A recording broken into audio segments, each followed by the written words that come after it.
So we can do what's Hondo on the mic from Leo's Paradise. Random stream drop like a Dragon Ball fight. No lie, plan stream stacking up, but here's a twist in time. Freestyling on the deck like Luffy's punchlines. Up the channels faster than Zoro sword swings. Game and pop culture, it's the chaos he brings. Talking movie reboots, superhero hype. Hondo passing the mic, now Bishop's in sight. Cutting blood screen, frame by frame, I align. Laying bass lines heavy, keep the rhythm divine. Dropping 5 videos, can't keep up with the pace. Pass the mic back, Leo's leading the chase. Off the rails, no script, just a freestyle ride. Nerdcore king, let the randomness collide. Playing the knob, Leo's got the flow to entice. It's words of paradise, the chaos comes to life.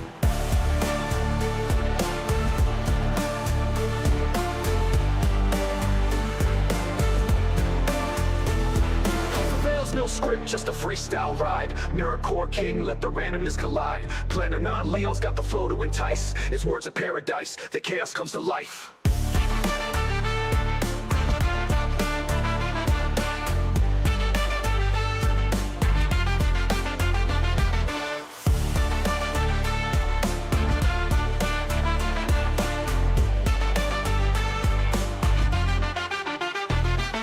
The rails, no script, just a freestyle rhyme. Nerdcore king, let the randomness collide. Planning on Leo's got the flow to entice. It's words of paradise, the chaos comes to life.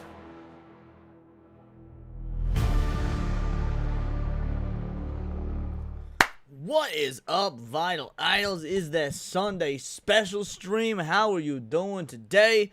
I'm kind of liking doing these Sunday specials a little bit later in the evening. There's more people to raid. I saw someone in the comments earlier, I think it was Matt Stanford, saying that nothing ever happens on Sunday. And I agree. That's why every Friday, y'all need to be getting us tier 3 so we can do these Sunday special streams, because they're fucking brilliant. And we cover non-news and non-political oriented shit. And we just sit and vibe and have a good time. I don't know about y'all.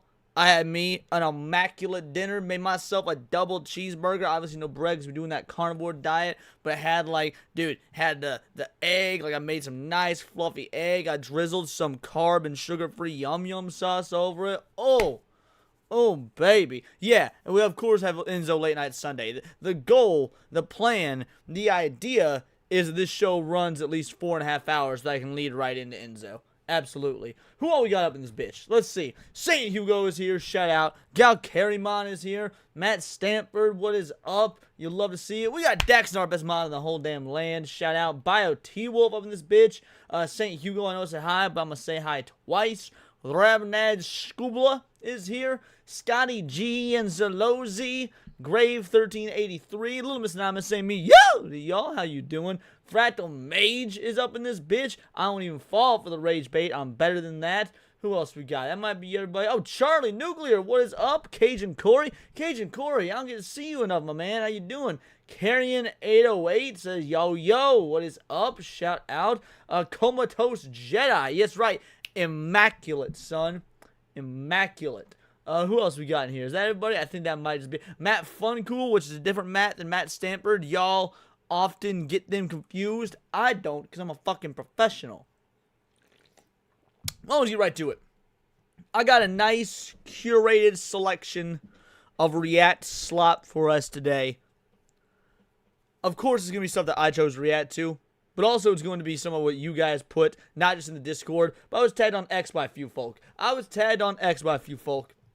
We're going to start off with the X stuff first, because the X stuff is, frankly, is shorter. Now, I have not watched this. I saw like 5 seconds of it and immediately Googled, is this real?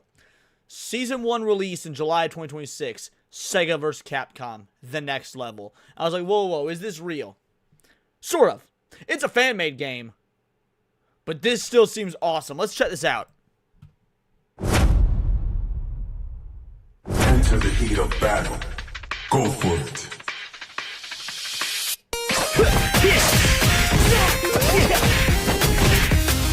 And right here's where I paused it. Someone tagged me in this. I saw this. I thought, nope, I'm not going any further.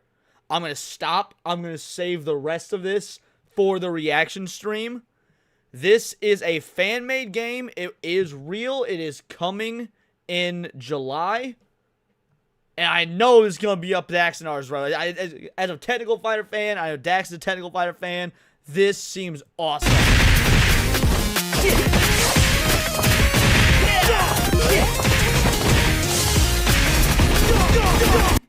Look at that. Look, you could tell that was probably like a light, medium, heavy, into like a quarter circle, you know, back right trigger ulti for Sonic. That seems sick. Now, do we have more characters? I want to see more characters.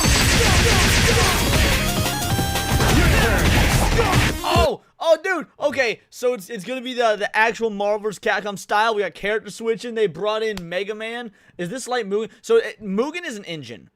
Mugen is a specific game engine. So this isn't the Mugen engine.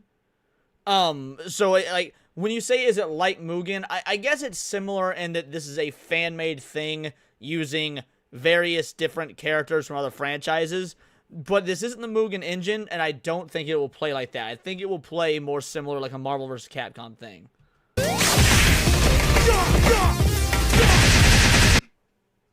They pulling out the Sonic Frontiers moves, son! Take this! Smash those movesets in there. Yeah, I agree, Dax's animation is clean. Who is this? I thought it was 0%, but it's not. It's just the quick flashes of blades. Who is this? Come on. Oh! Is this, no, is this the guys from Skies of Arcadia? Is this the main character of Skies of Arcadia? I think that's what we're looking at. Like, dude, that was an OG Dreamcast, RPG. Yeah, okay, Dax, it is Skies of Arcadia. Holy shit. Listen. Fury. Come on. Cutlass.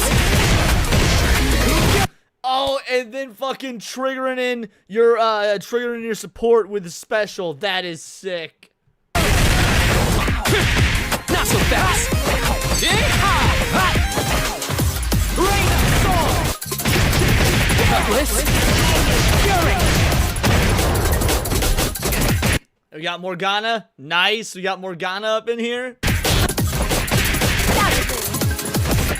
Where did they pull these models from? Like, where do they, because these models, I mean, maybe they were hand done. If these models were handcrafted, that is really impressive.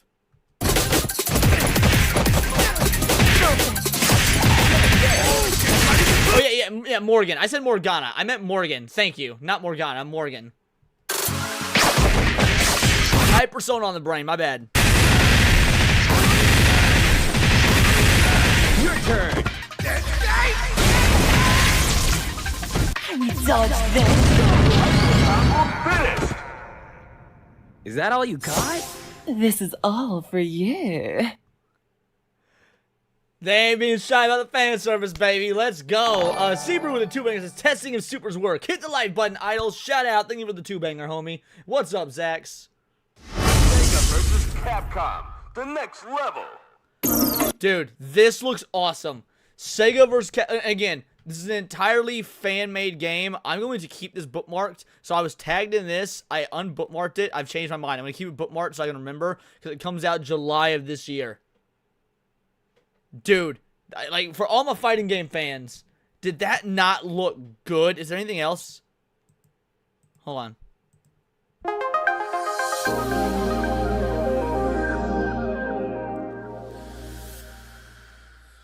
Lieutenant Lynn Kurosawa reporting.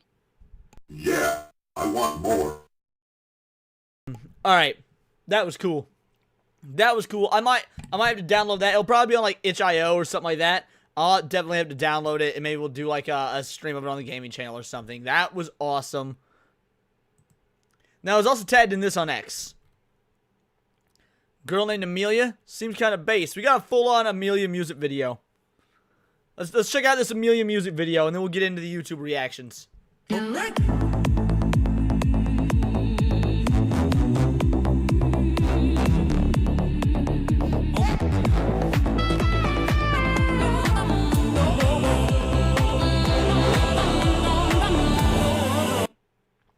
I don't know if you follow Tectone, but he came to streaming. I've done several Tectone reactions on the channel. I've watched some of his streams and whatnot. Like, I don't follow Tectone the way that a lot of, I follow like a lot of other streamers. But, yeah, no, I like Tectone just fine. I don't know what you mean, but he came, I think maybe he came back. I saw he was going to be doing a stream today. and maybe I'll cover some of the highlights tomorrow on Countercast. I wasn't gonna watch the entire stream. I don't truly care enough. Like, yeah, to explain. I knew it was gonna be to explain his case, why he'd been gone. I know he lost the civil suit. If there's anything interesting, I'll cover it. If not, I'll just wait to see what. I'll just wait to see what the internet has to say. And yeah, a lot of low shots. Lot of low shots. British not skittish, my jolly good chap. British not skittish, and done with this crap. British not skittish, break the noise from the nap to take here. For your skull a good rap raise. That was diabolical. Holy shit. Okay, volume's all the way up. I'll see if I can boost the audio if you guys can't hear it well. Your pint lads Oh, no, in the back it's street, fine. pub below, flashing purple threads, dystopic window. Know the goal they created and couldn't control. Amelia girl was such an old goal. Fish and chips on the lips, they were cracking their whips. I say now have you. Is the actual rap AI? Who's all the oral reference in the 3 as the experienced RAM? Is the music also completely AI? Holy shit, it is. The music is also completely AI. This does not sound like, because we did that whole long ass reaction video the other day, that dude bitching and moaning about AI music. I'll be real, that rapper does not sound AI. Seen these sad selling clips. Bloody 1984 on the floor. Sad propaganda that's looking so poor they can't conceal you. Amelia, the natural appeal. You mean straight to the top and so real we can feel you. Amelia, you popped off the line between the darkest fear and what's yours and mine. We'll bring you. Hold on. I gotta hear that verse again. I gotta hear that. Oh, now the right loves color-haired? Yes, the right always loved color-haired women, Impossible Man. What we didn't like was the dumbass politics that usually came with those broads. Siobhan had said it best in her video yesterday when we reacted to it. Every right-winger loves himself a gothy art hoe that'll say the N-word. Sad propaganda that's looking so poor they can't conceal you. Amelia, the natural appeal. You mean straight to the top and so real we can feel you. Dude, rhyming Amelia, the natural appeal, and then comma, ya, as in you, like... This is really, I don't give a fuck this AI, this is really good. Amelia, you popped off the line between the darkest fear and what's yours and mine. We'll bring you Amelia, voice sounds like a fine, just inspiring your oblivious game design. Purple shadow recap, coronated out. Hold on, what was that line? Amelia, you popped off the line between the darkest fear and what's yours and mine. We'll bring you Amelia, voice sounds like a fine, just inspiring your oblivious game design. Inspiring the previous game design, that is awesome. Purple shadow recap, Yeah, it was Suno, they said in the comments it was Suno. coronated out. We know meant to be base, but you came out clean to the Ministry of Truth, like it under the knife. The license to speak what's in plain sight. Who keeps the island when the tide turns a wine? Amelia, I feel ya, lead a rap wide. Four boys will run from a thunderclap. British not scared. Wait, was that a Kaya reference? Did they just make a Kaya reference? Four boys will run from a thunderclap. British not skittish and done with this crap. Tried to shut it all down, but she ran a full lap. Why fools left in chorus? The memes on tap. Look straight ahead now with this crap. Tried to shut it all down, but she ran a full lap. Why fools They threw a leaflet in there, bro. That's awesome. left in chorus? The memes on tap. Look straight ahead now. Stormtroopers don't dash you for rivers and soil and the damn cold air. Pull the plug quick when plans got ahead.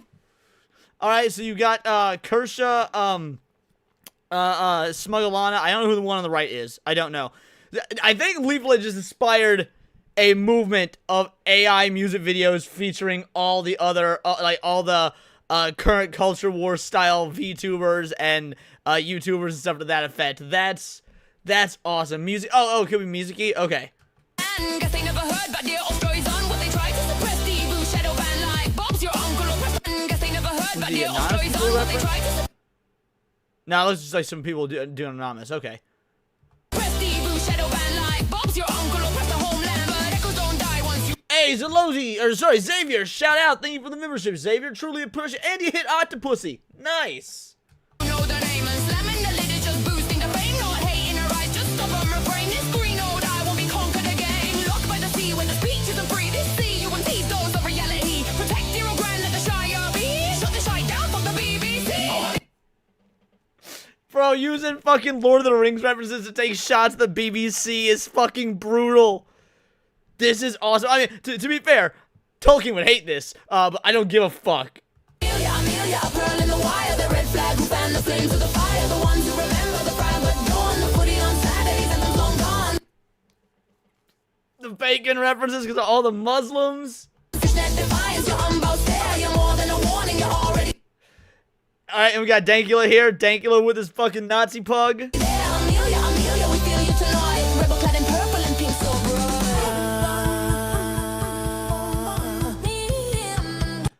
Alright, there was a lot of people there. I ain't gonna know half of them. Alright, chat. Time to put our heads together. Are any of these... Alright, I know Nux. We got Nux right there. And then there's Trump. And then Waldo? Like, is that just a random Where's Waldo reference? Maybe that's supposed to be Asmongold? I'm not sure. I take it back. This is fantastic. Yeah, this is pretty fucking great. I'm not sure. I don't see who tagged me in this, but this is real fucking funny.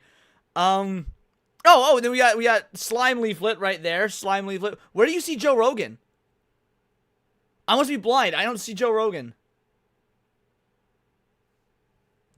Why not Waldo? Nux, Leaflet, Ember, Paradox in the front row. Not sure who the guy to the right of Ember is. Blonde hair? That's not Rogan. He's got hair. Oh, next to Trump. You know, again, yeah, I mean, why would that be Joe Rogan? He's got hair. Joe Rogan's bald. Asmon is the next to last row. Yeah, I point out Asmongold.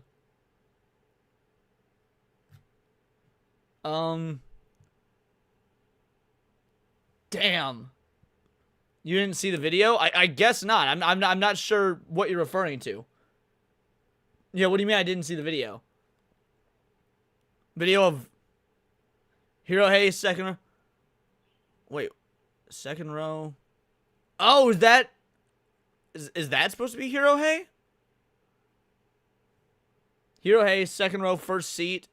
I guess that's similar to Hero Hay. It's not quite there, but it's... I can see why people would think that was Hero Hay. It honestly, it looks more like Hero Hay's original avatar before he was a VTuber, when he was just using the character of Hay from, not Black Lagoon, Black Blood Brothers, I think? Black Blood Brothers? Almost him, close enough. Yeah, alright, let's keep going.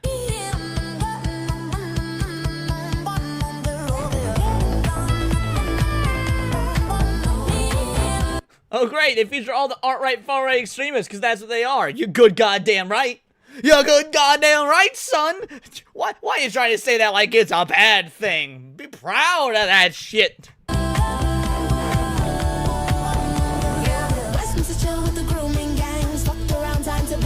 What?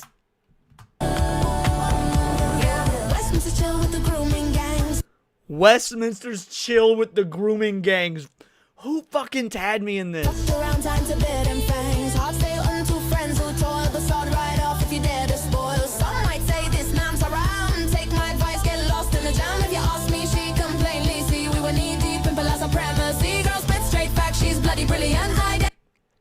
Coming in with a Harry Potter reference, okay. Is this supposed to be like the Jacked Doge? The Jacked Doge meme? Be resilient, don't let them weaponize your charity. The difference between cruelty and clarity. Your homeland's yours, your task in hand. She's a base golf goal, it's Amelia Brand.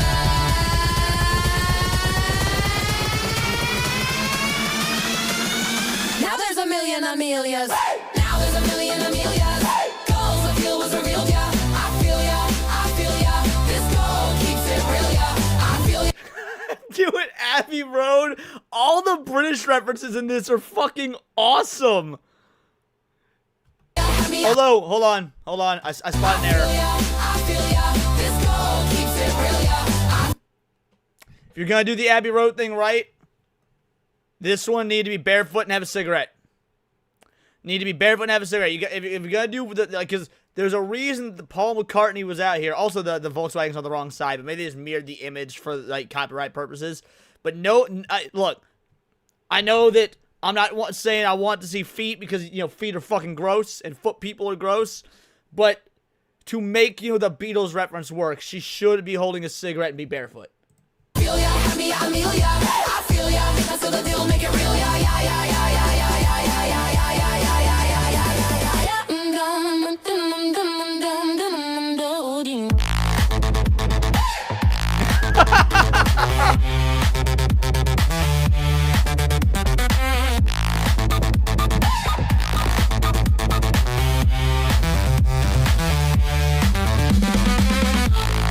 This is so fucking good.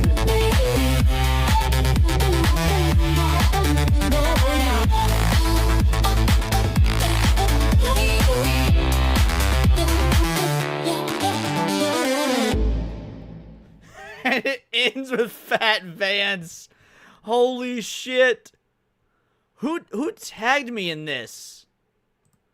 Someone did. Hold on. I gotta see who tagged me in that. Let me go to my bookmarks. Yeah, JD Advance, baby, for sure. That was so fucking funny. Let's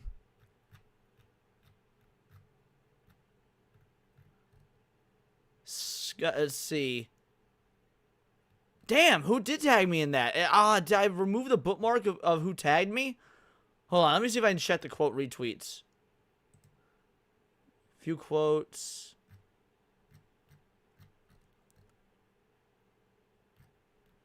Yeah, I'll have to check it later. Sorry if I don't recall who tagged me in that. I apologize that I guess I bookmarked the wrong one. But thank you so much for showing that to me. Might be Old Man Cad. He posted earlier in the Discord. I don't know if Old Man Cad is on X, though. I don't know if Old Man Cad's on X. If it was Old Man Cad, then good on him. But yeah, that was funny. That was awesome. All right. So we got some of the quickies out of the way. Let's get into the content proper. You had your nice little appetizers. Spent 20 minutes on an appetizer. Let's go ahead and get into today's content. Bizarre 90s platformer video game mascots that time forgot. I'll be real, I'm watching this video solely to see if they include my boy Jazz Jackrabbit. The 90s were a great time to be a gamer. Budding rivalries between multiple companies helped push hardware and software to its limits. Correct. Which is why the console wars were necessary. Console wars now are some bitch-made babyface bullshit, right? Console wars nowadays don't matter because obviously PC Master Race. But that Sega Nintendo shit, bro, you had to be there. And the platformer style of game hit its peak with both some of the best and worst 2D and 3D entries in the genre. But perhaps one of the biggest things to come from this era was how every studio seemed to want to have its own iconic character. I want the mascot era to come back so bad, dude. I like that is what's missing from modern video games. We're talking about all the stuff going on in the industry, all the influx of DEI, the emasculation of men, the homogenous, realistic, photorealistic design. Bring back mascot characters. Like the PS2 era, was in a war over who would be the mascot. Sly Cooper, Jak and Daxter, Ratchet and Clank. There was more mascots than you could throw a stick at. Ty the Tasmanian Tiger? Bro, tell me you didn't play no Ty the Tasmanian Tiger. In large part due to Nintendo having Mario and leading the charge. Other companies followed suit, like Sega developing Sonic and PlayStation siding with Crash Bandicoot.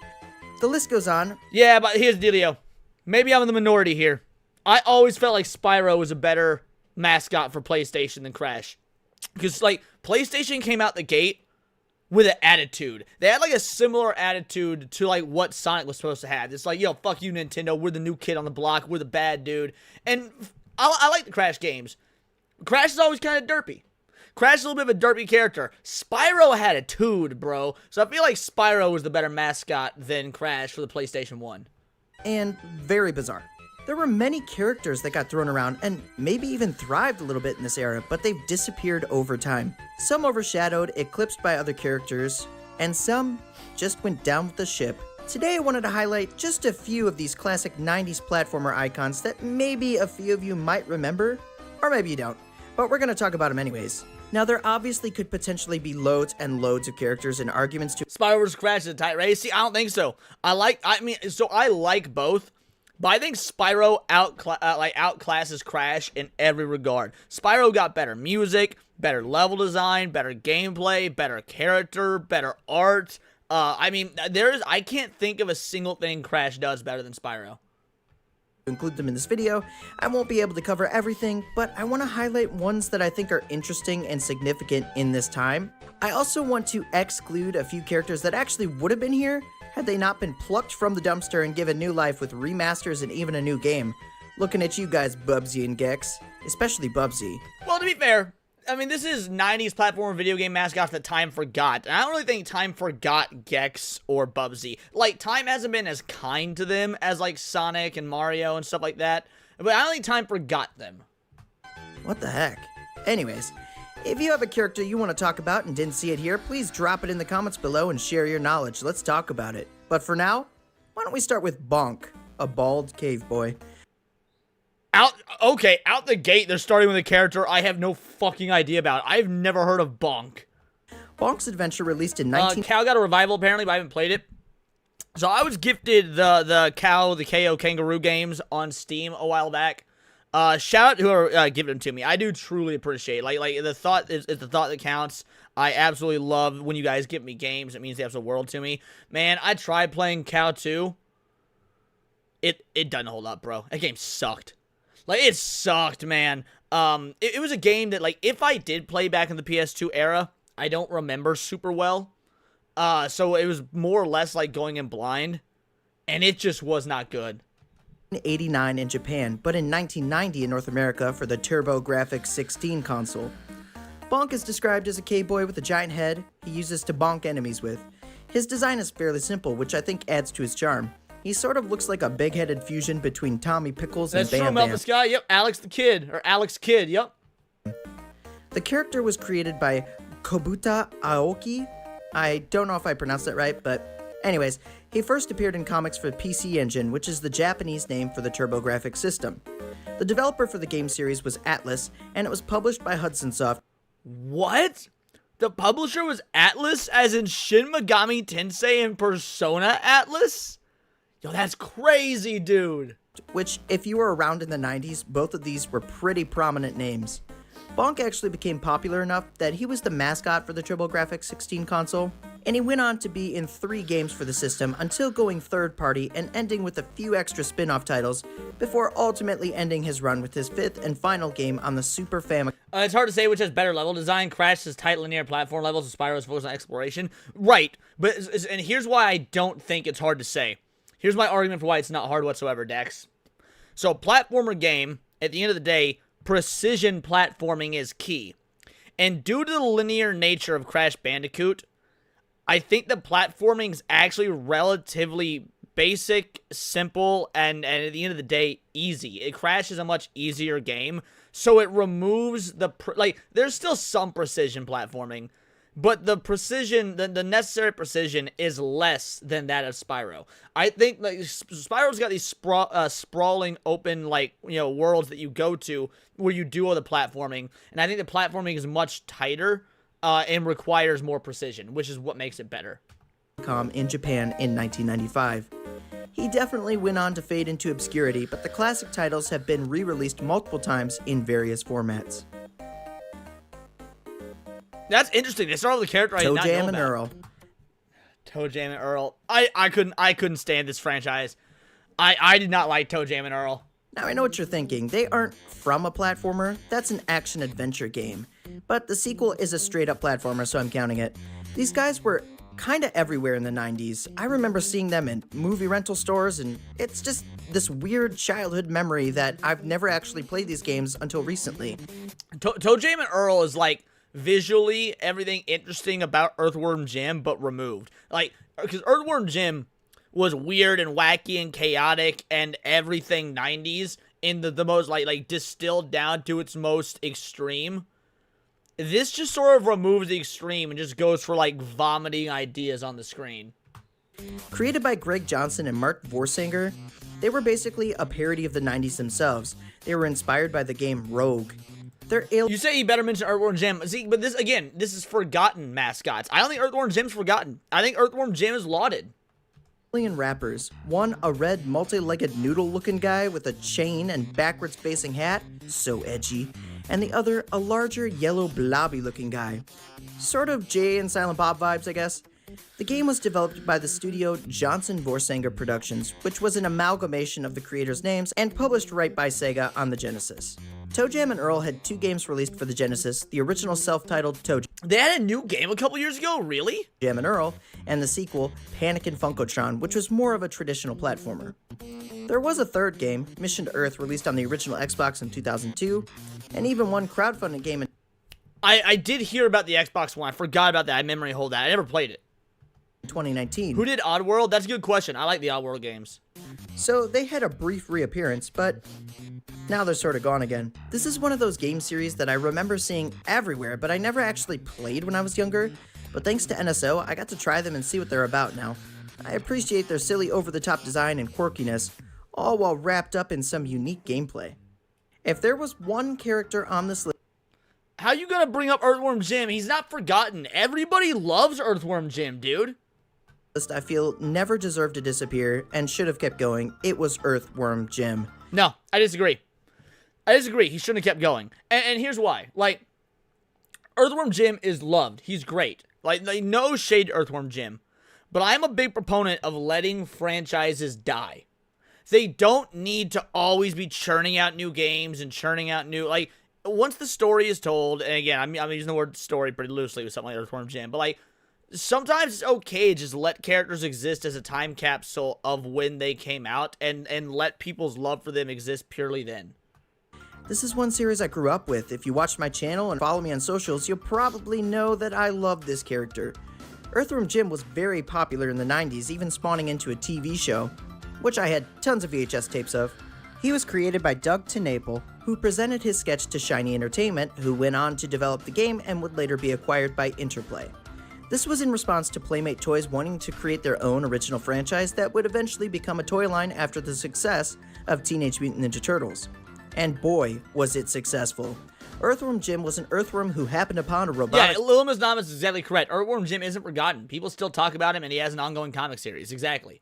super suit, became a superhero who went on adventures in the galaxy to save Princess What's-Her-Name.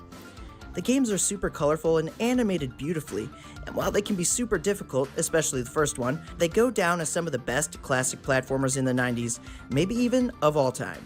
I have a personal love for the second game in the series the most. Earthworm Jim managed to get 4 games made. The original, its sequel, then a third game which saw the series go into the third dimension on Encyclopedia.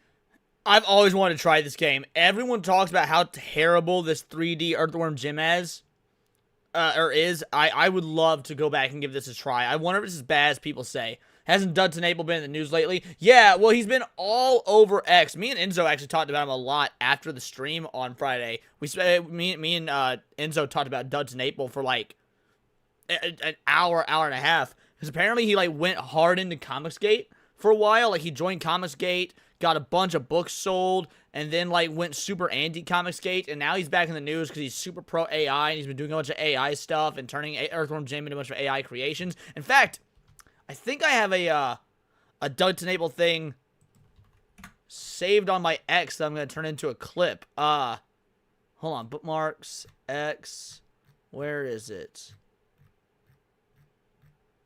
I know I saved, yeah, here we go. Doug TeNapel literally posted this the other day. When was this? Yesterday. Doug TeNapel posted this on X yesterday. Anti-generative AI woke kids are only mad this killed 1 tree instead of 1,200 unborn babies. Fucking based. Like, I'm going to clip this. This is gonna end up being a super chat clip. Well done, Doug TeNapel. Anti-generative AI woke kids are only mad this killed 1 tree instead of 1,200 unborn babies. Oh, awesome. Good shit. 64, and although it wasn't really well received, it still had a lot of good qualities in my opinion. And then a final 4th game on the Game Boy Color. Earthworm Jim 1 got an HD remake in 2010 for the PS3 and Xbox 360, but the series has unfortunately been dormant since then. There was a brief hope of a proper sequel that was coming for the Intellivision Amico console. Yeah, well that happened, after giving us a small teaser. The game was in development, heck, and didn't bounce back. Not Say hell, dude. Say development hell. Like, in this... First of all, hell is never going to get your channel demonetized or anything like that. Also, when you say development hell, it's literally being used as a location. That was fucking stupid. Not really getting far out at all. It's a real shame. I love this series and all its charm. Yes, it did have a cartoon back in the 90s. Sure did. Oh, maybe he said development heck because of it saying heck in the game. Okay, that would be fine.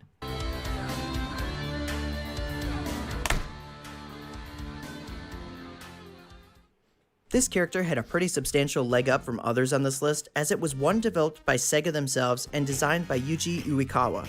Originally named Feel, yeah, I'm happy they changed that, it became what we know as Rystar. A character I vaguely remember this. that only had one self-titled entry, but I feel it deserves more love. The character's a yellow star person thing with stretchy arms. The design is simple I and played effective. this back in the day. gameplay's pretty cool too, as you grab onto things and catapult yourself like a shooting star across the screen. Unfortunately, this game didn't sell well, even though the game was praised back when it released. Most people believe the poor sales were due to it releasing at the end of the Genesis lifecycle as things transitioned into the next generation. It's unfortunate we haven't seen anything more of the character. Future games could have been really neat. I could also see this transition into 3D very nicely. Think like 3D Angry Birds, like catapulting yourself. That'd be sick.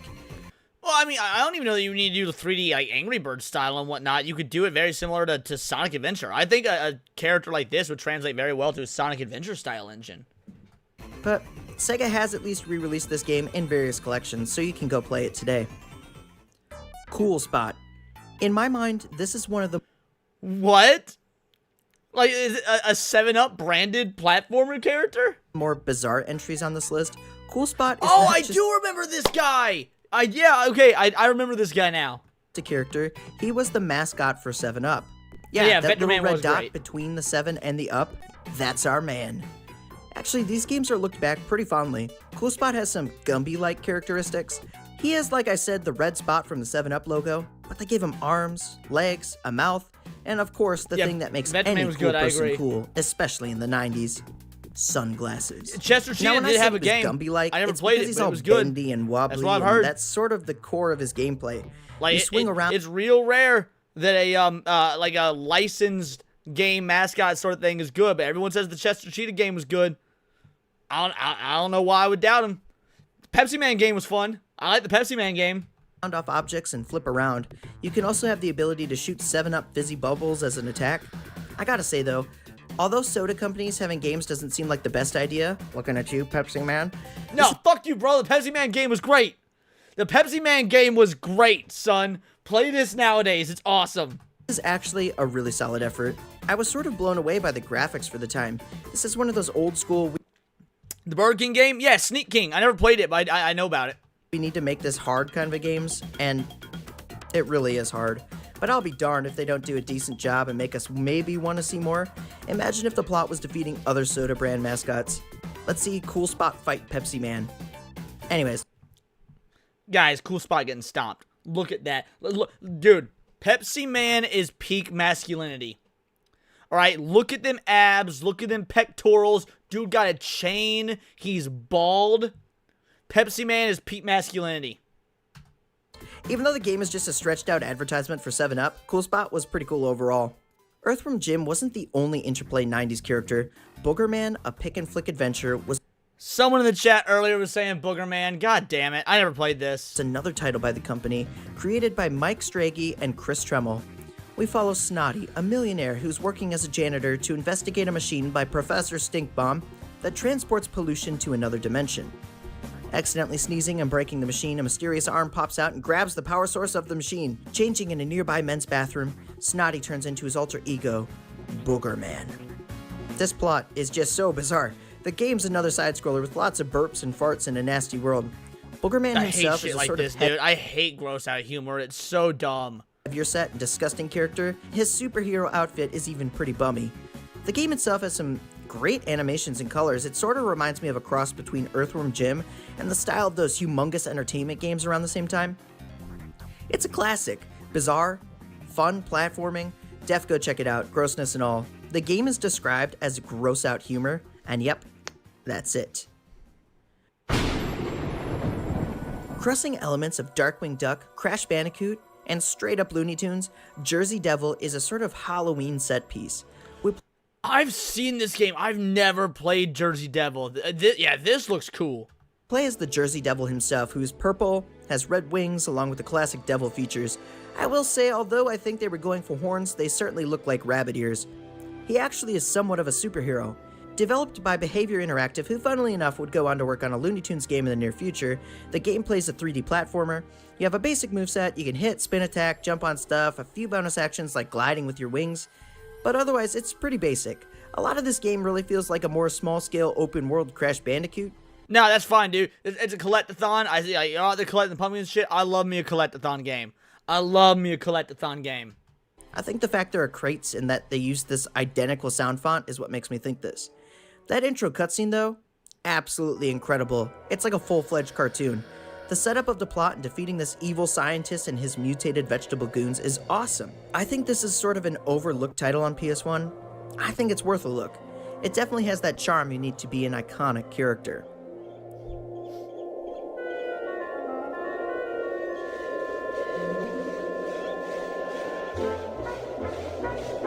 This does look good. I like this intro.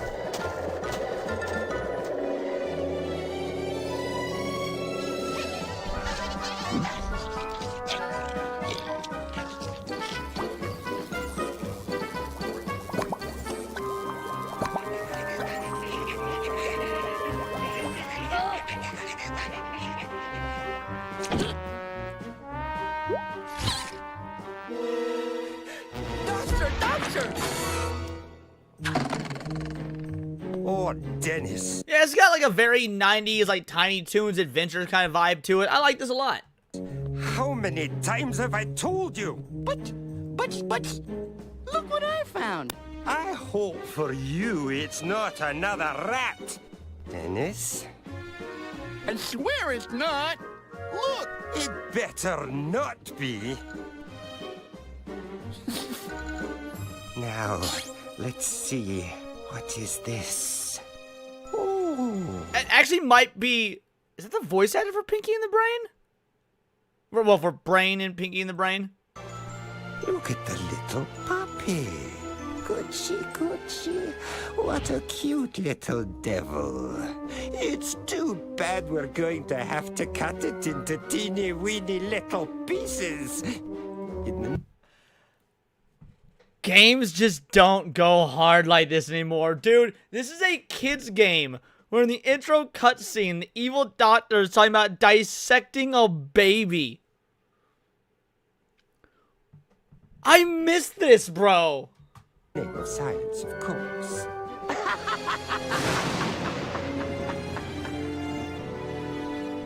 I don't know there's a Pinky and the Brain game. There's a Tiny Toons Adventure game. Oh, Seedful Brain! That was my last blade! I hope you understand what this means. Well, all right. Oh. Again, kids game. They got this little pumpkin Igor motherfucker bending over to get stabbed. And yes, cruelty is hilarious. I agree, Miss Molly. Cruelty is funny. No, not a chance.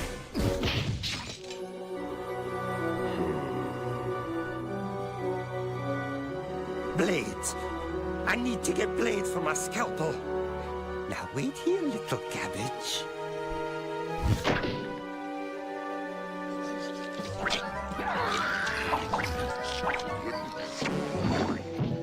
This is a long-ass cutscene to be the intro to a game. Holy shit.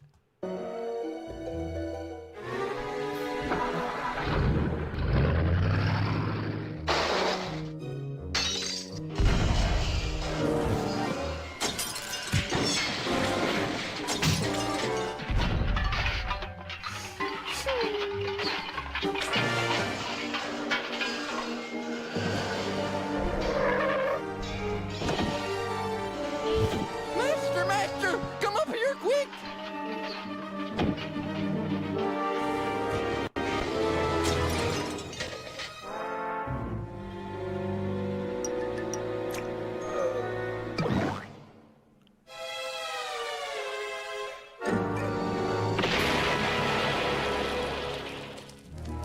Apparently only 2 people did voiceover for Jersey Devil and neither have other credits. Holy shit. Well, thanks for the fact check, Matt Stanford.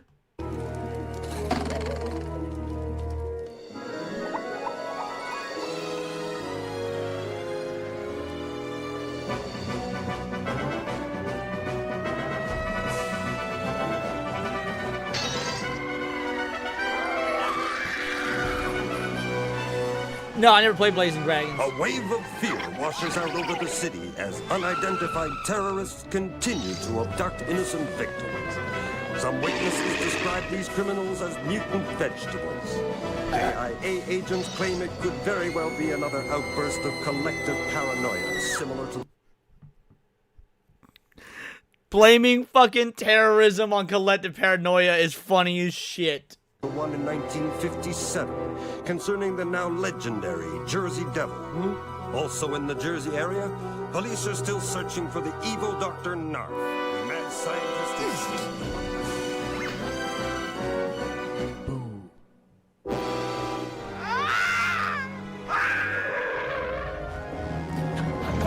Right, dude. Matt Stanford is correct. This game had straight up abuse and was rated E for everyone. Take me back, bro. Take me back.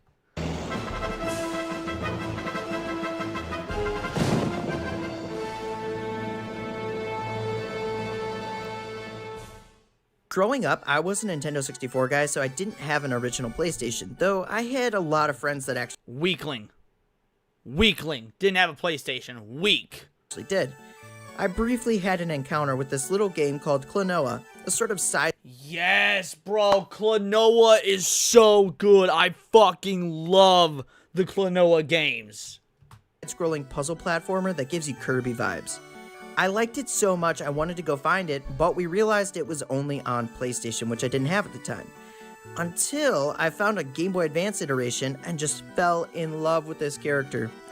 Hey, man, there's nothing wrong with being a Nintendo 64 guy. Not at all. What I'm saying is weak sauce for not playing the PlayStation. Klonoa is the strange Dumbo-eared cat creature who has a magical grapple that sort of inflates enemies. The design of Klonoa is like 90s anime, and I'm here for it.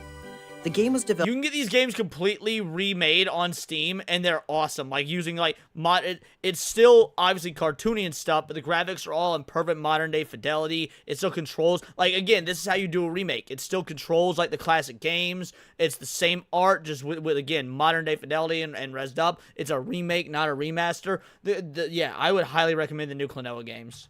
Developed and published by Namco. Klonoa was created by Yoshihiko Arai. One of the best little details of this design, in my opinion, is Klonoa has Pac-Man on his hat. I freaking love it. The games are super fun. I actually just picked up the remasters. Just the charming worlds of dreams and picking up enemies and throwing them to get higher in the air. It's a classic. I can't stress enough. This game's... Like, let me show you guys Klonoa original versus remake. Images... Let's see. Let's find a good like level comparison or something. Here we go.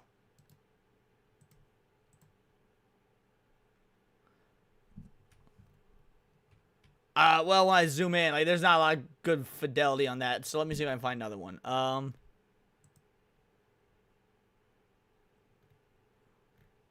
Damn, I'm not seeing a lot of really good like side-by-sides. That is unfortunate.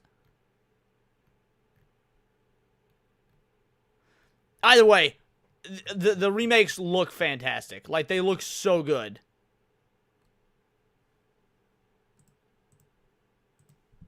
Series is great. Now this mother-grabbing game, released on the Sega Saturn, it's about a bug starring in a movie where another bug captures other bugs, and he has to save them. It was developed by Real Time Associated and published by Sega.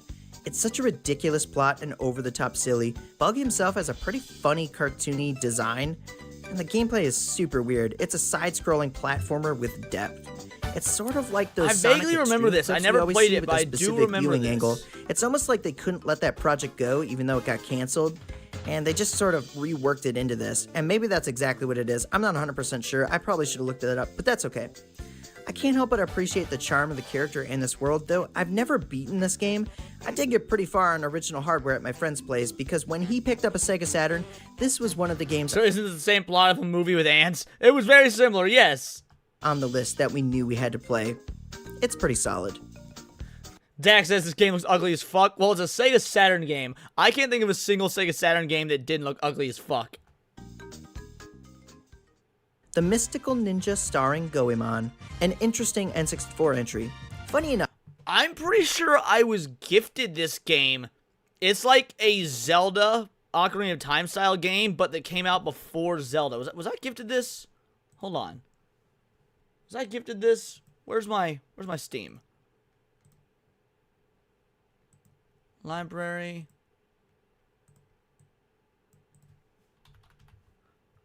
No. I guess I wasn't. I could swear I had this game. Either way, yeah, this is a game that I've wanted to try. Enough. I didn't really play this growing up, other than maybe one time at my cousin's, but he was a very recognizable character, and I saw him everywhere. Goemon was a 1997 platformer and just oozes charm. Maybe this isn't the Zelda-like one. Maybe it's a different one in the same series. Maybe it's just a different Goemon game that I'm thinking of. The character has iconic blue spiky hair. He stands out amongst a crowd, and if you weren't convinced enough to try this, it was published by Konami. Goemon actually had several entries in the series, including a sequel and its original entry on SNES, The Legend of Mystical Ninja, though I'm sure most are familiar with the N64 entry and that darn bushy blue hair. You think? Yeah, see, I think that there's another game, so I had him confused. There's another game in the Goemon franchise that is a Zelda-like, but apparently it's not this one. Yeah, so scratch what I said. The game plays an action platformer and still plays fairly well to this day. It has an amazing anime-style intro and definitely gives a cross between something like Dragon Ball and Mario, and maybe even Quest 64. I'm throwing out a wild card here. I've been recommended this game by many people on my channel, so it's on my radar and I played it for a bit. The original PlayStation title, Blasto, is a third-person action I remember the case to this game. I remember seeing I never played it, but I do remember this cover art. Platformer. It's sort of like a primitive Ratchet & Clank with a variety of weapons, although the platforming controls leave a lot to be desired. It's not quite tank controls, but it's pretty close. The game itself certainly looks interesting, like if Captain Quark had his own little title back in the day. It was actually developed and published by Sony, so it was a main studio release, which made me want to try it even more. The iconic Johnny Bravo hair and bright red and blue costume, this character is certainly a memorable one. And to top it all off, one of your main goals is to save babes. Yep. That's based.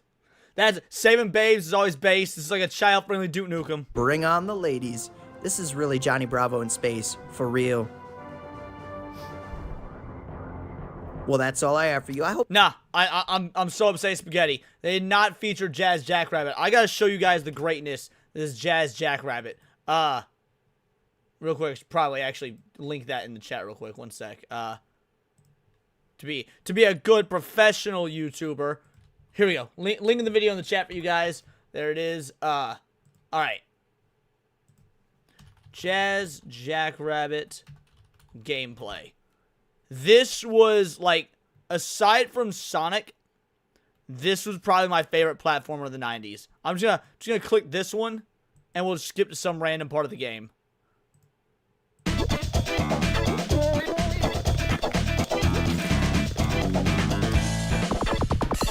Dude, the music was such a bop, bro.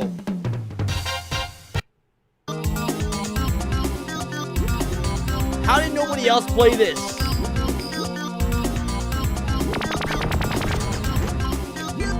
Nobody remembers this in chat? Really?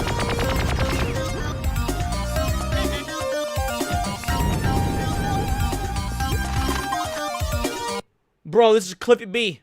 Cliff Blazinski. This is a Gears of War guy, everybody. Guy that made Gears of War made this shit. Bought the whole franchise. Oh, dude, I didn't know it was on GOG. That's awesome. I might have to do that. I might have to get this on GOG. I didn't know it was on there. Man, Jazz was so fucking cool, dude.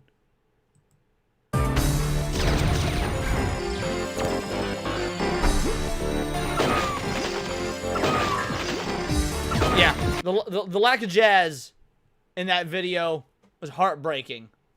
Lack of jazz in that video is heartbreaking. But I do think it was a pretty good video. I think it was a pretty cool video. Yeah, forgotten 90s platformers. I'm telling you guys, I miss the mascot era. I do.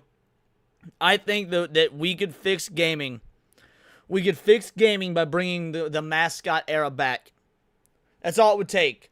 Stop making these hyper-realistic shooting games and basketball games, all that dumb shit, and bring back the mascot era. Alright, let's move on to something a little bit more mentally taxing. Artificial superintelligence must be illegal.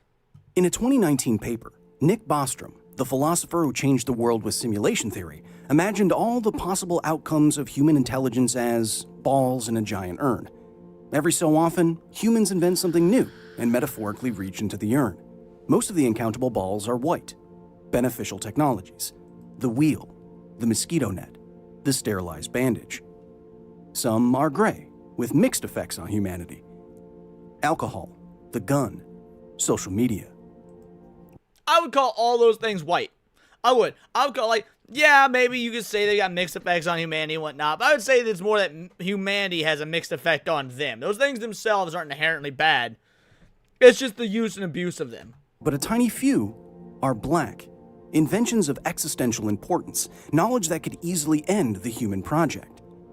Bostrom argues that it's through luck alone, not wisdom or guidance, that we haven't yet pulled a black ball from the urn. We got very, very close with nuclear weapons. In fact, we still can't be sure they won't wipe us out, even after 80 years of... I think we can. Mutually assured destruction is such a... almost a certainty. I mean, I don't know about you guys. I don't really live in a world where I'm afraid of nukes.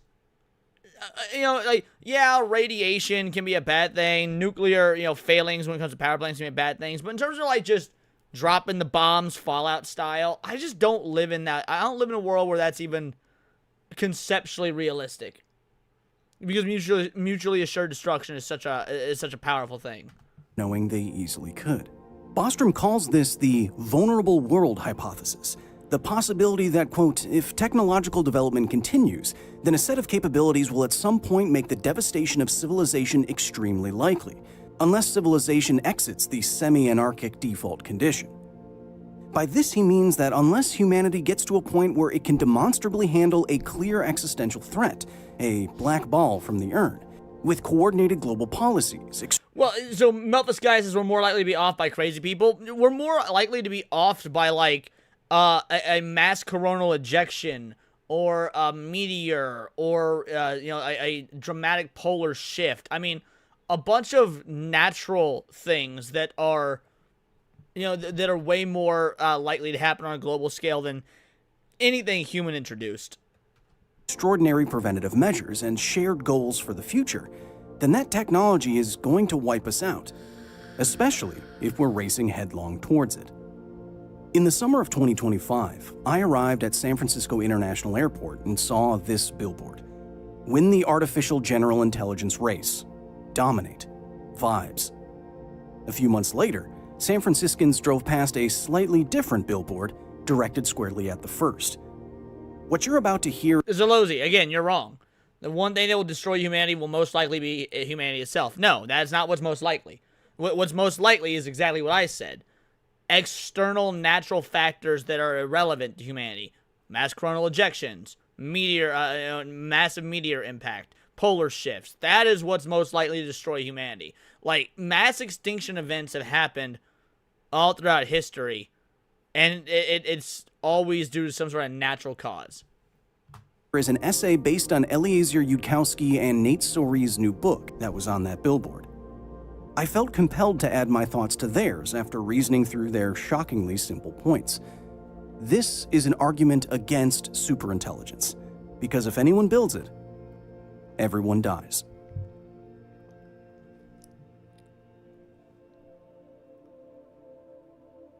Artificial intelligence as we know it comes in three flavors: narrow, general, and super. Narrow AI can be found in your pocket, on your smartphone. Generally intelligent AI, as smart as any human, is not yet here, though you can argue that current large language models like ChatGPT are closer to it than further away. Well, it's not they're closer or further away.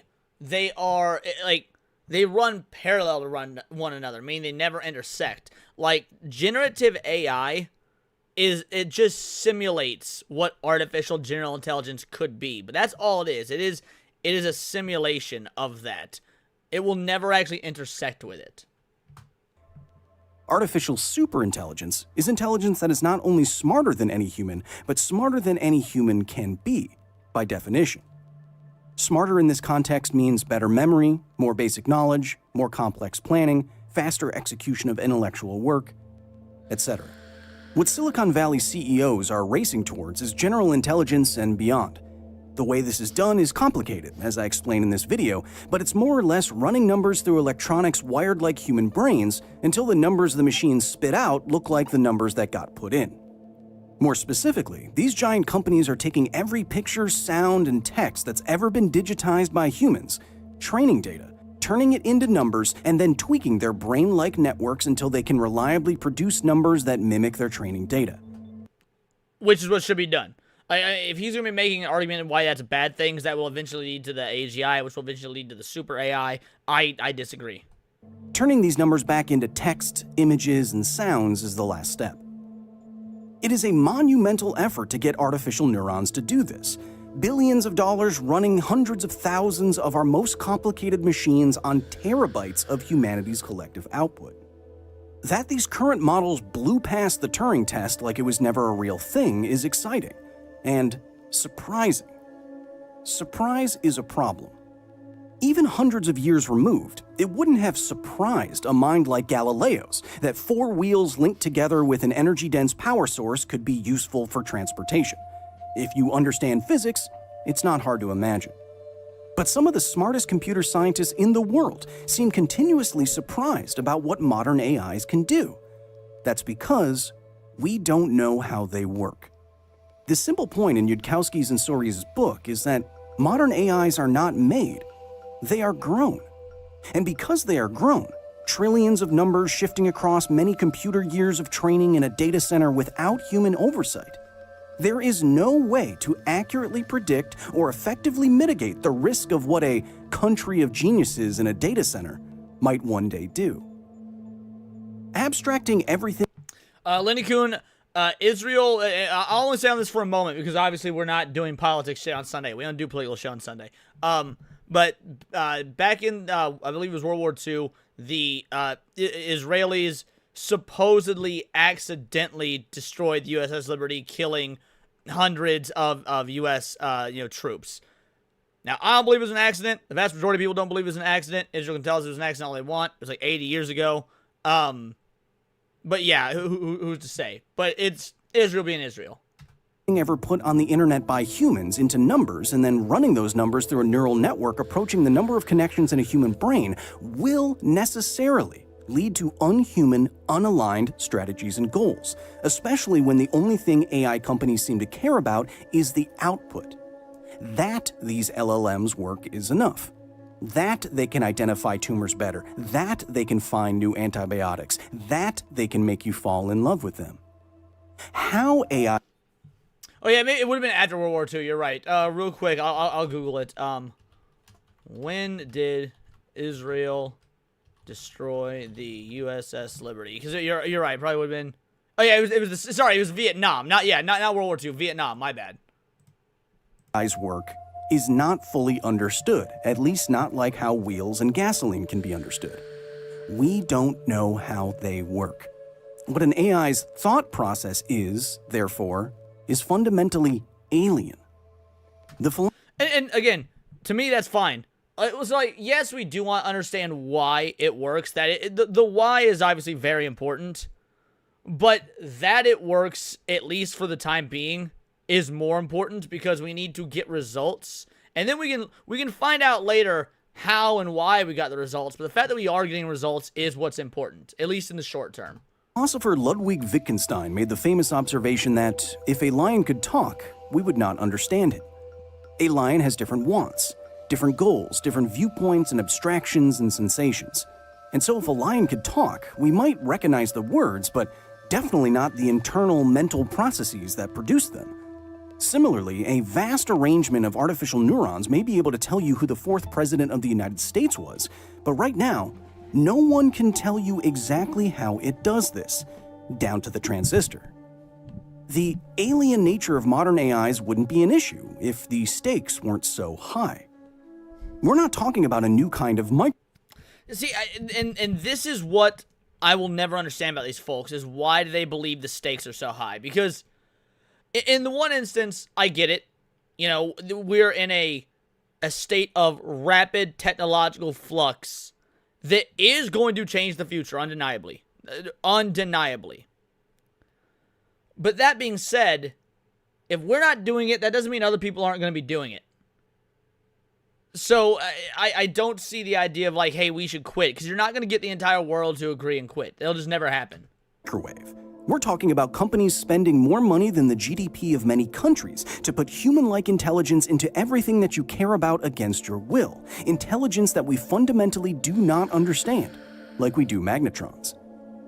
Everything we've said so far applies to the best modern AIs. If anyone achieves superintelligence, as it appears everyone in Silicon Valley is intent on doing, all of these surprising problems become existential problems, become black balls in the urn. Yudkowsky and Sori's do... You're saying that like it's definitive when it's not. Like, again, because remember, when we were learning about this at the beginning, he said the black ball is an inherent existential threat. Like, no matter what happens, like, that's the end-all, be-all. That's only a possibility of the super intelligent AI, which I don't even believe we'll ever actually get to. But even if we do, it happening is not inherent. Not mince words when it comes to the dangers of Or it happening is not inherently bad, I should say. Intelligence. If anyone builds it, everyone dies.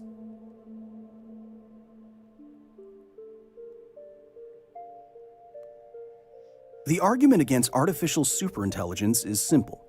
In the space of all possibilities, there are many, many more futures where ASI does something unaligned and alien because we grow it, than futures where it is aligned with the specific conditions needed for the human flourishing that these companies promise. As Sam Harris contends in The Moral Landscape, while there are many peaks of equivalent... Maybe it's just me. Maybe it's just me. But I don't exactly look to Sam Harris for arguments about morality. Look, Sam Harris is a smart dude.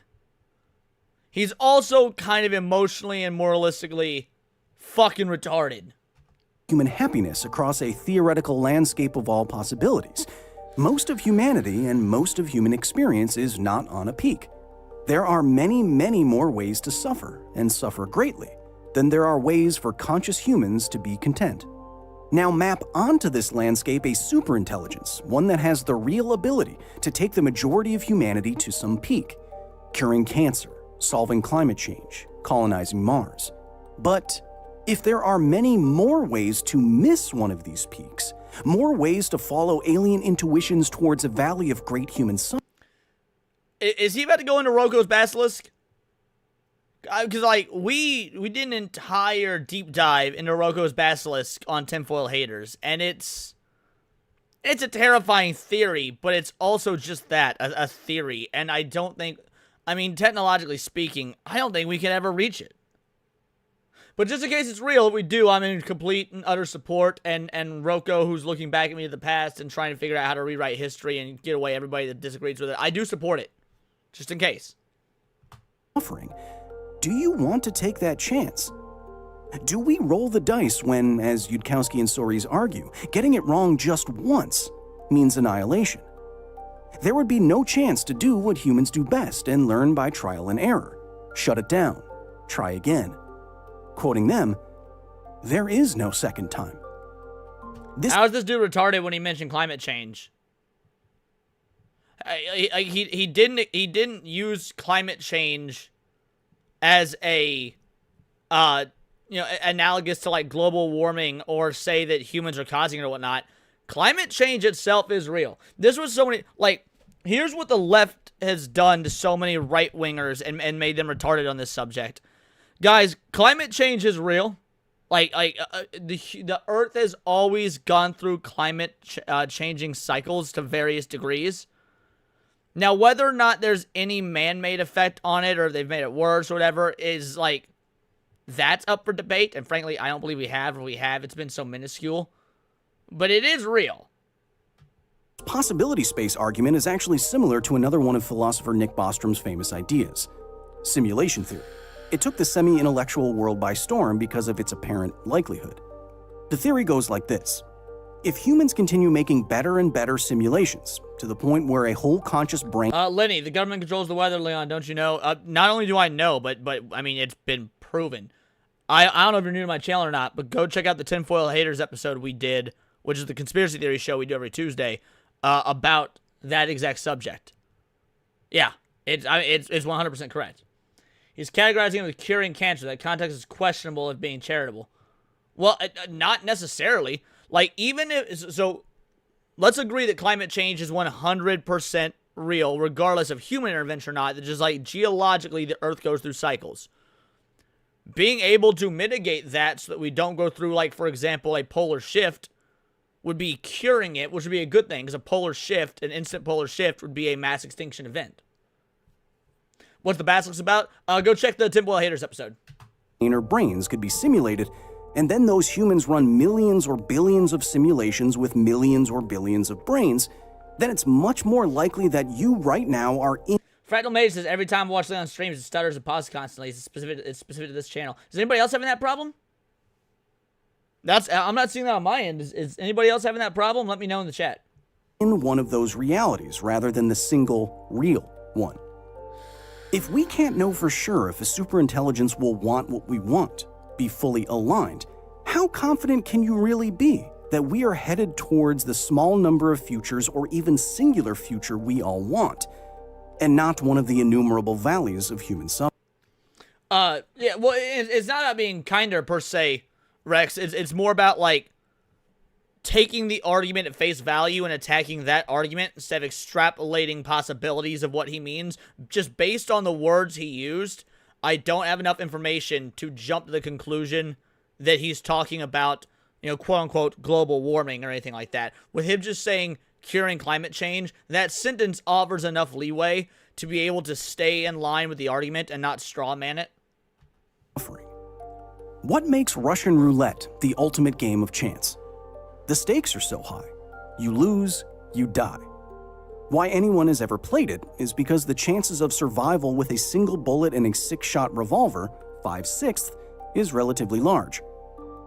Artificial superintelligence is reverse Russian roulette, a revolver that follows possibility space and loads all of the chambers except for just a few. And there's a million chambers. Would you pull that trigger? At this point in Yudkowsky and Sories' argument, you start to get skeptical. I did when reading the book.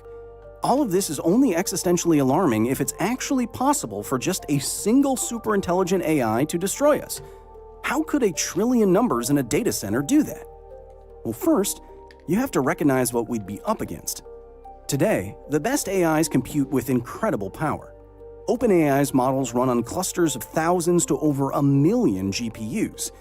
It's been estimated that, compared to the human brain, this is equivalent to thinking hundreds or even thousands of times faster. You hear these comparisons a lot, but I don't think they shock you enough. The average amount of time it takes readers to solve the New York Times Sunday crossword is between 30 and 60 minutes. Let's just say 45.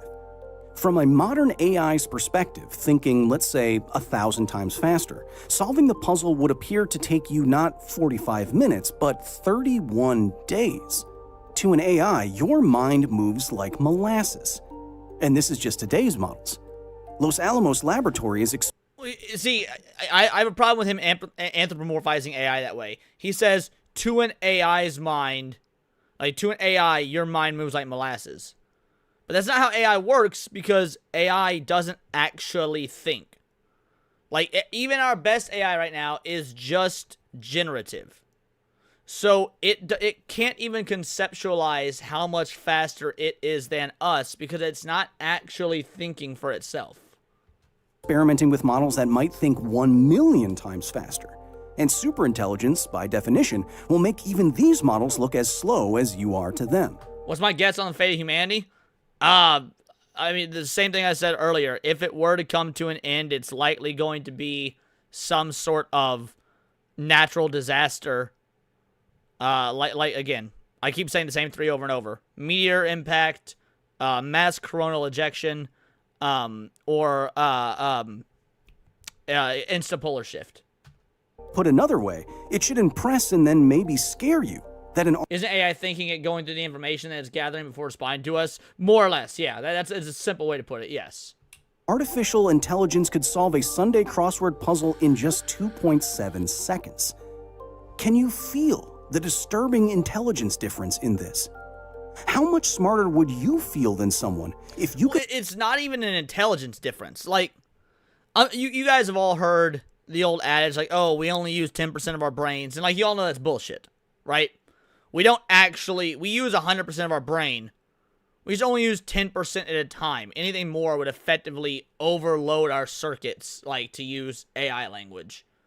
Humans use... If a human could use 100% of its brain, it would... at once, that is... It would exceed even our most powerful supercomputers. One single brain running at 100% capacity could generate enough power, enough electricity to keep the city of New York, to keep the entirety of New York City running for 10 years. So, that, I mean, again, the idea that, like, oh, the AI is so much faster. Well, it's only faster because we have natural biological limiters. Solve their hour-long weekend routine in less time than it took for them to pick up their paper. Would you imagine that you have the same goals and desires as that dunce? Would you want to work around them if they were your coworker? Take actions that would get them out of your division, maybe even try to get them fired. This would likely be a superintelligence's perspective on humanity. But so what? Why is that likely? He says that is likely what the AI would think. That, like, oh, it would just want to get rid of us because we're so much dumber. Explain why that is likely beyond it wouldn't want to be around a bunch of dumb people. Again, you're attributing a human thought process and human emotions to something that you've already claimed doesn't actually even think like that. We just unplug it? Many public thinkers have had this glib reaction to all of this. Won't we see something weird happening before something catastrophic happens? Unfortunately, it doesn't seem that way. We have already let loose our most powerful AIs on the internet. Came in late, saw you writing Skybrow's AI music video about Amelia, and tell you you're missing a lot of React content from his AI music videos and his YouTube channel. I'm not familiar with who the guy is. So, I mean, if you want me to react to his stuff, you gotta join the Discord and put it in the reaction section of the Discord. Internet. We already have them interacting with hundreds of millions of people. We already see CEOs committing to winning the race to AGI and ASI. Because these models are grown, because they are fundamentally alien thinkers, because they can solve your crossword before your first sip of coffee. If something goes horribly wrong, it's going to be too late to fix it.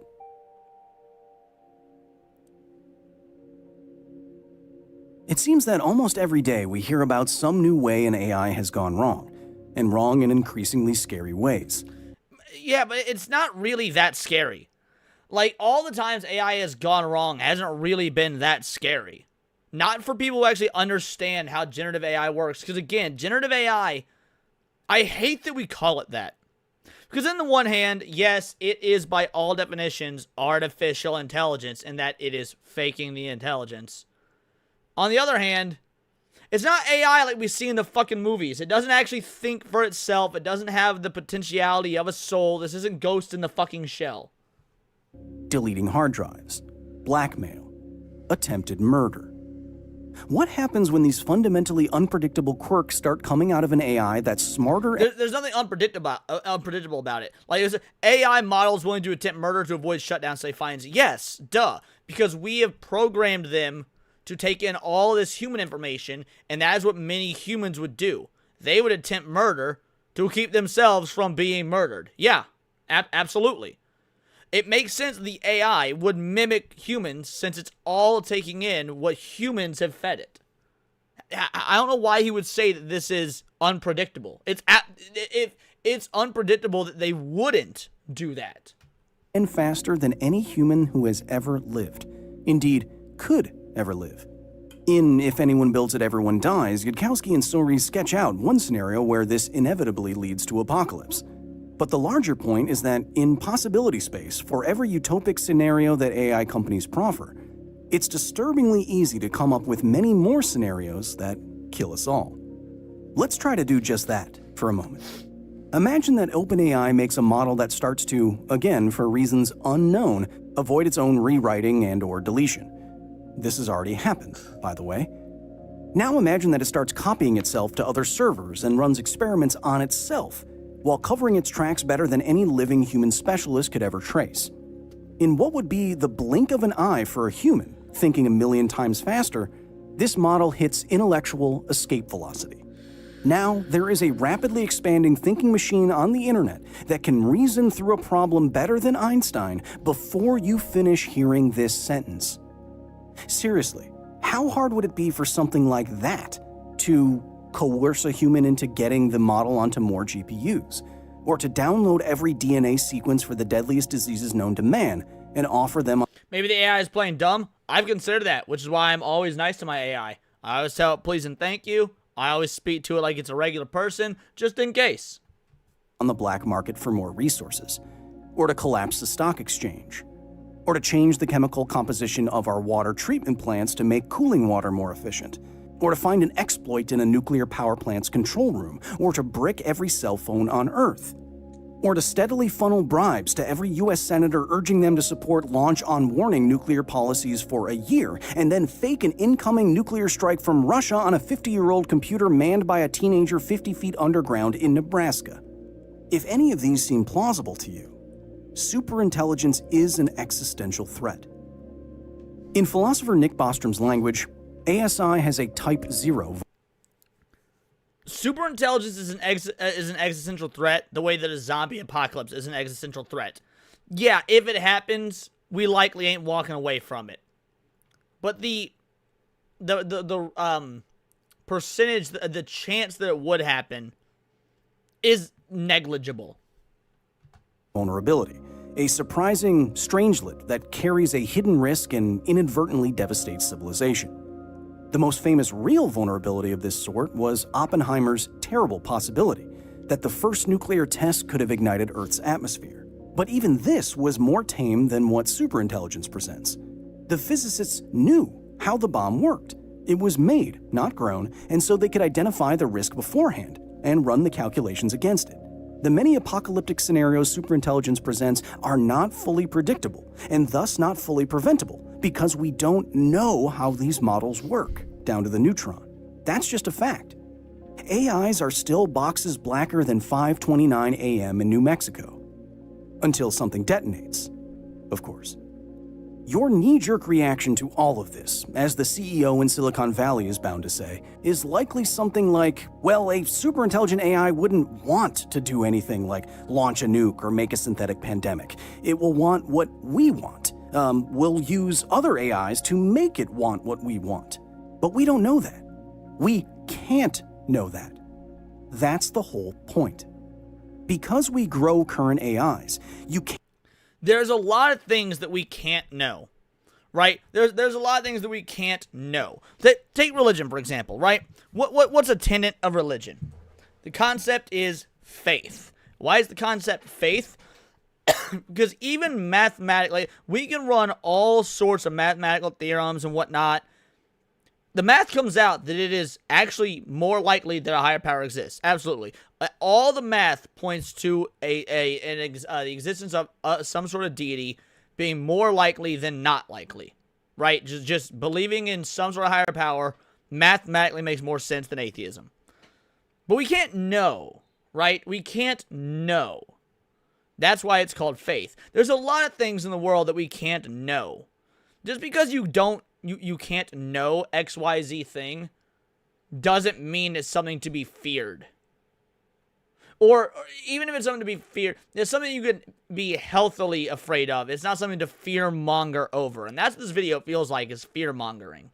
Can't know what it will want or how it will try to get it, any more than anyone else does. And the chances for a bad outcome are a reverse Russian roulette.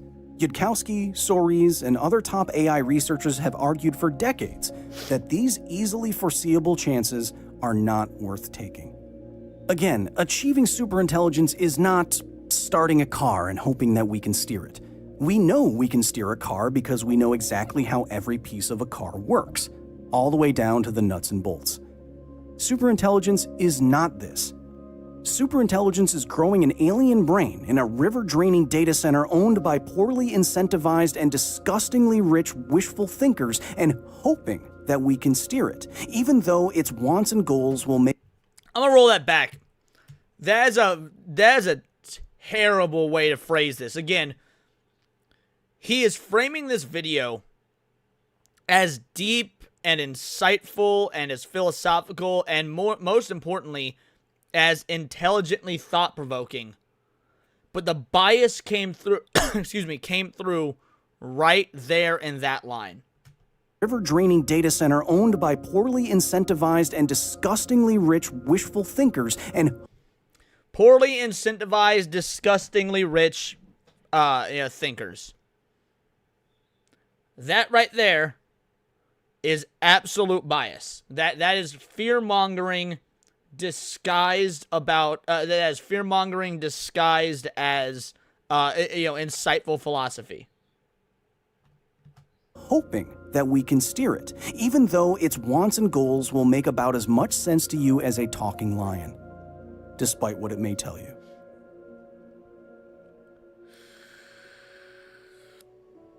It's amazing that humanity has so far managed to not annihilate itself with nuclear weapons, the closest we've come to a black ball from the urn after the bombings of Hiroshima and Nagasaki.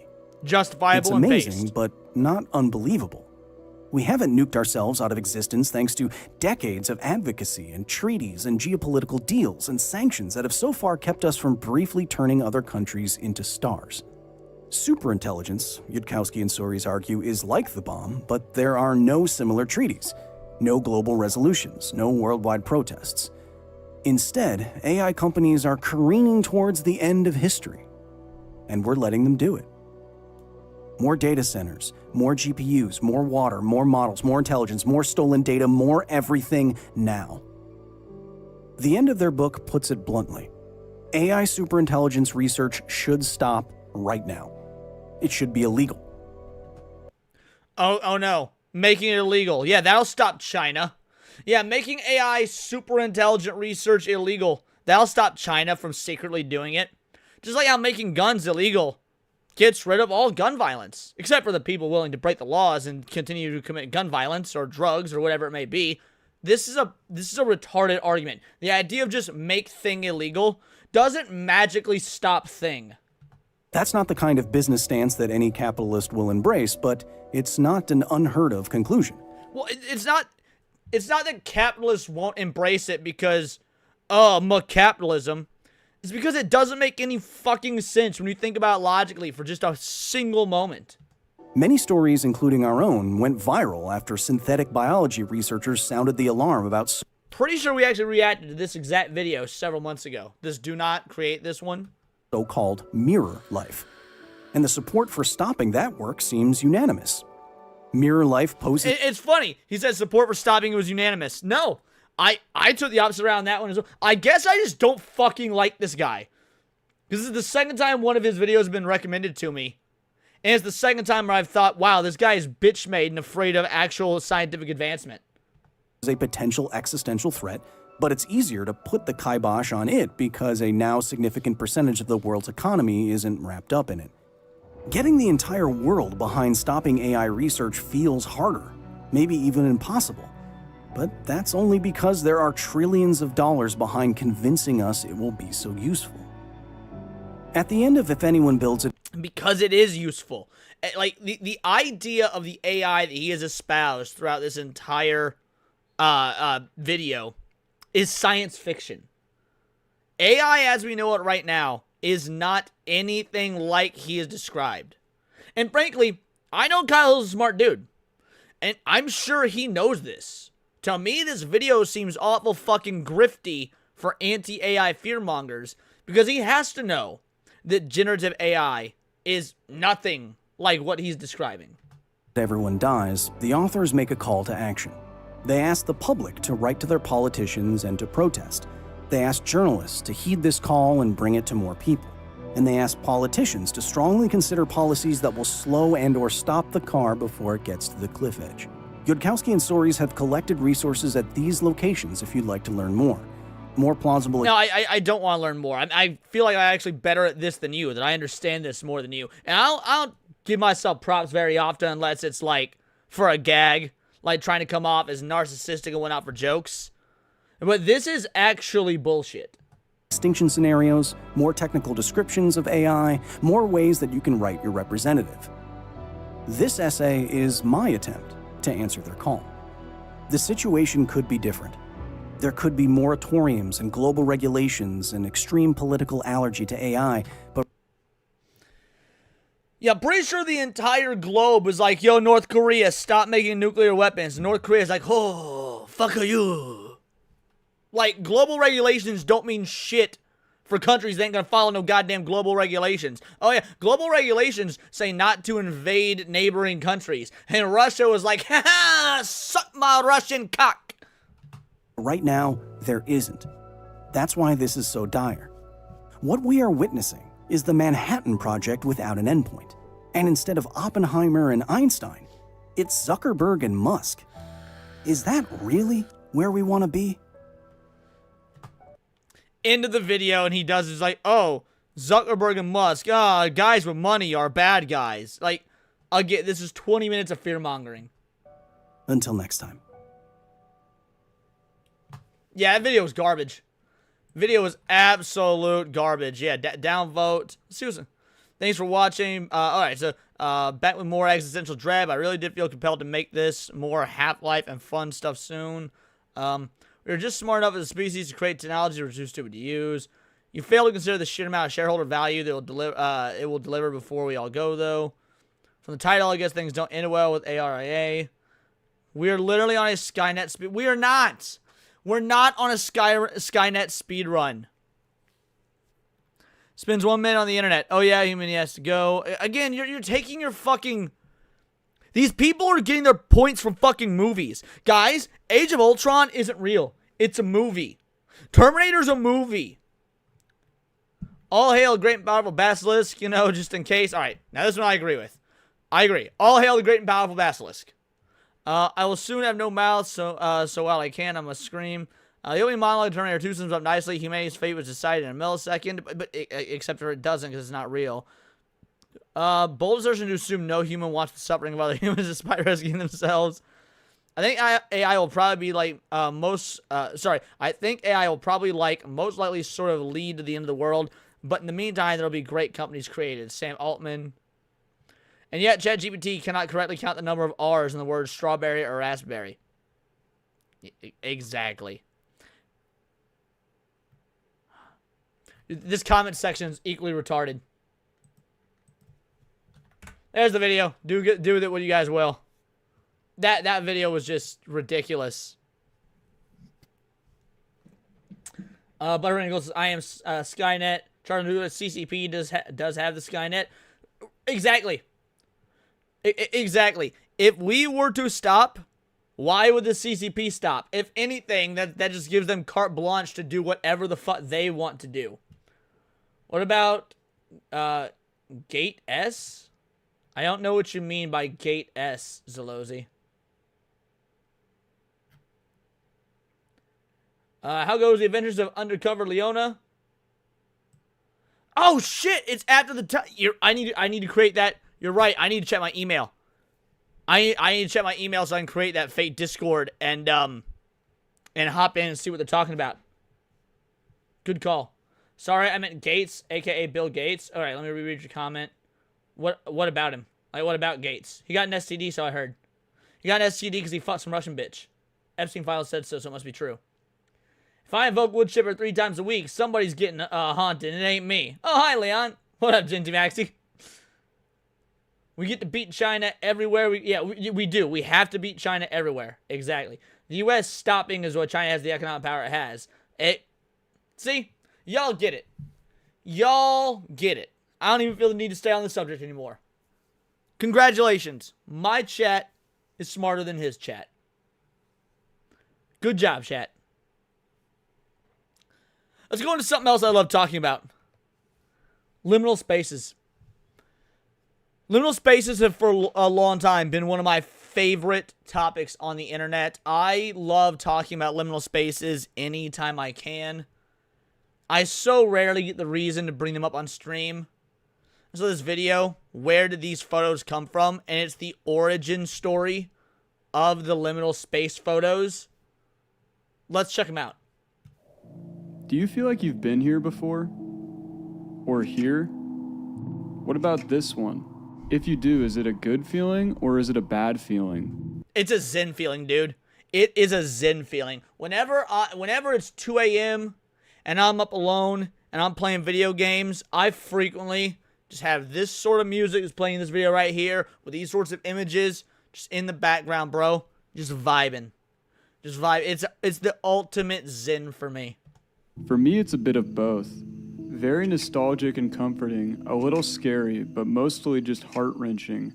These photos are very liminal and nostalgic, but they also have some magic to them I can't quite put my finger on. In today's video, I want to explain the bizarre That voice should not be coming out of that body. This looks like like Timothy Chalamet.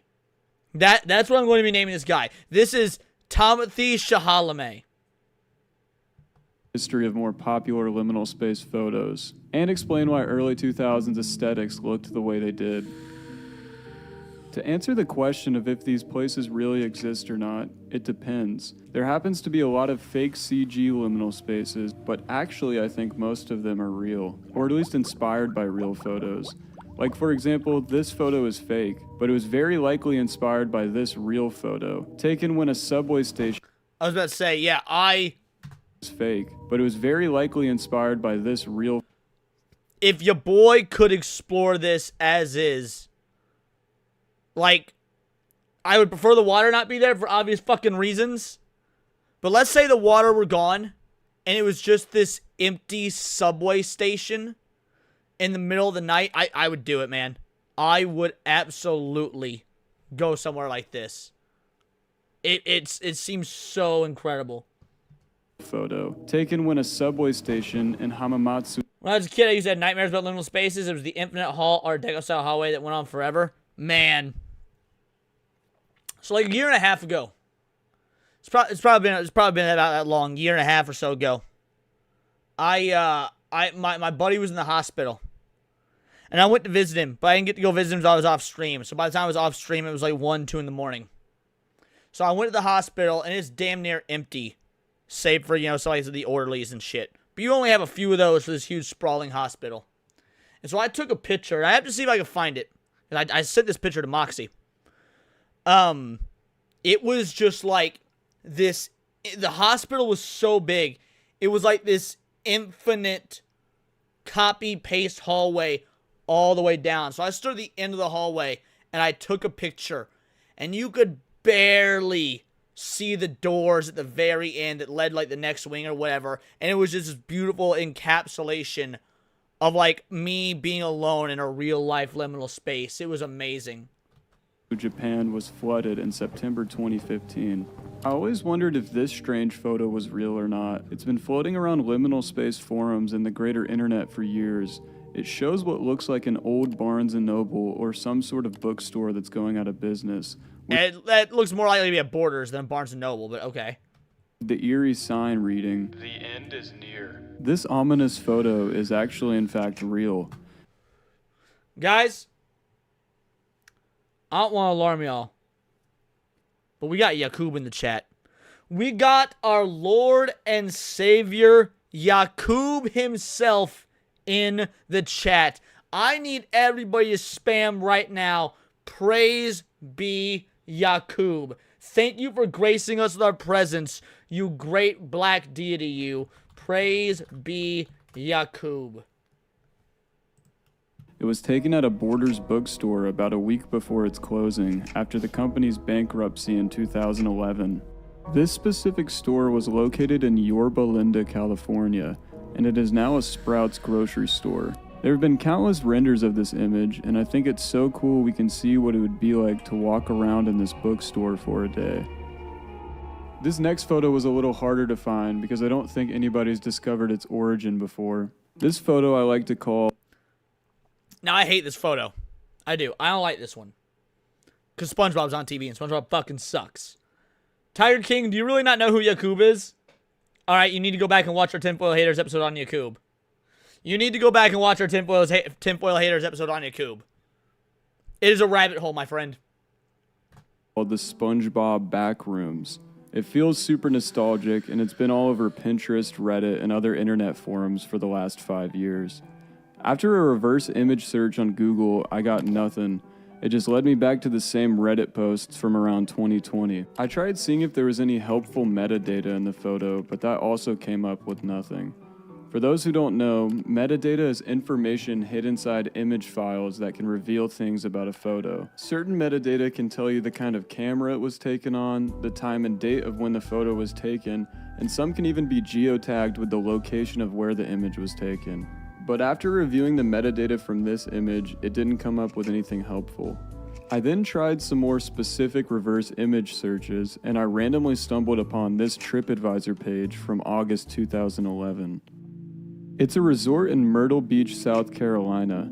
The picture is from a review of one of the resort's Even for 2011, though, that seems like a pretty old TV. Like, that's like a 2007 or earlier style TV.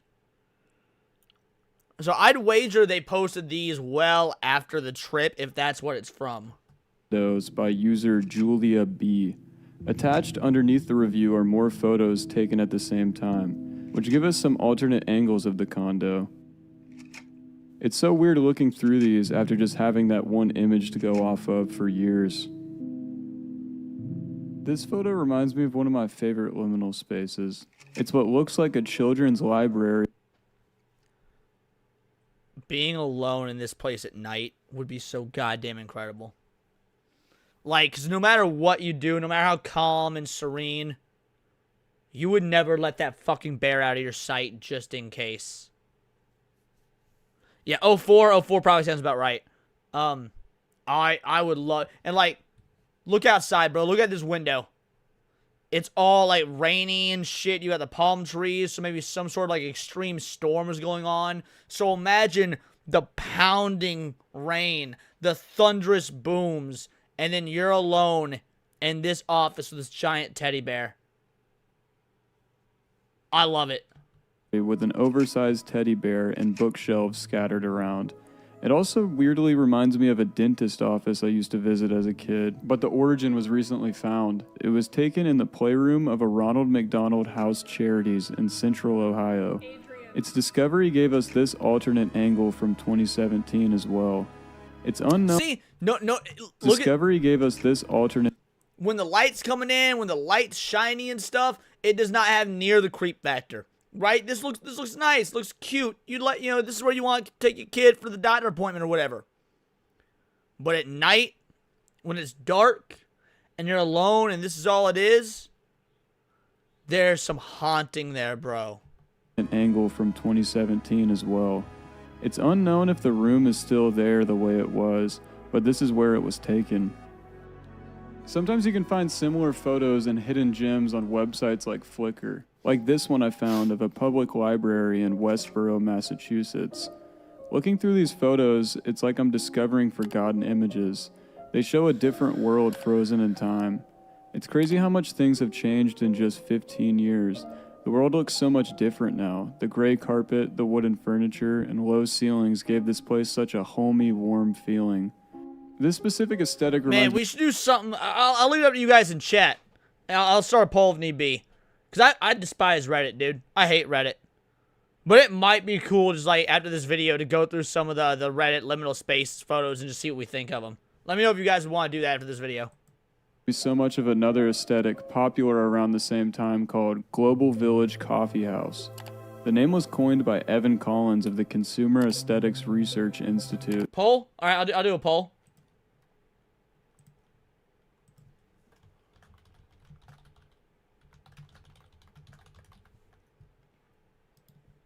Doing the poll right now. Alright, there we go. It was a trend that dominated corporate and commercial businesses in the 1990s and early 2000s. It was originally sparked by the rejection of modern tech-oriented styles of the 1980s, and it embraced more nature and environmentalism in its design. The designs included a lot of hand-drawn art, warm tones, and light wood trim. Designs like this were all over the place in the mid to late 90s, early 2000s. I hated this. I always hated this specific style of art. Like, it just seems so... I don't know. The minimalism with this level of whimsy is just so jarring and off-putting. I can't stand this style of design. On everything. They also took a lot of indigenous designs and patterns and just threw them into a sort of hodgepodge of what's called greenwashing. The act where corporate companies deceptively mislead consumers to believing the business is environmentally friendly or organic, where in fact they're just as bad as McDonald's or any other big chain. What this aesthetic reminds me most of is Panera, Starbucks, Barnes & Noble, and other big food and retail chains in the early 2000s. The whole aesthetic was a continuation of the Memphis design style in the 80s, and also art from people like Keith Haring. But while this aesthetic reigned king for almost a decade, another flip would happen in the 2000s that was almost the exact opposite of Global Village Coffee House. That aesthetic was called Frutiger Aero. Now, Frutiger Aero, on the other hand, I fucking love. If Frutiger Aero is... this might be my favorite modern aesthetic. Like, this is that sort of like started around 2002 era or so, and went for, probably... capped out around 2006, 2007. Like, Frutiger Aero is such a brilliant design. Although technically the Y2K aesthetic predates Frutiger Aero, they are very similar and bleed into each other, and I will be talking about both broadly. The Frutiger Aero timeline was roughly around 2004 through 2013. Did it really go that long? Did it go all the way through like 2013? Really? Companies ditched the rough grayscale design for a more futuristic, glossy look. A good example of this was all of the user interfaces at the time. Right here, baby. I'm at home. I'm at home right here, bro. Like, of all the game console user interfaces, there's something special about the Wii. It's not my favorite, but it might be the most memorable. That soothing music, there's no jagged edges, everything is sort of rounded. The soft whites and blues, like, I fucking love the Frutiger Aero of the Wii interface. The Xbox 360, iPhones, and Windows Vista. Hey, dude, say what you will, Windows Vista. From a visual perspective, Vista is my favorite. Vista is my favorite visually. All of these interfaces included the same key design features, like glass, bubbles, water, grass. It's crazy how just the graphic design of the products and devices we use can change so much of how that time period was remembered. After the giant tech companies started using this aesthetic, it became the adopted look of pop culture. Another offshoot of Frutiger Aero is called Frutiger Metro. This one is very I didn't like Frutiger Metro as much. Frutiger Metro had way too much going on. It sort of ditched simplicity for this, very... It's difficult to look at because it has a bunch of, like, overcrowding and you're not really sure. Like, it's so unfocused. Nostalgic and has had a huge resurgence today in fashion and general design. The holy grail photo of Y2K and Frutiger Aero is this image. How many of y'all know, like, and be honest in the chat, how many of y'all know that this is not CGI, that this is a real photograph? This is not enhanced or changed or altered in any way. This is a photograph that was taken with a camera. PK1 the only knew? Nice. I'm wondering how many other folk knew that. Me. Lionheart said I had no clue. In Wine Country. Yo, what up?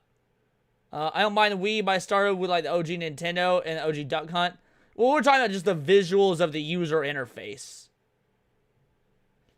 Given the age of it, I assume it was a pic. Vaguely remember that detail, never really cared. Oh, you never really cared? I thought that shit, I think that's so cool. Because it looks so fake. To me, it looks fake. So the idea that this was real is incredible.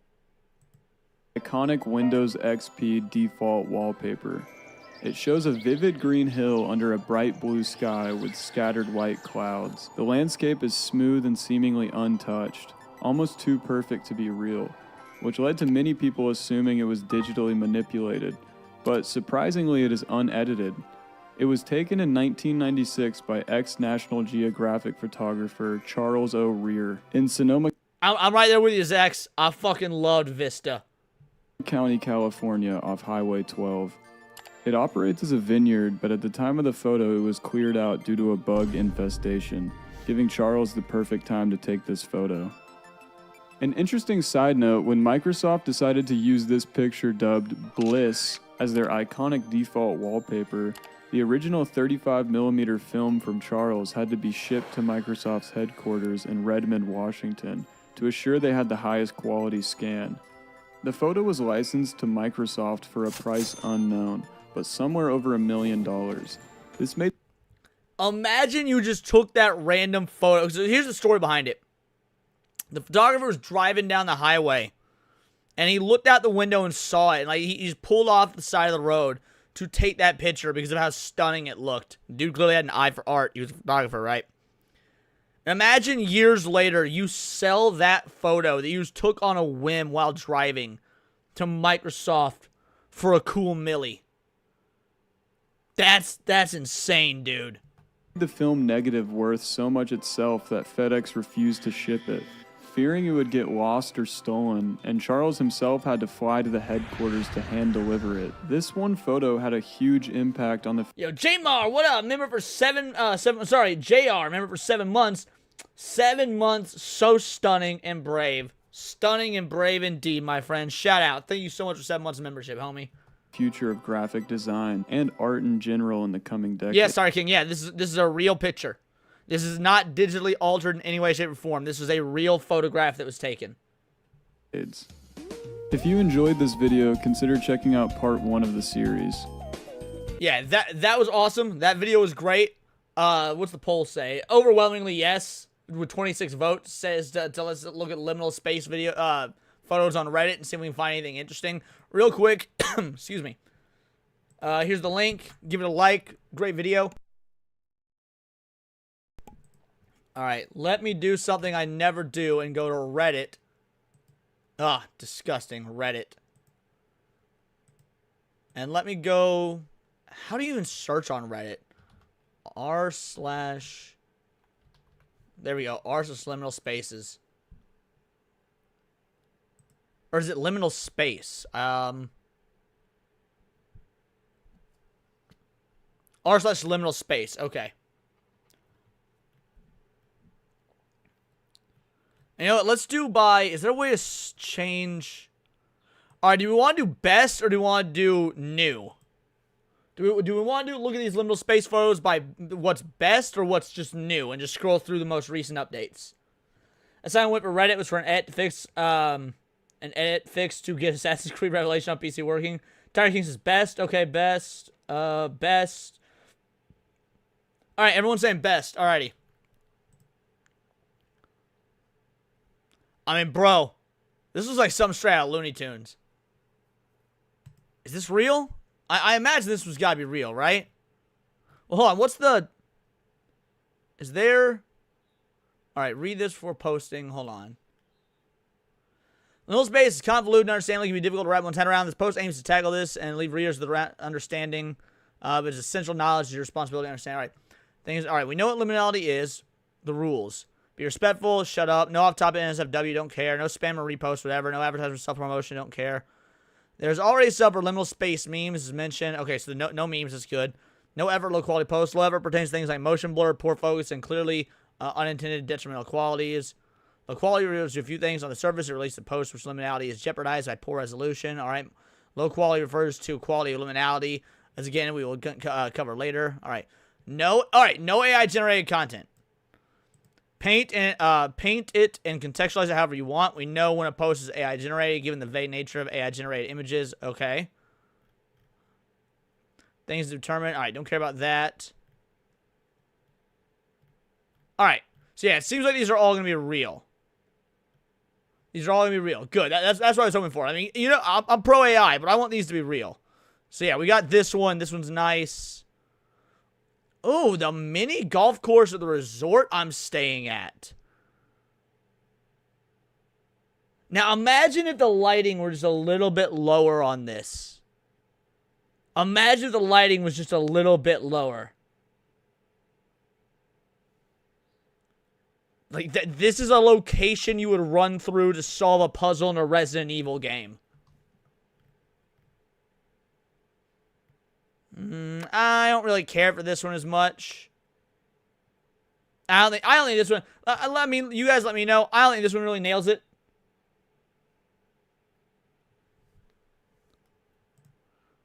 Let's see.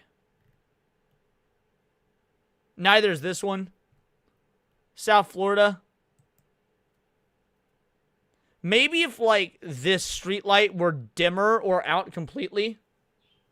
But yeah, I don't like that one near as much. What the fuck? Is this real? Train station in Denmark? I wouldn't call this liminality. I would call this more existential dread. Hold on. How do you check comments on Reddit? How do you... Okay, here we go. Denmark really said, let's make the train station look like a horror game intro. Wild. Take away the fog, normal train station. Yeah, the fog is probably what's doing all the heavy lifting here. The fog is definitely doing the heavy lifting. Denmark really said, okay, yeah. Let's make a country where there's fog. Graveyard. There's graveyards on both sides of the trains? No way.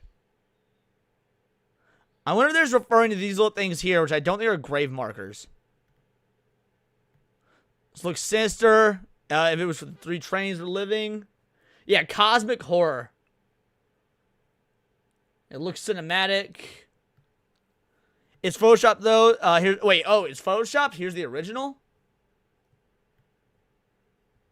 I mean, look, even if this is the original, I don't think it matters that much. This is still pretty fucking eerie. Even if it is photoshopped or edited in some way, this is still pretty eerie. I mean, I almost like this one more because the fidelity is higher and you can see more, but there's still all the fog and stuff. So the original, there was 4 trains. Yeah, so let's compare them. Let's look side by side. So we got this one and this one. I'll be real, the Photoshop actually made it work. Like, I like the original better. I think the original is more liminal. Choo-choo, time to swallow some souls. Yeah, I like that one. That one's nice. Jeffrey Epstein's pool? Wait, really? What?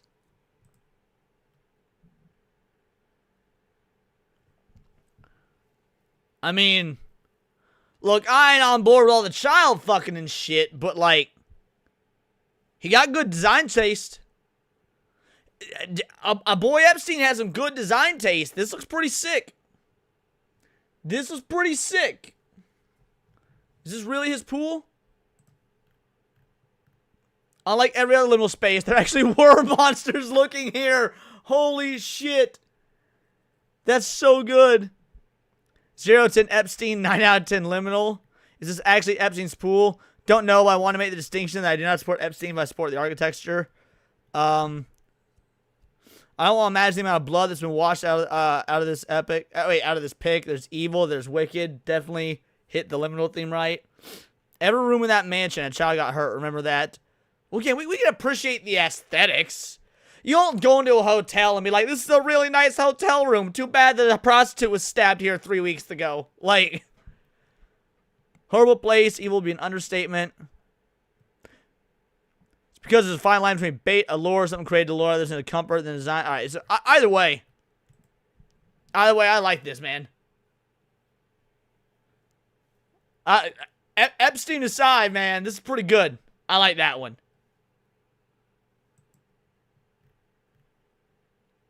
Oh, I don't like this at all. Bro, what? This looks like it's out of,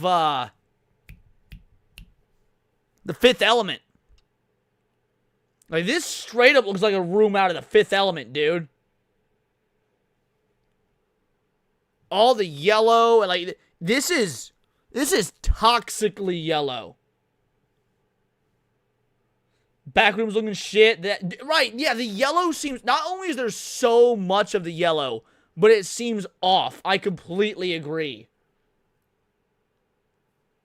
It looks like they're trying to direct me in a video game. Holy shit, that best comment of the night so far.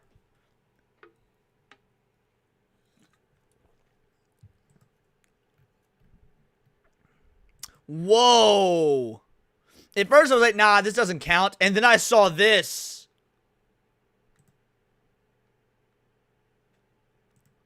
Yeah, that's liminal as fuck. That's liminal as fuck.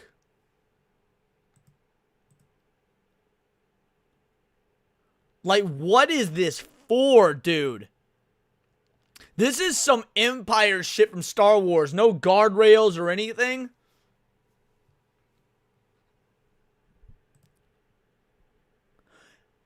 Look how high up it is. Is it real? They said nothing AI. Yeah, Bellbein, Switzerland. The staircase, permanent art installation, tile. Oh, so it's real in that it does physically exist, but it's not an actual doorway. It's supposed to be an art place. Yeah, dude, OSHA having a heart attack, son. I'm getting chills just imagining standing on this. Like, this angle doesn't seem so bad, right? This angle doesn't seem so bad. Then you get to this, and it's like, who? Don't like that. Damn. Wow. Liminal Mind, yeah, I don't care. Liminal Mind, that's happened upon this wonderful hallway and knew it belonged. Yo. Now this looks like a fucking video game, dude.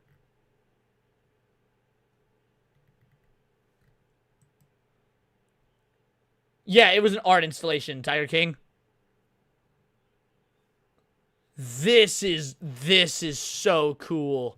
Hold on, what are the comments saying about this? Looks like something out of a cool sci-fi film. That was my first thought exactly. Darth Vader about to demand to see the ambassador. That's good. If Kubrick did Star Trek, clandestine RI machine.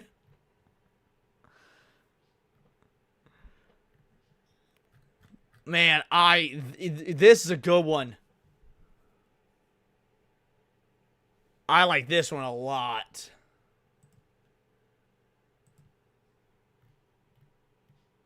What the fuck?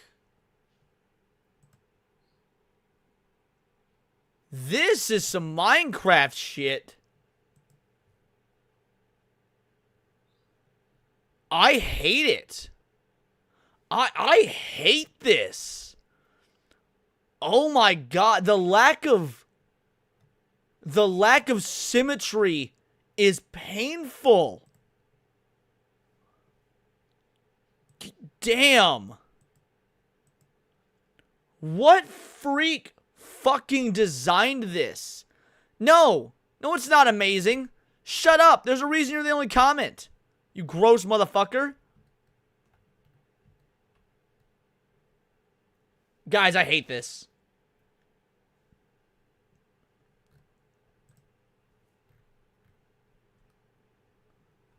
Oh, I hate this too. Scenes from 28 Days Later. Is it really? I don't remember this in 28 Days Later. Maybe it's near the end when they're hiding out, like waiting for help to come. You let the 6-year-old into my server, let alone build in it. Right.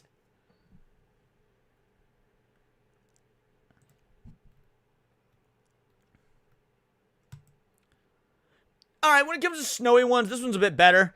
This is definitely a better one than the snowy one earlier. I don't particularly care for this one per se. But it's definitely a bit better. Hold on. We're gonna do this right.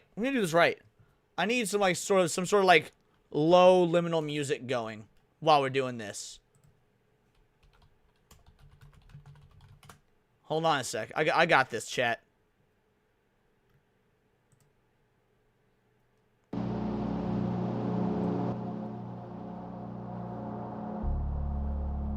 There we go. Can y'all hear that? Can y'all hear that? Is that good? Is that better? Now, how does this feel?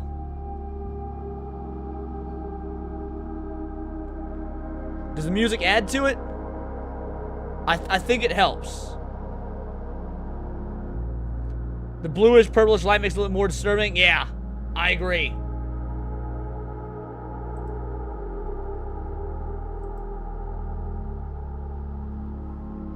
Now this is a good one. Do you know how hard it is? You know how hard it is to get a good liminal photo in broad daylight?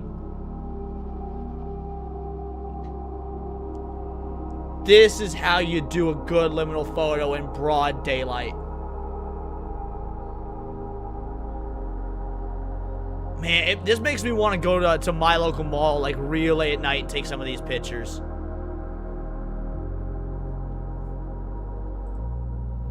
Is there any information on this one?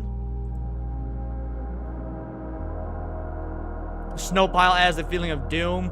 Yeah, the snow pile actually is doing a lot of underrated work. Looks like a mall near where I live. Honestly, it looks like the mall, one of the malls near where I live. 1 out of 10, the snow ruins it? What? Nah, the snow adds to it, make it feel more bleak and cold, like desert snow washing away. Yeah, like, I don't know. Do you guys think the snow ruins it or adds to it? I think the snow adds to it. And so does the moon. The snow with the moon really adds to it.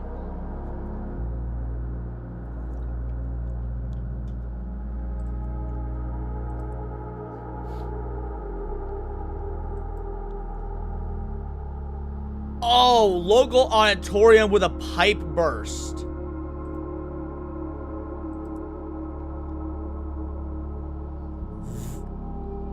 That's awesome. That is so cool, dude. Like, obviously with the fear of water, I would not go in this. But if I could observe it, like from up on the stage wherever this photo is, because there's something about water when it's stagnant that it looks fake. When the water is not running, when the water is not moving, when it's almost like just like a sheet of glass.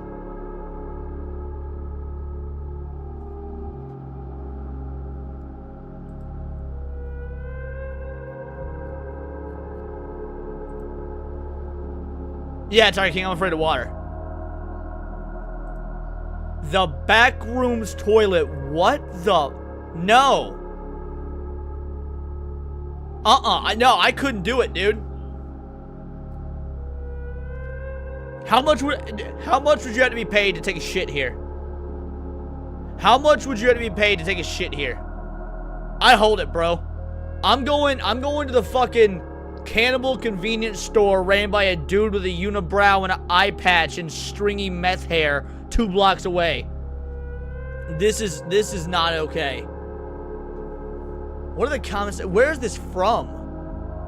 Found at a coworker's place. Almost hit my head on the way over. This is in someone's house.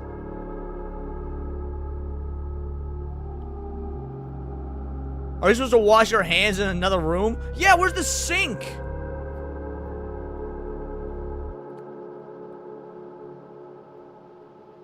As bad as this is, I couldn't even set the... Yeah, dude, and the toilet's off-center. The toilet's off-center. Everything about this is wrong. Catch you later, Cal Carry Mon. Enjoy Iron Lung. I want to see it. Maybe I'll see it tomorrow. We'll see. Yeah, man, for you broad motherfuckers, how'd you even fit in there? I'm leaving whatever country that is for real.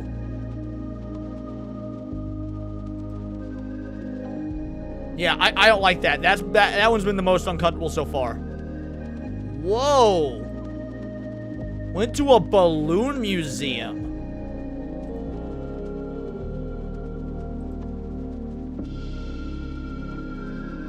I want to go. I want to go. This is like imagine an on-location video. Right? He only took 2 pictures. This is a bullshit.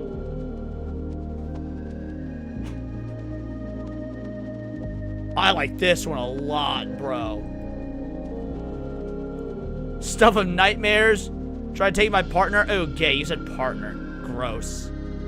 It's like a cartoon episode from my childhood. Love to see more pics. May share more here. It's very cool exhibit all around. Yeah, this one's good.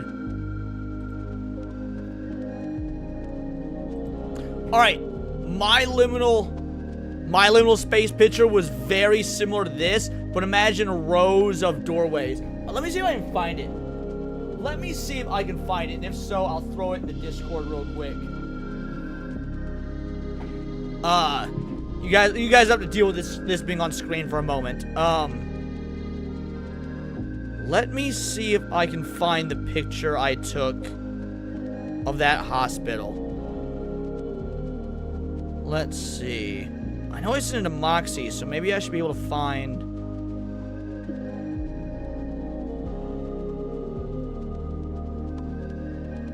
Maybe I can just go through, like, my media history with Moxie. Would that do it? Media...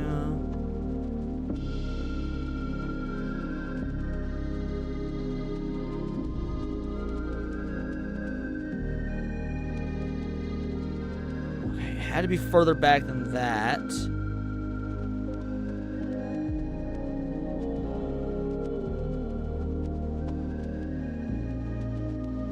Damn, I mean, there's so much to go through here.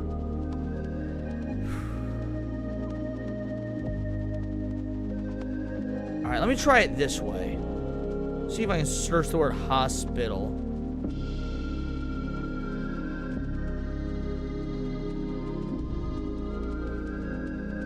Maybe it wasn't Moxie I sent it to. No, I don't think it was. Hold on. Alright.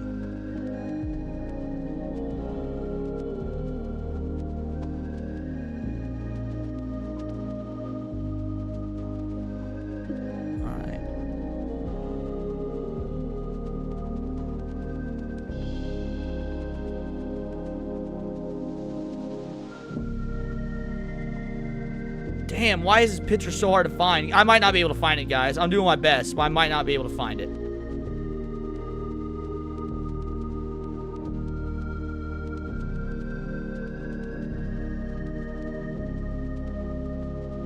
It would be right around this time frame.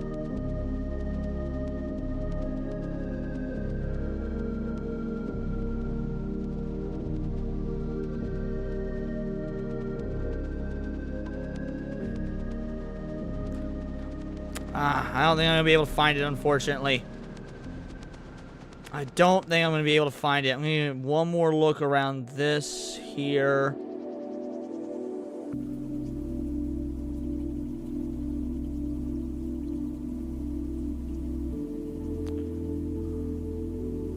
Alright, let me try one more thing. Where's the actual photo app on my phone? Maybe I saw the photo saved.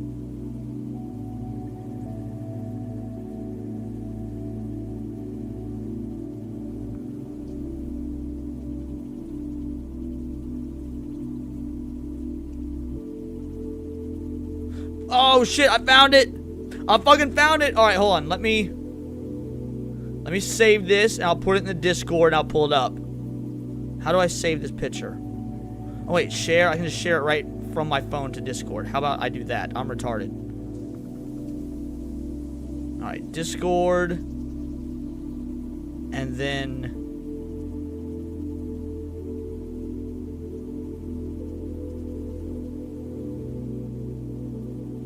share to... pick posting...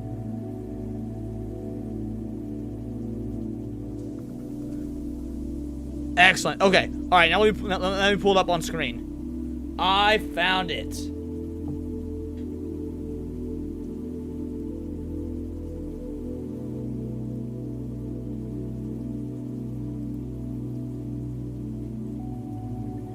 Right here, chat. This is my liminal space photo. This is a photo I took about a year and a half or so ago. This is a hospital where I'm walking around at like 1 in the morning or something.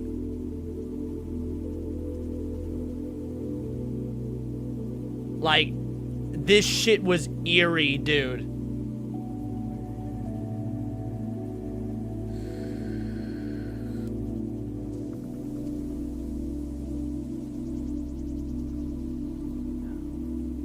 All the way at the end of there is like the door to another wing.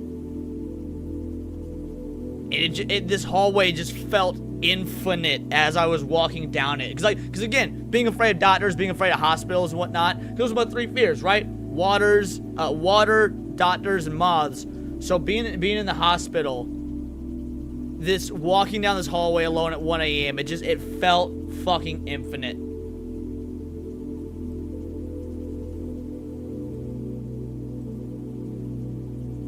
All right, what else we got? Oh, this is a good one. I love these sorts of TVs, man. I love these sorts of TVs. We never had one in my house. My buddy growing up, Patrick, his family did. Played the Wii on this big motherfucker.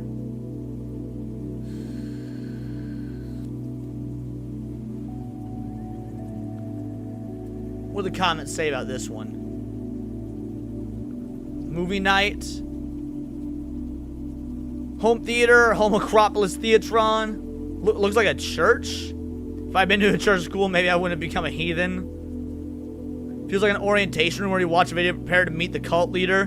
Damn. That's definitely a relative mindset. Right, everyone, even if you didn't have a home like this, you knew someone that did. You knew somebody that had some sort of setup like this, right? Gears of War on TV like that was dope, I can imagine. Everyone knew this guy if you weren't this guy. Carpet and the sunken floors. Seen this place in a dream. Before that TV was carried in, gladiators fought there.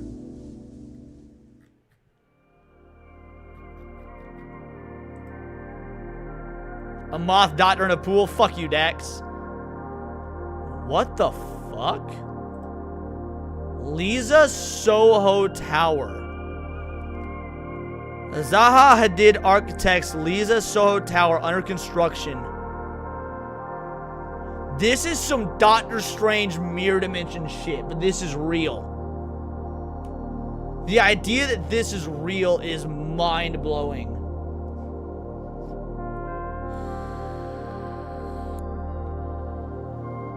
Oh, Sage of Six Paths. Alright, welcome to Sage of Six Paths.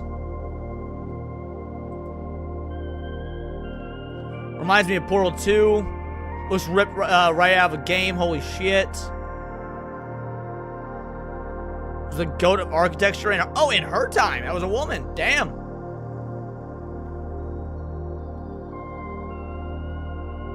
Is there any other... I wish we could see it from other angles. Oh, wait, we'll just Google it. Duh. Lisa Soho Tower. Let's see what this looks like at other angles.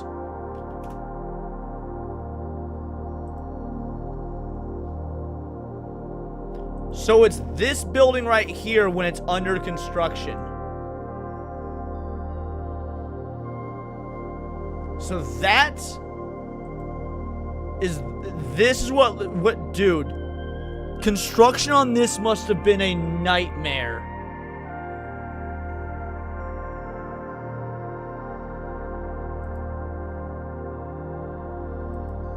Yeah, that one's crazy.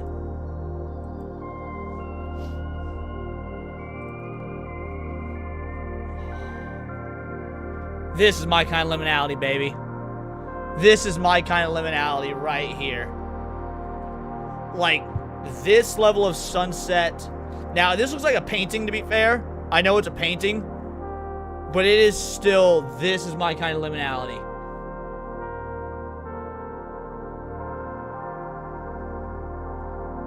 Those sorts of colors.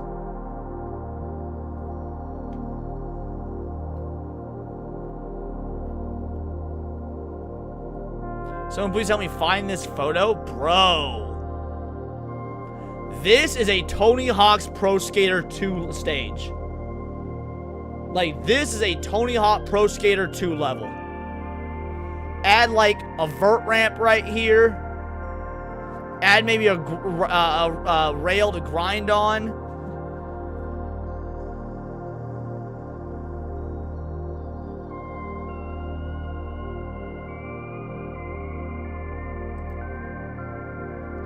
Hold on.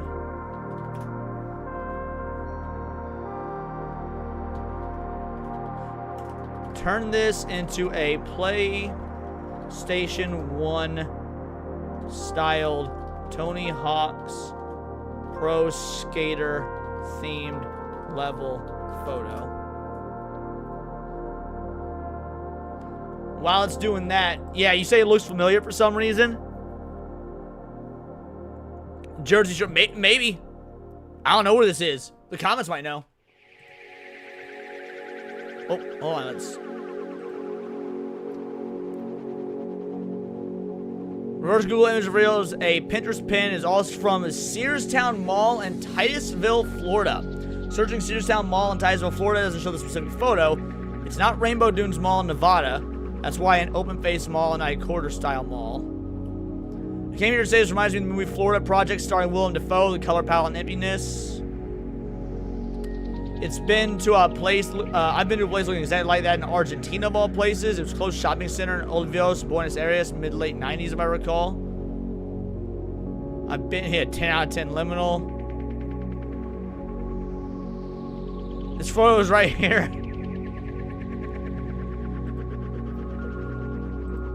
There it is. Now it's a Tony Hawk level. See, like that's all it took. Image, Tony Hawk version. Do you not see this just right at home in a Tony Hawk game now?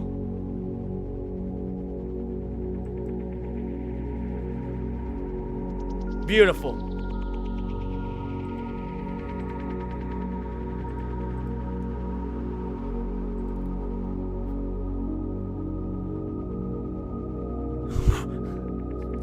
This would not feel liminal if not for this right here. Do not swim alone. Fallout. Yeah, it is a bit too clean for Fallout, I agree. Yeah, do not swim alone, that's good.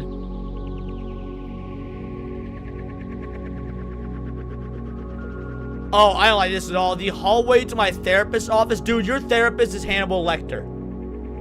Your therapist is Hannibal Lecter. This is some backroom shit.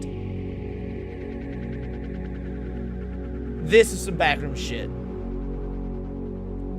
Alright, chat, I'm gonna leave it up to you. We can keep doing this for a little while longer. We can go to the next reaction video, because I don't want to just, like, bore you guys. So whenever you've had your fill of the liminal stuff, let me know and we can move on. I'm good to keep going if you guys are, but I want to make sure that you guys are being entertained stream-wise. That's what matters, that you guys are being entertained stream-wise. Like, this, just an out-of-nowhere sink. What's the reason for that? That's why this seems fake. A sink for what reason? This is an outside dumpster. What's it doing inside? And why is this one piece of the wall not have the wallpaper everything else does? Yeah, but it can't just be personal home turned into an office, because none of this shit has the hallmarks of a home. Like, yeah, this wouldn't be a home. Look at that.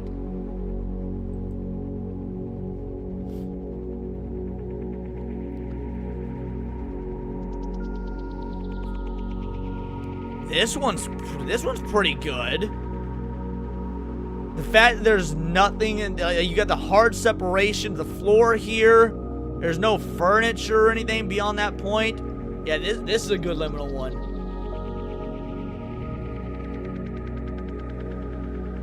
I like this quite a bit. Where is this? First catch, the hallway that forgot to load textures. Congrats, you unlocked the tutorial for the existential buffering. Stanley, go back and look at the plants. Good job, OP. This is irrationally unsettling. Solid spot. Yeah, this is good. They did good with that one. Alright, this one can't be real. There's no way. There's no way this is real.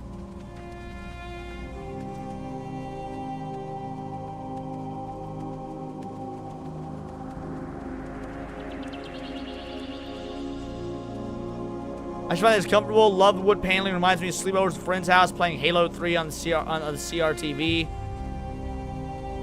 I get too. All needs a TV and video game station. Well, let's do that.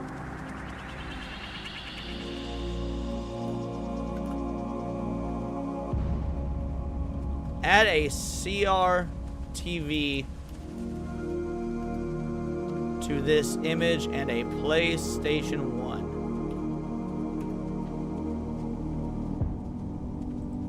Alright, let's see what they gotta say while we're doing that. I've always said this reminds me of sleeping over with friends, especially the ones that use to have basements with wood paneling, staying up to like 3 a.m. with bright fluorescent lights on, carpeting all around, being all sleepy but too excited to sleep, parents checking on the occasional lighting bug in the corner. Yeah. It's an Atari and a black and white set. So much room for activities.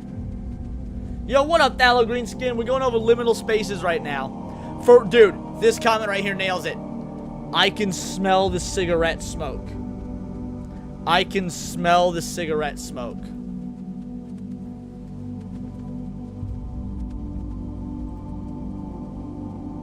Alright, come on. Do your thing, ChatGPT.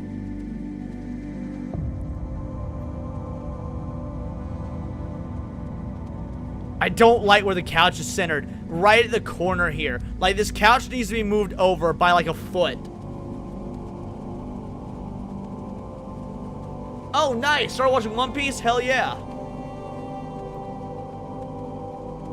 Alright, looks like it's finally loading. Okay.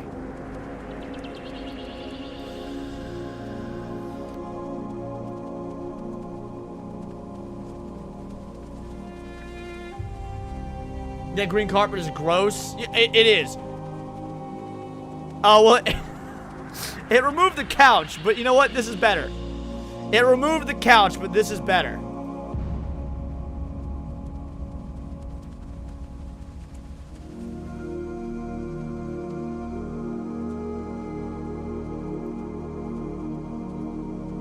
What do you guys think? Could you just live in this room?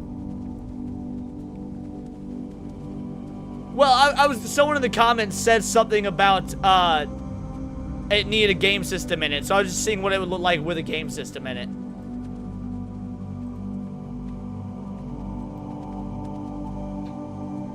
You'd have had it set up against the back wall? Oh, that's a... You know what? Let's do that. Let's... put the TV and PlayStation against the far wall. Alright, while it does that, we'll look at more. Yo, this one's weird. Like, the fact that there's no door or anything, because obviously I'm sure this is in a mall and like the door is off to the side out of frame, but just the way this one is framed is... Leon's making analog horror? Not really. We could. Hold on. Let's... Nope, I don't want that. Wrong thing. I want... Yeah, there we go. This right here. 6 out of 10. just it. The wall and bench are just an illusion. You walk through to get inside the Skechers store. So yeah, not a lot of comments on this one, unfortunately. Polish Night Dreams. Oh, that one's nice. I like that. Yeah, that one's pretty good too. Oh, that one. See, I like this. This is real good. 311. That's a good band. I like 311. This is just a Resident Evil location. Actually, it's more Silent Hill.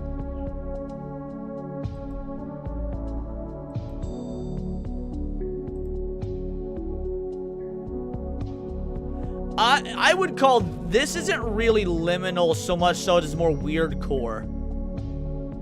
Yeah, this is more weird core than liminal.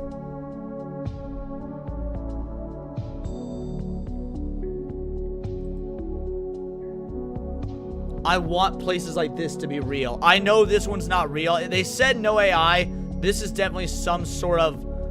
Because this can't be real. This is! Holy shit! Hit thrill of the Boreal Valley sewerage, maybe? Can't tell this is real or not. If I recall, it's an illustration, so it's real art, not AI, but it's not a real image. Okay. Alright, that makes more sense. This is an illustration. Oh, yeah. Yeah, adding it to the back definitely had a different feeling here. This is backrooms kind of shit. That's what we're... Yeah, the liminal spaces. I like that liminal. That's a nice liminal. That's exactly right, AJ. That's a nice liminal. Whoever said to add the console and TV to the back, that was the right choice. That was definitely the right choice.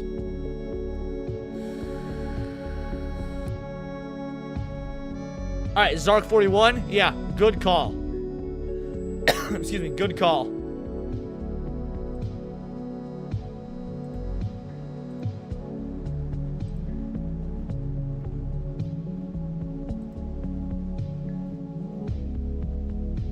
What the would you ride this? Is this just a roller coaster on a like really foggy day?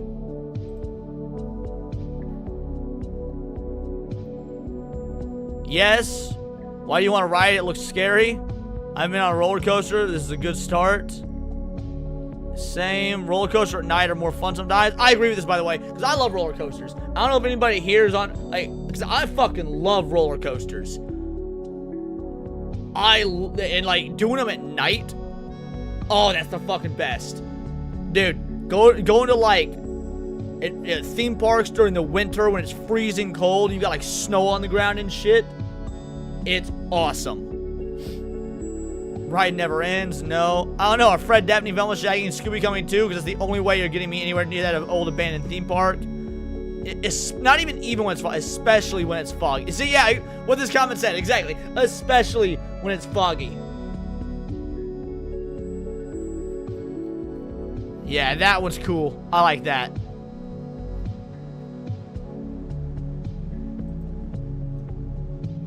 Huh.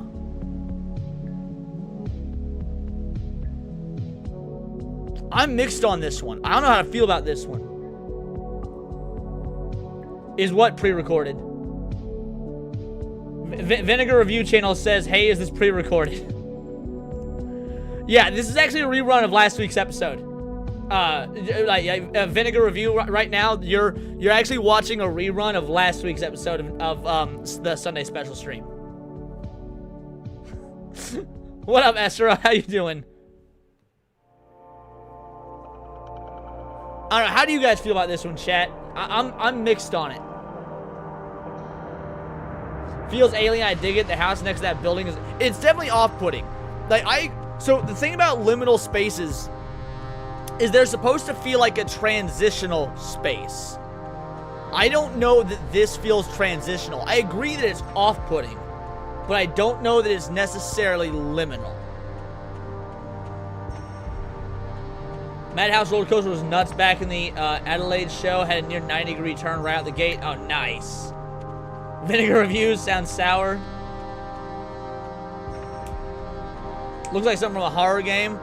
Yeah, it definitely looks like something from like some sort of sci-fi horror, for sure. Person refused to move and bam, we're gonna build the biggest gym next to you. Oh. Nuremberg 11/07/2024. Picture I took in Nuremberg while this is in the hotel? Whoa, whoa, whoa, hold on. We're gonna...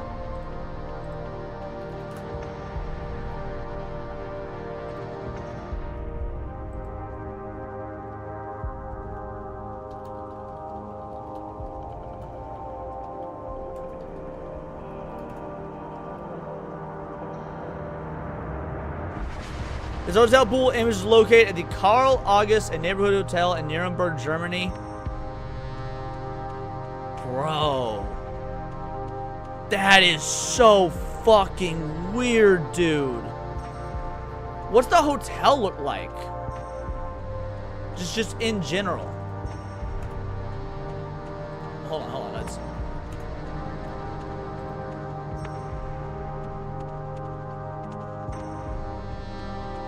Even this hotel looks sort of liminal in some shots. Like, I mean, I guess since you got a person there, not really. But if you get the person out of there.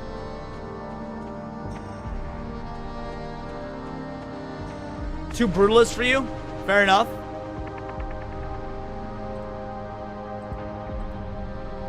The fact that this is a real pool, though, that's insane.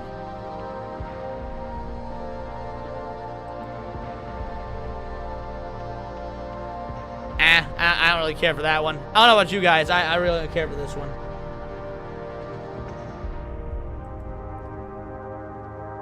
Silent Hill ass photos like this are so incredible, dude. Looks like some of the back rooms looks funky. That's creepy. Person refused to move on. Bam, we gonna build the big... Oh, okay, I read that one.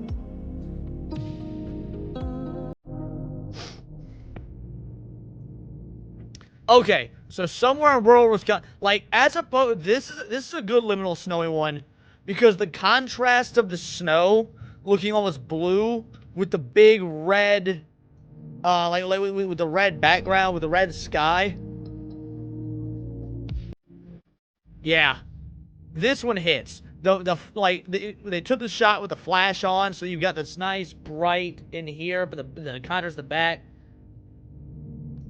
Web snow would be in this. Well, these are all... I don't know what you mean by web snow, but these are... We're on the Liminal Space subreddit, and we're doing, like, the recent top ones. Covered alleyway growing icicles in Cleveland. What the fuck? Yeah, I don't like this. However, this is still better than that toilet one we saw earlier. That narrow toilet hallway. This is still better than that. Somewhere quartering is hiding and ready to pounce. That's funny.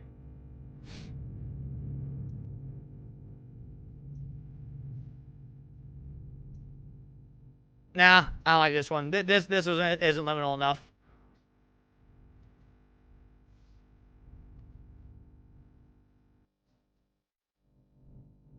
Alright, these are good. This one especially. Hold on, what's... Do not acknowledge the voices in the fog. Yeah.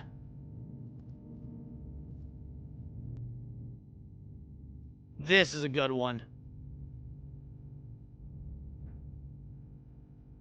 Appalachian Trail at night. Oh, that's cool. This would be a Fallout 76 location, bro. Like, because there's parts of Fallout 76 that are just in the wilderness, and there's no, like, cityscapes or abandoned towns or anything. And, like, you're gonna stumble across a Mothman. Or a Deathclaw, right?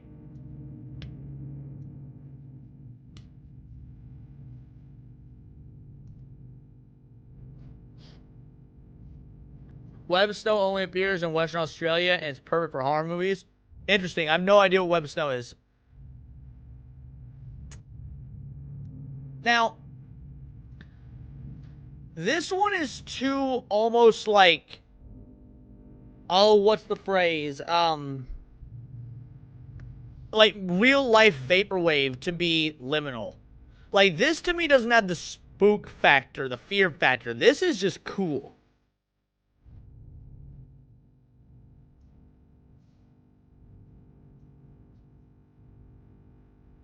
Nah. It's a nice oil painting, but I don't need a liminal vibe. Not really from that one either.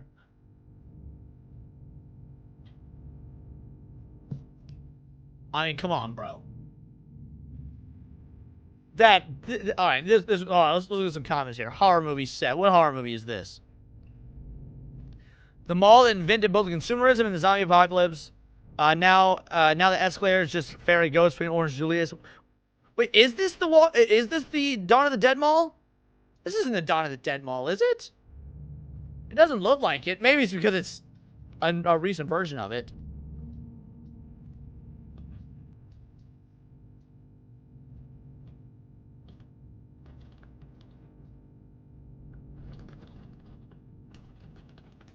You guys are saying yes. Is it? Really? Oh, Monroeville Mall in Pennsylvania. I did not know that's what it looked like nowadays. Because I mean, because this isn't a shot from the film, is it? Because I don't remember it because I fucking love that movie. And I don't remember this shot in the film.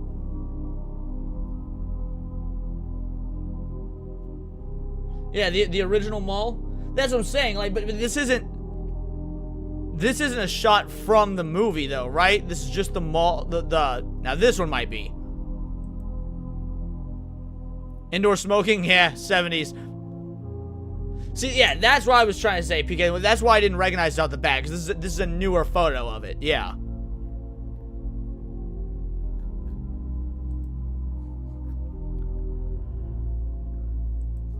I got some of these not too far from where I live. So it's not just stairs. So where I live, there's this place on the outskirts of town. And it's overgrown with all this not farmland, but like foliage and shit like that.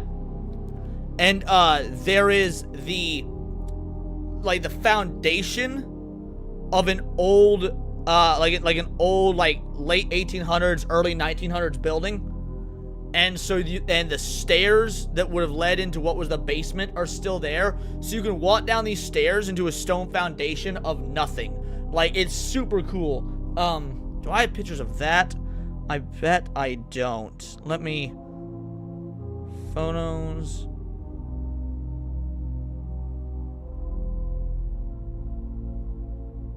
Let me check real quick.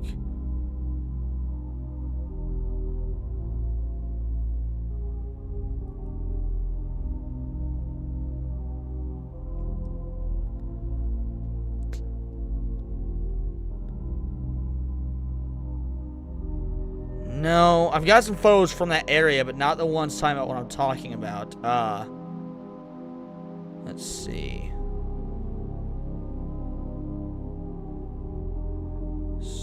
Stone stairs. I don't think I have photos of this.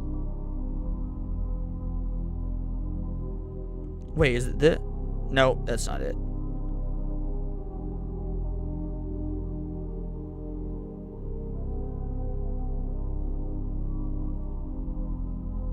Yeah, damn. I don't have pictures of that one. Oh well. Change the game. This is for babies. Why are you playing me? Okay, Clip Bishop. I don't know what you're referring to. Alright, we saw that one already. That's a pretty good one. We saw that one already. The other side is like a view outside of a garage, it looks like. This is a good one. I'm doing a poll for my channel. What's your favorite brand of vinegar? I didn't know there were brands of vinegar, man. I'm gonna be real, dude. I didn't know that, like, I just buy, like, apple cider vinegar. I don't even pay attention to the brand.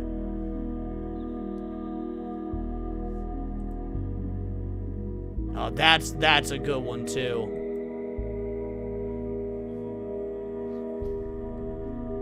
I would absolutely stream from this bitch. I would absolutely stream from this bitch.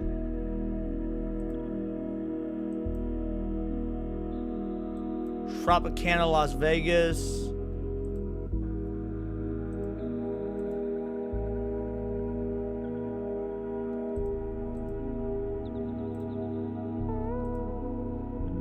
Oh, mods, you know the deal. Ban him.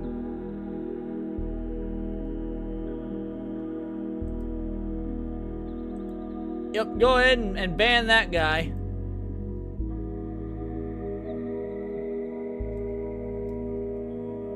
Dex, do your thing, homie.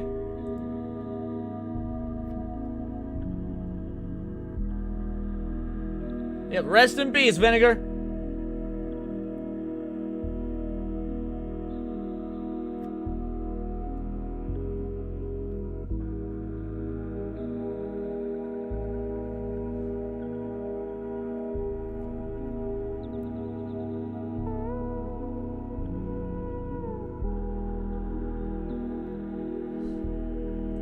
See, I don't find this to be liminal at all.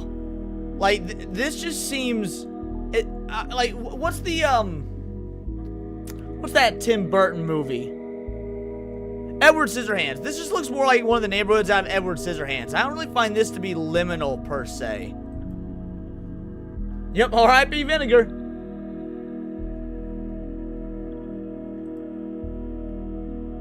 Wait, what the hell? Oh, this is a... Oh, okay, yeah, it's a Google image, okay. Alright, we've seen that one. I wouldn't see, I want to see more water ones, but like, weirdly unrealistic ones. I think we're about hitting stuff we're going to be repeating, so we might be moving on to the next, yeah.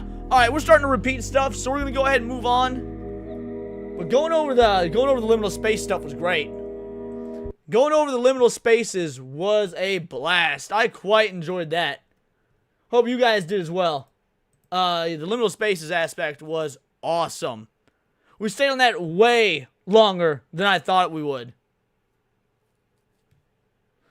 Yes, that's right. I'm quite aware. Oh, mods, looks like you have to be doing working overtime. They're trying to do to me what they were trying to do to Hypno. So mods, if people be coming in, you know the drill. Just ban some people like that. Sorry, Dax. Looks like you're going to have to do your job for a little bit. I know it's unfortunate, but you are.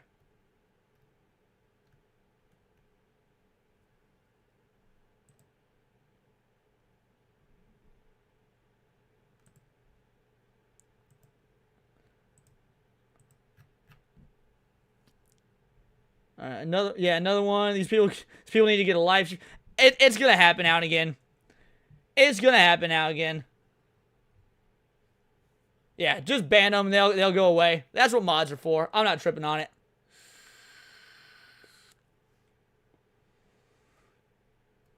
I trust Dax to do his job.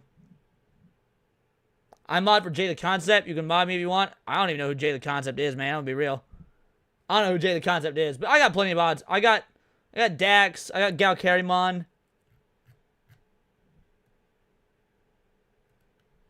Yeah. So, while you guys are doing... Yep. While you guys are having fun with that, we're going to do our next video. This one was dropped in the Discord. The psychology of people who grew up in the 90s. So my boy Paul put this in the Discord, and he said this video spoke to him. I'll be real. These psychology of people stuff I find usually pretty lame. Right? Because, like... Psychology doesn't really... It's a soft science, man. Psychology is soft science. I don't really believe it. Like, understanding the human brain... There's a lot going on there that I just don't buy into. But we'll see. We'll see how accurate this is.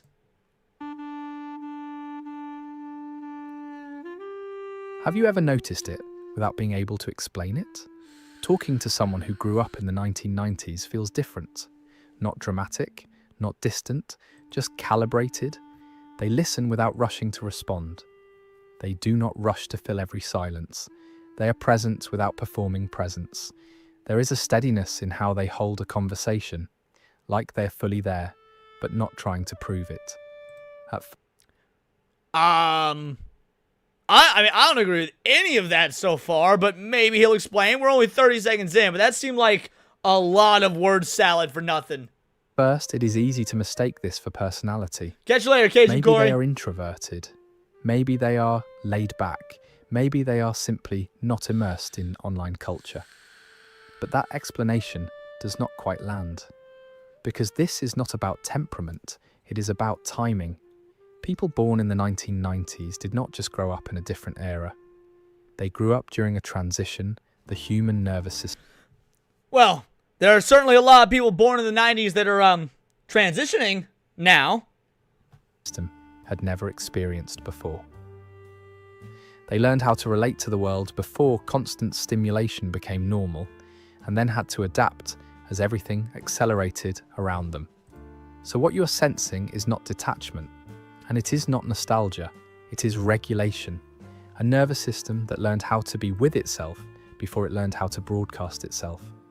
A way of moving through conversations that does not demand constant feedback in order to feel real. And once you notice that difference, it becomes hard to unsee. See, I get they're probably talking about generalizations, psychology people that grew up in the 90s. But, like, I know some folk that are just the most vapid, annoying individuals on the internet, in real life, whatever it may be. And they are absolutely of the 90s. I can't tell if... You can't just generalize all people from the 90s in that regard. Because it quietly shapes how they relate to silence, to technology, and to other people, long after childhood ends.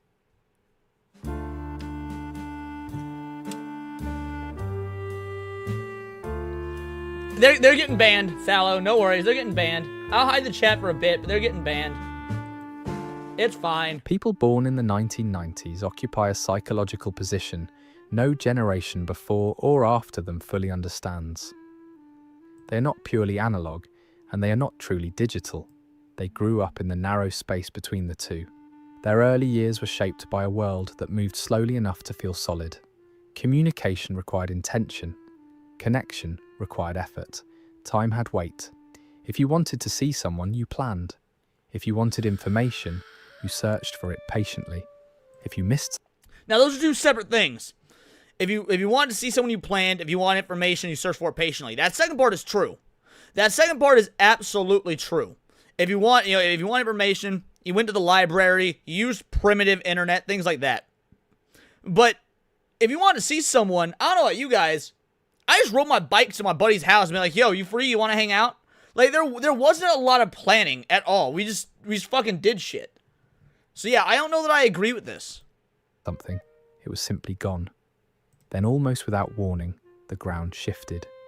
Technology did not arrive gradually. It accelerated. Suddenly, speed became the expectation. Availability became the norm.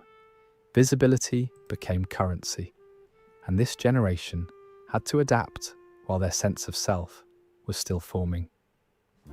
Yeah, Demon Carol. Or you just bumped into each other down the street and did it. And that would happen all the time. Like, I remember we had this fall festival in my hometown growing up, right? We had this fall festival growing up in town. And, like, you never really made plans with your buddies to go together because you knew you would run into each other and just inevitably, like, you might show up with your parents and you'd be like, oh, shit, Aaron's over there. I'm going to go hang out with Aaron right now. And, you know, you just fuck around with him the whole rest of the night. This is what it means to be a bridge generation. A bridge does not belong fully to either side. It exists to connect what came before with what came after. And psychologically, that role is demanding. People from the 1990s learned how to switch codes constantly. One moment, they move comfortably through digital spaces. The next, they long for a kind of depth that technology struggles to replicate.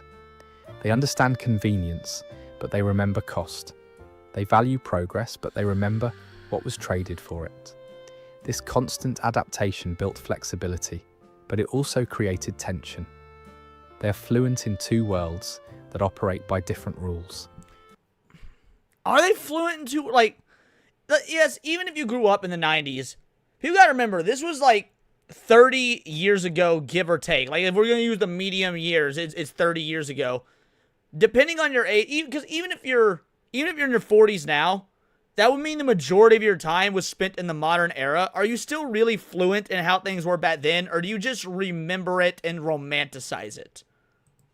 And living in between shaped not only how they use technology, but how they relate to time, relationships, and themselves. To understand them, you have to understand that they were never meant to choose a side. They were shaped to carry both. For people who grew up in the 1990s, childhood unfolded without a record button. Moments did not come with a pause function. No, it didn't. You absolutely had a record button. Like, all VCRs and cassette players and whatnot could record shit. You just had to press the button. It wasn't like digital, but you could analog record stuff. I don't know why this video was recommended to me. So far, it's been wrong on all accounts. There was no instant replay. No archive waiting online to be revisited later. If something happened, it lived only once. And then it was gone. Saturday morning cartoons could not be rewound. Family gatherings were not documented from every angle. Embarrassing moments faded instead of being preserved. Joy existed fully in the moment. Exactly, PK1 only. We just didn't upload it. Like, my dad growing up, he had the video camera out during Christmases or birthday parties or whatever, or your school plays. It was being recorded on, like, the big bulky video camera that you put on your shoulder and shit like that. Yeah, I'm from 1990, 2000. I reflect and remember on what happened. Right. But yeah, Saturday morning cartoons couldn't be rewound. I don't know about you guys. I recorded, like, some of my favorite Saturday morning cartoons on, on like blank VHS tapes so that I could rewatch them. And yeah, we would record them. And we would fast forward through the commercials, not knowing that in 30 years, we would end up being nostalgic for those commercials. Because there was no expectation that it would be captured, shared, or validated afterward. This shaped something subtle but powerful in the nervous system. Presence was not a practice. It was a requirement. When moments cannot be saved, the mind learns to stay. Attention settles naturally instead of being pulled in multiple directions. Experiences feel complete because there is no part of the brain holding back, thinking about how it will look later or how it will be received by others. This is not nostalgia. It is psychology, a nervous system that develops. Yes, I mean, so far, I'm not seeing, and maybe it's because I'm biased against psychology, right? It's a soft science. It's a pseudoscience. Develops without constant external observation, learns how to be internally anchored. It does not need to I taped a lot of tapes, a lot of copy movies on VHS. You get 3 movies. Well, so War Wizard, that was one thing. Like, so we would see movies in the theaters, right? We loved going to the theaters. Theaters were awesome. But sometimes there was a movie that was on pay-per-view, and you'd pay like $3.99 to watch it once. So what my family would do, we would just record the whatever we got on pay-per-view on VHS, and bingo, bango, bongo, you got the movie forever. You got the movie forever. It was that simple. Like, I didn't see the live-action Scooby-Doo movie in theaters. Or if I do, I don't remember doing it. But I certainly remember that we recorded it off TV. We recorded we did that. We recorded Hidalgo. Like, awareness in order to feel real. It does not require proof to trust that an experience matters. Later, when technology introduced endless documentation. You think the 90s kids are the last generation that really doesn't talk about social anxiety when talking to people? I think you are entirely romanticizing that shit. How many 28 through like 36-year-old blue-hair liberal freaks are there that absolutely talk about social anxiety and shit like that? You just happen to be in, like, with a good crew, a good group of people, whether it be in real life or online or whatnot, that don't talk about that dumb shit. Because there are plenty of people from our generation that do. This generation already carried a different baseline. Give me 1 sec. They could use the tools, but their sense of presence did not depend on them. Silence did not feel empty. Moments did not need witnesses. That early environment trained a quiet kind of attention, one that stays with what is happening. instead of splitting itself between the moment and its potential representation. And that difference still echoes today, in how they listen, how they remember, and how fully they inhabit the space they are in. For people who grew up in the 1990s, boredom was not something to escape instantly. It was something you eventually learned to sit with. There was no endless stream of content waiting in your pocket, no algorithms stepping in the moment. Okay, yeah, it wasn't, like, there was no endless stream of content in your pocket, but there was still an endless stream of content, right? Like, even in the 90s, you really didn't have to be bored. We had Cartoon Network and video game systems, and again, we had the early internet. I don't know if everybody else was on the early internet. I was. I come from a family of techies, dude.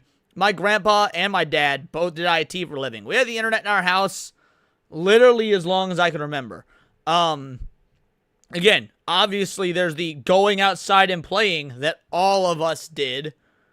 So yeah, I don't agree with this idea of like you had the options for constant stimulation. It wasn't as immediate or as convenient, but there was a constant stream of content. Moment stimulation dropped. When boredom appeared, it stayed. And that forced a choice. Remain uncomfortable. Yeah, I had a ton of fucking fun with a cool stick. Dude, for every single cool stick I found, your boy was a Jedi. That cool stick was not a stick, it was a lightsaber, and I was cutting down the stormtroopers, son. Or create something from the empty space. This is where imagination entered. Boredom became the doorway to interactivity. You invented games, you daydreamed, you replayed conversations in your head. You learned how to occupy your own mind without external input. Over time, this trained something deeper than creativity. It trained emotional self-regulation. When there is nothing to distract you, the nervous system You're learns trolling how to AOL settle chat itself. rooms, yup. It learns that discomfort rises, peaks, and fades without needing immediate relief. That skill is rarely named, but it matters. It becomes the foundation for being alone without panic, for waiting without agitation, and for feeling restless without needing to numb it. Today, boredom is often treated as a problem to solve immediately, but for this generation, boredom was a teacher. It showed them that inner life could be rich enough to hold attention on its own. This is why many people from the 1990s do not fear. Yeah, I admit I might be rose-colored glasses. I don't remember being bored. I was obviously a kid in the 90s. Like, I remember being bored as a kid in the 90s. But looking back on it, I also I know that I shouldn't have been bored. That I was like an extremely blessed kid, had an extremely blessed life, things like that. I was like, damn. I should not have ever complained or whatnot about being bored. There was always something to fucking do. To me, mostly what being bored meant having to play alone instead of playing like with my friends. That was the difference. Like, because you could have endless amounts of shit to do, but it was boring if you didn't have somebody to share it with. And that was the difference. Quiet the way others do. Silence does not signal emptiness. It signals possibility. They learned early on that when the outside world goes still, the inside world does not disappear, it wakes up. And that relationship with boredom shaped how they think, how they cope, and how comfortable they are being with themselves without needing constant stimulation to feel alive. For people who grew up in the 1990s, waiting was built into daily life. Not as a lesson, but as a condition. You waited for movies to arrive at the video store. I didn't even consider that straight Sith male. He says he just sounds like a boring Brit at this point. Maybe it's because he's British. British people aren't as awesome as Americans. Maybe the 90s for the Brits was way different than the 90s for us based-ass Americans. You waited for your favourite song to come on the radio, hoping the disc jockey would not talk over the intro. Okay, now that part's true. That part's true. There was nothing like, because even back then, we talk about how like, oh, the radio just plays the same 6 songs every 40 minutes. Like, that was true even back then. And like, you would sit and listen to the radio for hours hoping to hear one song. And when it finally came on, you were like, yes! And yeah, okay, I'll give him that point. You saved allowance money for weeks or months to buy a single compact disc. desire did not lead directly to fulfillment. Time sat in between. This repeated experience shaped the nervous system in a quiet but lasting way. Psychologically, delayed gratification is not just about patience, it is about trust. All right. Again, I'm gonna give the video some credit. I'm gonna give the video some credit because this is why I don't shop online. Being you know a 90s kid, being somebody that grew up having to like find the right thing to spend my allowance on, not being able to just instantly get whatever I wanted, things like that. I don't shop online to this day. And me and Andy were talking about this a while ago. You know, Andy over at Hold My DualShock, shout out, give them a sub. The idea of shopping online is so boring and painful to me. I don't like doing it. I'll do it out of necessity sometimes. But even when I'm grocery shopping, like, I prefer to go to the store. And the reason being is, like, now again, I don't always do it.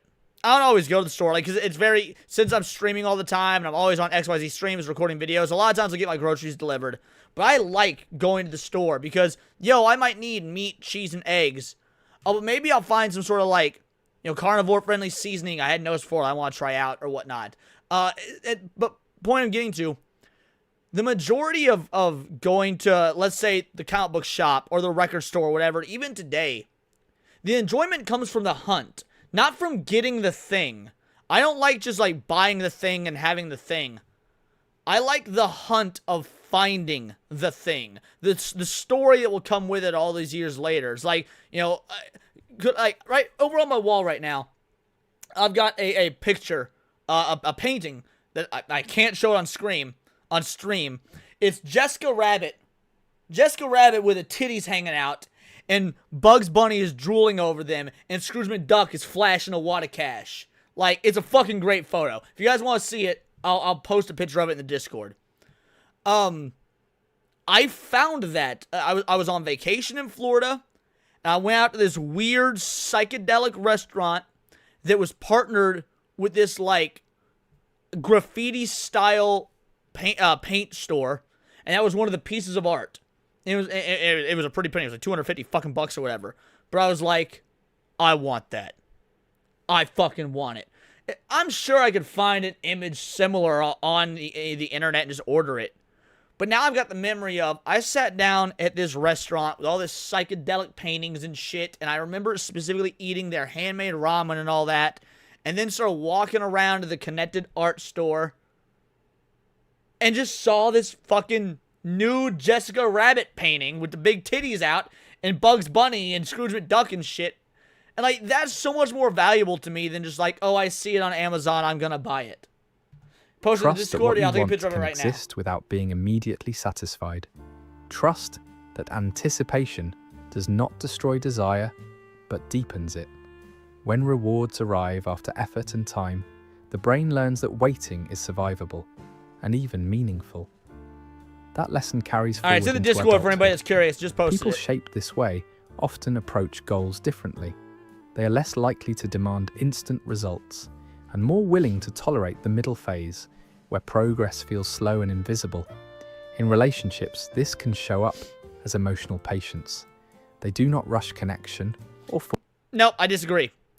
In relationships, it often shows up to, like, it is foreseen, or perceived, it is perceived as disinterest or emotional distance, things to that effect, when in all reality, it is patience. But even people from the 90s don't recognize the same level of patience or whatnot in other people from the 90s, and they get all worried and weird about it and stuff like that.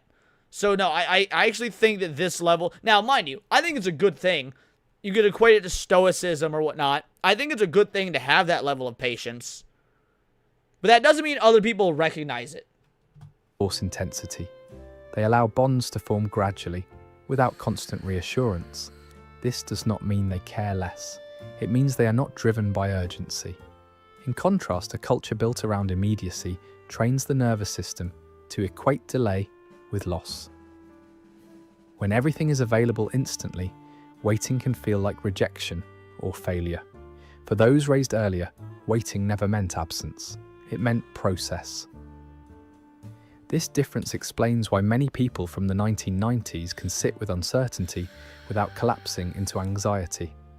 They learned early on that not everything unfolds on demand. Some things ripen, and that emotional patience still shapes how they commit, how they persist, and how they move through life decisions that cannot be rushed, no matter how fast the world becomes. People born in the 1990s did not just adapt to a changing world. They witnessed the moment it changed. They remember when communication required boundaries. Now, the moment shit changed wasn't the 90s, right? The moment shit changed wasn't the 90s. It was in the 2000s. It was September 11th, 2001. Like, yeah, we saw the increasing technology and stuff, and we grew with it, and we saw how it was changing. But I don't know about for anybody else. The real moment of, oh, things are different now, was September 11th, 2001. That was the cutoff. That is like when the 90s really ended. Like, you can consider the year 2000 and even most of the year 2001 just kind of extensions of the 90s.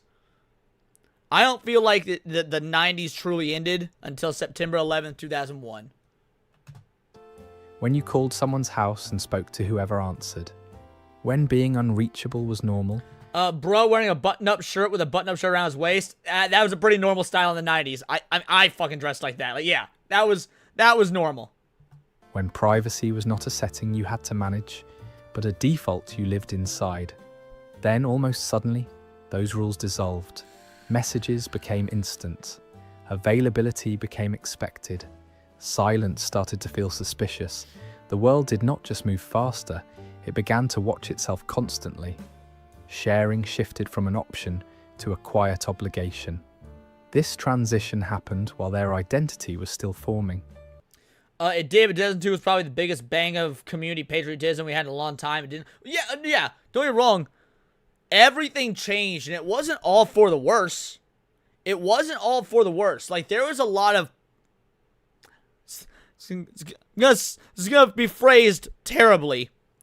There were some positives that came from 9/11. Such as the temporary but massively increased patriotism. Like, I do agree with that. But by and large, you can look at the world pre and post 9/11 and you will see damn near overnight changes. They were old enough to remember what was lost, but young enough to be reshaped by what replaced it. And that created a unique psychological tension. On one side, they carry a memory of slowness, depth, and unobserved moments. On the other, they live inside systems that reward visibility, speed, and constant response. Dax says this video is way too flower for me. That's why I hate psychology. That's why I hate videos about psychology. That's why I hate studies and conversations about psychology and shit like that. Because they try and dress up this shit that you can just use blunt, basic, simple words, phrases, and sentences to state. Like, I do agree with you that it's way too flowery. And this video can be easily summed up so far as folk in the 90s, for a long time, didn't have instant gratification. Now they do, so they can appreciate both while also having to remember that sometimes they have to sacrifice one or the other. End of video. Moving between these worlds requires ongoing adjustment, often without language to explain the strain. This is why many people from the 1990s feel a subtle unease with modern exposure. Not because they reject technology, but because they remember a time when life did not need an audience to feel complete. They understand the convenience of connection, but they also feel the cost. They are not resisting change. They are holding the memory of another way of being. One where attention was not divided and presence did not require performance. And carrying both realities at once shapes how they engage Video with the script feels world. like AI wrote it? Maybe. Even now, I don't know. Long after the shift has become invisible to everyone else. One of the most misunderstood traits of people born in the 1990s is their relationship with silence. From the outside, it can look like distance, a pause before responding, a comfort with gaps in conversation, a lack of urgency to fill every moment with words, but this is not. I'll agree with that. the comfort with gaps in conversation, I will agree with that. Like, if I've got buddies coming over and we're hanging out, my buddy Aaron, right? Me and Aaron hang out now and again. He lives in different states, so we don't get to see each other as often. But when he comes over, we talk, we catch up, we have our chit-chat, we sit down to play Super Smash Bros. And we might be silent for 3 or 4 rounds straight, and there's nothing odd about it. There's no wall between us. There's no, like, discomfort with the silence. We're just both locked into the fucking game and want to beat each other. And, like, so when I watch... It's kind of like when me and Cinny did the reaction several months ago to, like, the anime men, the people that watched, like, those Gen Z dumbass kids that reacted to every #1 anime the year it came out, and it was one of the most brutal, awful, disgusting videos that's ever been on the internet because they were such fucking morons.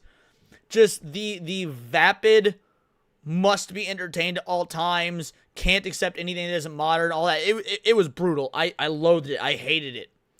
Because, yeah, people from our generation and probably earlier generations are fine with moments of silence. Now, those are more difficult to do. Like, for example, when you're on a stream or something like that, you don't want those moments of silence because that could be boring to an audience. So you do kind of want to keep it moving. But you can keep stuff moving without being vapid. Emotional absence. It is emotional fluency. This generation learned silence before they learned constant stimulation. Silence was not something to fix. It was... Whenever you see it's not just X, it's Y, that's a telltale sign of script done by AI. People say that, but I disagree. It's not a sign of AI. It's a sign of pseudo-intellectualism in writing. Because you will actually see that. Go back and watch video essays on YouTube from 8 years ago. You'll see the same thing. It is a massive, like, it's a massive giveaway of I'm trying to sound smarter than I am by filling for time these sorts of, like, oh, think that I'm deep, think that I'm philosophical because I thought about why it's not X, it's Y. So the reason that AI does that, because remember, AI doesn't just come up with shit on its own. AI has been programmed and trained via everything else that's on the internet and the way people talk and things to that effect. So AI does it because there was already a history of pseudo-intellectuals on the internet doing it. Simply part of being together. You could sit in the same room without speaking and still feel connected. That early experience trained the nervous system to stay regulated without continuous input. At the same time, they became fluent in digital communication. They know how to move through screens, platforms, and virtual spaces with ease. They understand... Yeah, it's a sign of bad scripting unless it is correct. There are times where it's not X, it's Y. Can be used correctly. They're just very few and far between. The language of messages, timing, and tone. They are not technologically behind. They are bilingual. This creates a psychological duality. They can switch between presence and performance, between depth and speed. They know when to engage and when to step back. And because of that, their quiet often carries intention. They do not confuse constant communication with closeness. They understand that connection does not disappear when words pause. It simply changes form. For many people, That's fair. I'd agree with silence that. triggers anxiety. It feels like rejection or loss. For those shaped earlier, silence is neutral. Sometimes it is even grounding. This ability to move comfortably between silence and screens is not indifference. In fact, so while I was listening to this, I just had thought. Dax said, you said it's an example of bad, or it's a sign of bad scripting. Let me explain why it's not inherently a sign of bad scripting. Because I know you're familiar with Dragon Ball. Let's use Dragon Ball as an example.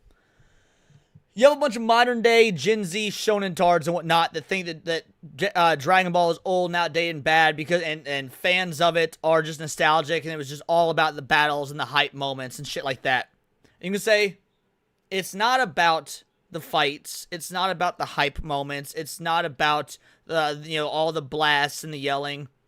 Dragon Ball is actually about overcoming adversity and the long drawn out character moments that lead to those transformations, which is what give the transformations meaning. that would be an example of it's not X, it's Y, and it be used accurately. It is a nervous system that learned how to stay steady, both offline and online, without losing its center. And that balance is rare. Yeah, this video is, I don't know if the script is AI, but obviously given the visuals, they're certainly AI. Which again, I don't care. I'm pro AI. But to whoever's questioning it, yeah, it's definitely AI. In a world that rarely slows down. Adaptability is often praised as a strength. And for people born in the 1990s, it truly is. They learned how to adjust, translate, and recalibrate as the world around them changed speed and structure. But adaptability has a cost that is rarely acknowledged. When you grow up learning to handle things on your own, you also learn to minimize your needs.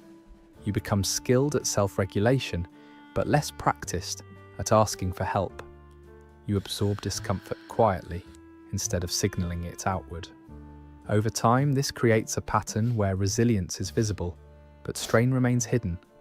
Many people from this generation... I'd be okay with this if it wasn't the 500th time I've heard the same sentence. I completely agree, but we're this far in, I'm going to let it finish out. This one was a viewer recommendation, but it was a weak one. Sorry, Paul.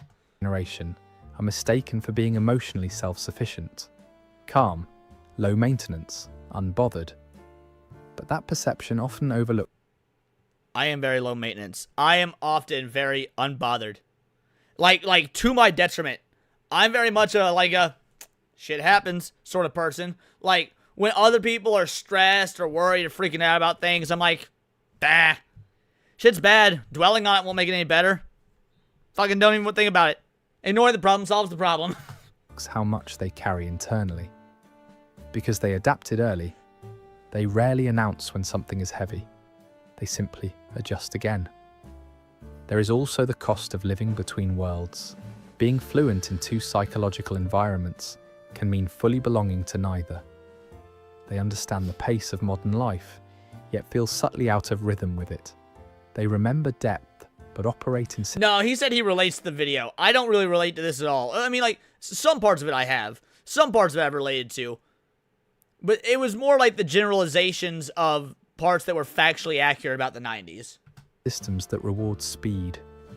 This creates a quiet sense of displacement that is difficult to explain. You think there are better ways to communicate? It's not about X, it's about Y? Well, no. The reason I say it's valid there is because it's in response. If somebody says Dragon Ball is about X, and your response is it's not about X, it's about Y, that's a valid reason to use the it's about X, not Y framing. It's got to be in response to somebody presenting X, and they have to be wrong about X. Explain. They are not disconnected. They are managing complexity. Basically, you're reframing their argument. You're steel manning their argument before you present your counter argument. That's the best way to put it. The hidden cost of adaptability is that it can delay recognition. Others see competence and assume ease. But inside, there is often fatigue from constantly recalibrating to environments that do not pause. Understanding this cost is not about removing strength. It is about finally naming what that strength required and what it continues to ask of them every day. Many people born in the 1990s share a quiet, unsettling feeling. It is... There's another thing I don't like with this video, and it's the framing. Many people born in the 1990s. It really should be people born in the mid to late 80s into the early to mid 90s. I feel like people born after... I'd say 96 is probably the latest I'd be willing to go. And even then, that's pushing it. But 90s is probably the... Because if you were born in 1999, yeah, you were born in the 90s. But you probably don't have these same qualities about, like, analog technology compared to modern technology if you were born in, like, 1998, 1999. Not burnout. It is not pessimism. It is a sense of having lived through more than their age seems to justify. They often feel older than they are. This is not because they grew up too fast. It is because they witnessed something most generations do not. They watched a world disappear while they were still learning how to belong in it. Now, I've heard this sentiment. I've heard this sentiment that people that were their kids in the 90s and that grew up and experienced the turn of the century and 9/11 whatnot feel older. And when a lot of people made that argument, I do understand it. I don't experience that myself. I experience the exact opposite. And I'm wondering if some of you guys do as well. I feel younger than I am. I have to remind myself I am not in my early 20s anymore. I'm in my early 30s. And it's because, like, due to the rapid acceleration of technology and global communication and just the world we live in general, like, 2008 doesn't feel like nearly 20 years ago. 2008 feels like 10 years ago. That's, you know, that's the idea of, I don't know, I feel younger than I am. Because all these, the rapid advancement of technologies feels like a blur of a few years when really it was several years. If you're born in 98, you don't know a world without phones. Exactly, Sturgeon. Correct. They remember a time when life moved at a human pace. I would just tell them they're being reductive. Dragon Ball is about the fights, but the fights push the story along, which is a universal storytelling device. I see what you mean, Leon, and that method isn't invalid. Fair enough. When attention was not constant. And you say it's not the method you would use? The reason it's the method I would use, steel manning someone's argument is the most, in my opinion, I don't know if valid's the right word, but steel manning someone's argument is the most, let's say, airtight way to win an argument.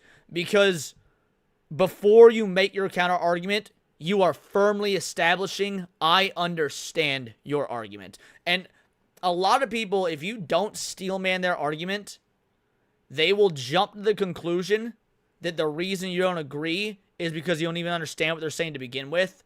So using your starting point as a steel man is an incredibly powerful tool. Fragmented, when social rules were slower, clearer, and less demanding. And then, within a single lifetime, those rules dissolved. Speed replaced rhythm, exposure replaced privacy, constant adaptation. Not even finding common ground, mind you, Dax. Steel manning an argument isn't finding common ground. So a steel man is the opposite of a straw man. So straw manning someone's argument is basically arguing against a position they don't hold. Steel man is proving you understand their position and then arguing against it or giving your points of view or still disagreeing with it or whatnot. So it's not even really meeting in the middle or finding common ground. It's just proof that they understand your argument so that they can't straw man it themselves. Or straw man your argument themselves, I should say. Stability. That kind of transition leaves a psychological imprint. When you carry memory of a world that no longer exists, you develop a form of emotional gravity. Not sadness exactly, more like weight, a sense that something meaningful was lost, even if something useful was gained. This creates maturity without cynicism, awareness without bitterness. People shaped this way often appear grounded but tired, thoughtful but reserved. They are not disillusioned with life. They are simply aware of how fragile systems can be. No, I would say a lot of dumb motherfuckers that were born and raised in the 90s and whatnot are disillusioned with life. It's unfortunate. I wish that wasn't the case. But you see a lot of fucking nihilism out of 90s mofos, right? You see a lot of nihilism and people that are disillusioned with life. I think it's the wrong way to live your life, but you do see it. So again, I think this video is just patently wrong here. Because they have seen one vanish. This awareness ages the nervous system faster than the calendar does. They do not chase every new trend, not out of resistance, but discernment. They know how quickly the new becomes normal, and how quietly the normal disappears. Feeling older than your age is not a flaw. It is the mark of having lived through transition with your eyes open. And that kind of experience changes how you move through the world, slowly, carefully, and with a depth that cannot be rushed.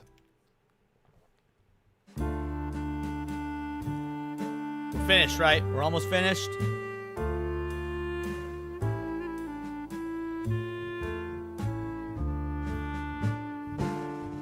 This is not a story about one generation being better than another.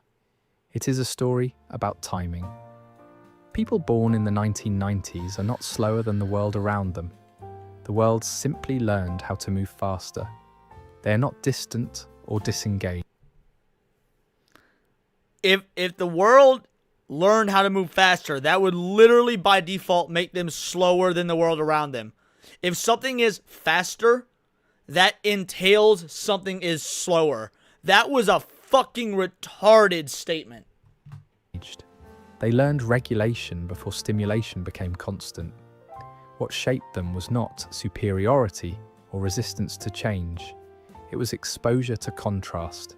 They experienced life before constant visibility, and then adapted when visibility became the norm. That timing left a psychological imprint that still shows up in how they relate to silence, attention, patience, and connection. Understanding this is not about nostalgia, it is about self-recognition. One If you might see guess yourself they in conflate this, moving there is faster nothing with you having a need to shorter fix. attention span. I You are completely not agree with that, behind. Alex Darby, 100%. You are not out of place. You carry a rhythm that formed in a different environment, and it still serves you, even if it does not always match the pace around you. And if you did not grow up this way, understanding it can deepen empathy, because what looks like distance is often balance. What looks like slowness is often steadiness. If this video helped you recognize yourself, or someone you care about, you're not alone here. This channel is a space for understanding the quieter psychological patterns. Nope, alright, we're at the end. I don't care what this channel is for. That video was dog shit. That video was dog shit. Drop it in the chat because it's the professional streamer thing to do, but that was absolute dog shit. Yeah. Don't have a whole lot positive to say about that one. I find the idea to be, like, again, the psychology of 90s kids. That's so broad. It's so all-encompassing, and I've seen far too much the contrary, and I'm not, I mean, I trust my eyes. I trust my eyes. Which is why I love child soldiers. This will probably be our last video of the night. This will probably be our last video of the night, and then we'll raid into Enzo. The horrific appeal of child soldiers. I'm quite curious. Let's go.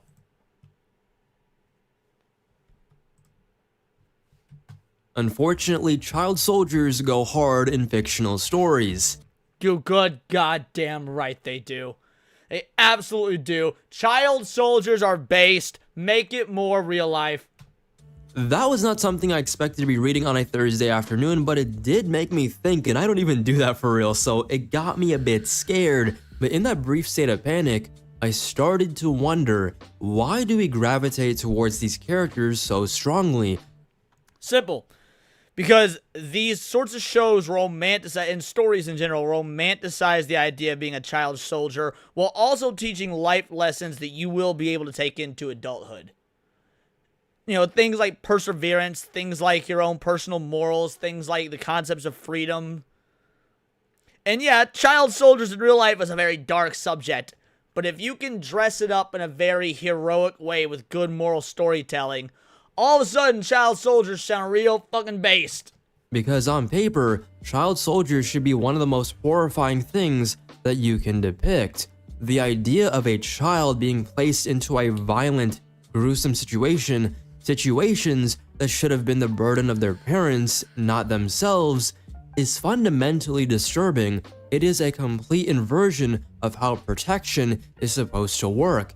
Childhood is meant to be a buffer, a delay before reality hits. A child soldier is that. And I hate this mentality. I was gonna say this method, but I hate this mentality. I hate helicopter parents. I hate motherfuckers that don't, like, let their kids learn about the horrors of the real world. Because, like, yes, obviously, there needs to be a balancing act to it.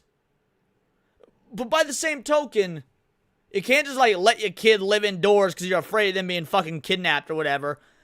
Bitches, they gotta go outside. Right? Like, fear-mongering to raise kids. So, like, again, I think there's a happy medium. That same concept, but what happens is that buffer is violently ripped away. And that is not just theoretical. In the real world, child soldiers are not an abstract concept or a narrative device. They're a documented tragedy. Throughout modern history, especially in prolonged or desperate conflicts, children have been conscripted, coerced, enlisted, and outright forced into combat roles. Teenagers barely into adolescence, sometimes even younger, have been armed and sent into environments their mind was never fully equipped to process. Even the adults themselves, when they're in war and they come back, the PTSD is literally debilitating. They can't go back to their normal life the way it was. Even if all the pieces go back to normal, they themselves are now different. Even when some of them were physically capable, tall enough, strong enough, old enough to look like adults, the mental development just wasn't there. The result, as you might expect, was predictable: extreme trauma, shortened lives, and children treated as expendable assets rather than human beings. Yeah, Not because they lacked courage, but because no amount of courage can replace years of emotional— That's right, give him a sense of being something to fight a biological android of unfathomable power. Yes, correct, exactly. And psychological development. In those cases, they were used because they were replaceable. They were cannon fodder. Fiction, of course, plays this fast and loose. Comics, video games, sometimes even movies sand down the messier realities. Trauma becomes streamlined. Survival rates skyrocket. The long-term psychological damage is often implied rather than fully explored. Well, again, that's because these stories are not meant to emulate reality. They're meant to emulate the sorts of morals and lessons that you can take into reality.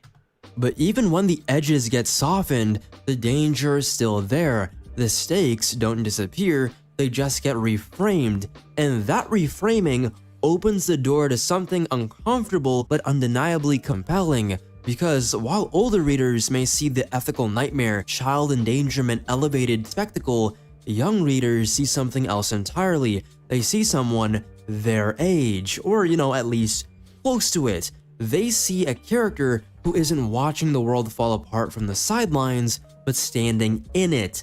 Someone who, despite fear and loss and circumstances wildly outside their control, does something, and not— There was this dumb argument an atheist made about God one time. Why would God allow children to die from extreme events like adults? Let's say they're divine protection until age 13. Yeah, that's such a stupid argument. That's such a fucking Reddit atheist position. Oh, why does God allow babies to have cancer? It's not something that's even fun to entertain anymore. It's been debunked so many times from both the moral, philosophical, theological perspective. It's such a ridiculous argument. Not just survives, but adapts, sometimes even excels. In a world defined by uncertainty, death, and misery, these characters represent progress, proof that being young doesn't automatically mean it being powerless, and that matters more than we usually like to admit, because yes, the adult heroes are stronger, smarter, more experienced, they lift heavier burdens, make bigger sacrifices, win more impossible battles, but there is a psychological gap there. When somebody vastly older than you and— I mean, I'm in my 30s and still watch the same trope in shonen anime about young protagonists can still enjoy the story. I do not. I actually can't stand it. I don't like the young hero archetype. Like, if they grow and change and whatnot, fair enough. But it is a storytelling device that I find so played out that I just don't enjoy anymore because there's so little you can really do with it. Harry Potter is a great example of this. It's like, really, actually, anything Disney Channel. Because oftentimes in those stories, the kids are framed as smarter than the adults around them. And that's the issue I have. You haven't experienced the world. You're not wise. You don't really know what the real world is like. And just your guts and morals alone aren't going to change that. So, like, if you want to have the young hero story, that's fine. But they need to come to grips with the fact that they don't understand the world as is. Give Naruto all the flack you want, because I know Dax is in the chat and Dax hates Naruto. Naruto thinks he understands the world. Then he meets Jiraiya. And Jiraiya puts him in his place real fucking quick. More accomplished, succeeds. And yes, I do hate Black Clover. Can feel inspirational, but distant. When somebody who looks like you, thinks like you, or lives in a body that hasn't finished growing yet succeeds, it feels attainable. That's the uncomfortable core of the appeal. If a kid who's been thrown into hell, who's experienced more loss and violence than most of us ever will in our lifetime, can keep going, can learn, and can refuse to give up, then what excuse do the rest of us have? That logic isn't fair. Yeah, so now I did too. You get my point.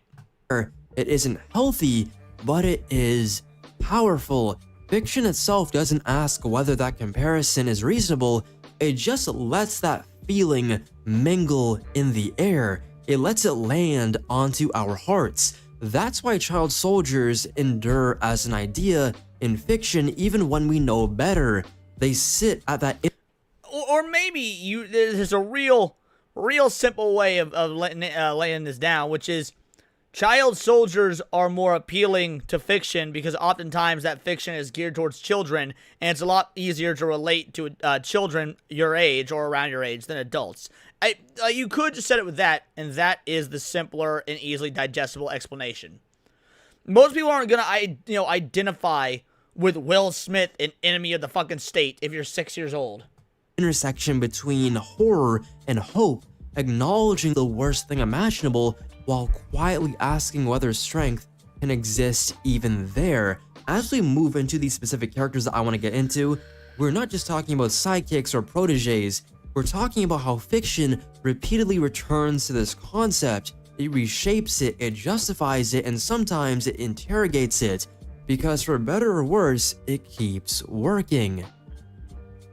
The creation of Dick Grayson, and by extension the Robin identity, was monumental not just for Batman, but for the superhero genre as a whole. On a young, old, I don't give a fuck, like you said, Leon, it's about the arc. Naruto problems, his dumbass redemption ideals are never truly challenged. He spurred some bitches until... I'm not denying that. I'm talking about the idea of the fact that, like, when it comes to the... Let's talk about the original Naruto. There's a reason I said Naruto, not Naruto Shippuden. Naruto has this dumbass idea that he can just take on the Akatsuki, right? Like Jiraiya's like, the Akatsuki are coming for you because you got the nine-tailed fox inside of you. And Naruto's like, fine, bring them at me. I'll fight them all. And Jiraiya's like, hey, listen here, you little fuckwit. You're 13 years old, or 12 years old, or whatever. You're kind of a little bitch. They will mop the floor with you. So what you're gonna do is shut the fuck up. You're gonna let me train you so that you're not a little bitch, and maybe stop being so headstrong and thinking you can take out the world-class terrorist organization made up of the most powerful ninja ever and learn my goddamn methods. Naruto's like, oh fuck, okay, my bad. Surface level, Robin sparked a trend. The sidekick boom of the Silver Age didn't happen in a vacuum. It followed Batman and Robin's success. Suddenly, heroes across DC weren't operating alone anymore. They had younger counterparts, junior versions, brightly colored reflections meant to fight alongside them. But reducing Robin to the point of origin for like a marketing trend misses what makes him actually work. Robin was a point of entry. Dick Grayson existed to give young readers a way into Batman's world. Gotham is cold, brutal, and emotionally suffocating. Bruce Wayne, in turn, is distant, obsessive over his mission, and defined by trauma. No. I heavily disagree.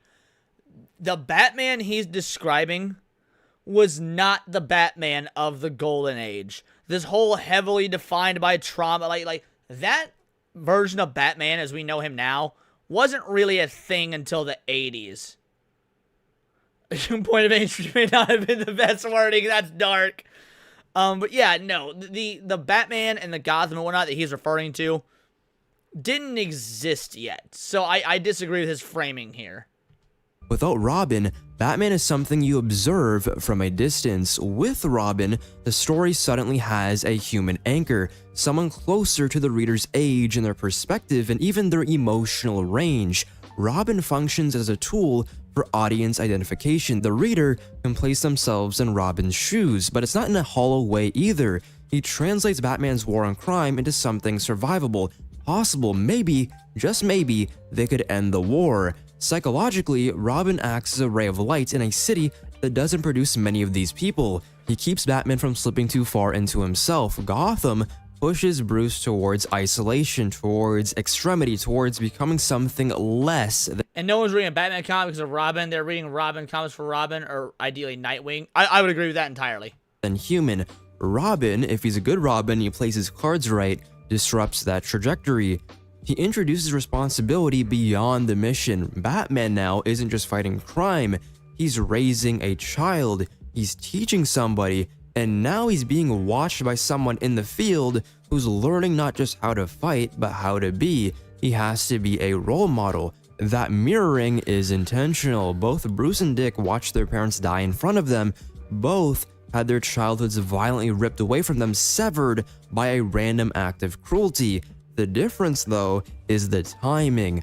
Also, it's Robin. To be fair, the individual doing the video did specify Dick Grayson before he started talking about Robin in general. So he did say which Robin. Bruce had no one to catch him when he fell. Dick Grayson did. Bruce took him in not to recreate his own trauma and make a mini version of himself, but to prevent it from consuming someone else the way it consumed him. In a very real sense, Bruce absorbed some of Dick's trauma and pain by giving him structure, guidance, and a new purpose, helping him hunt the man responsible, but also making sure vengeance isn't the only thing waiting for him on the other side. Robin. What do you mean? What about Alfred? Because he mentioned Alfred. He mentioned how the Bruce, and Dick dichotomy is the same as the Alfred to Bruce dichotomy. So like that. He did mention Alfred, and actually that was one of his stronger points. So I'm curious what you mean when you say in chat, what about Alfred? Becomes proof that Batman's pain doesn't have to reproduce itself endlessly. He can stop it within the city. What Dick Grayson creates with the Robin identity, though, moves far beyond him. It outlives him. When he eventually grows out of the role and becomes something else, Robin doesn't disappear. It gets inherited. And this is where the child soldier... He said Bruce had nobody to fall back on. Factually untrue. Well, he meant in that, like, the way I interpreted that, that's one of those things where you should know, like, the obvious person would know what he means. I think he means he has nobody to fall back on in terms of understanding or relating to this specific trauma he went into. Because he then talked about how Dick also had his parents murdered in front of him. Like, they share that specific trauma. He can't fall back on that with Alfred. Alfred can accompany him through it, excuse me, but he can't he's not analogous in the way that Robin is. Your concept evolves into something uniquely comic book: legacy. Robin is not just a child of war, he's a child being shaped into a successor through Okay, Dex. Not all trauma is the same. But also, that retcon of Alfred being in wars and whatnot didn't come along until way after Robin. So that's neither here nor there. But even if it did, Alfred watching his comrades die in war, who were all adults and all there to do a job and knew that they were there's a chance people wouldn't be walking away, is a very different kind of trauma than you know, being a child and watching your parents murdered in front of you. They're not the same. Just both people sharing trauma doesn't mean you can inherently relate, aside from we both have trauma. Sometimes it needs to be an analogous trauma. Discipline, Batman is trying to mold him into something he never could become himself. A clearer, brighter version of the mission. The idea was never that Dick would become Batman as he is. The idea was that he would become a better Batman, more balanced, less consumed, and living a correctional life to Bruce's own damage. Even when that future never fully materializes into canon, yes, he has become Batman multiple times, but not permanently, the intention matters. Robin represents the hope that trauma can be redefined into something constructive rather than endlessly deconstructive or destructive. That is what I believe Nightwing to be. Nightwing lives on this proper path, and this ties directly back to why child soldiers are very compelling in fiction. Robin isn't powerful because he's young, he's powerful because he's guided, because the violence surrounding him isn't random, it's contextualized and morally framed. He's not just thrown into chaos and told to survive. Matt Zimmer says I was shot in Afghanistan. I probably won't be able to relate too much from someone shot in Chicago.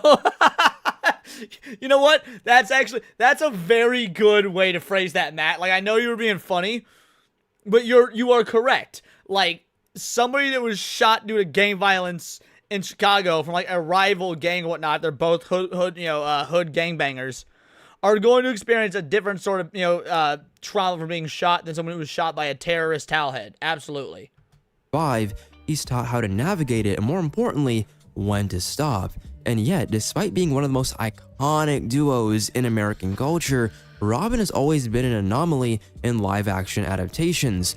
On the page, a kid in pixie boots fighting alongside Batman makes thematic sense. In film, though, especially in grounded interpretations like the Nolan trilogy or Matt Reeves' The Batman, the same image suddenly feels a lot more grotesque, unrealistic, irresponsible, and once you strip away that symbolic framework, all that's left is a grown man dragging a child into a violent crusade. Which we need more of. Let's be real, we need more of. Toughen them little bastards up and let Darwin sort out the rest. Without context, the obvious question will now emerge. Why does Batman need a child to help him fight crime? The answer is simple, it's that he doesn't, but that is also the wrong question. Robin isn't there because Batman needs help, he's there because Batman needs connection. He needs a moral tether, a reminder of why the mission exists in the first place.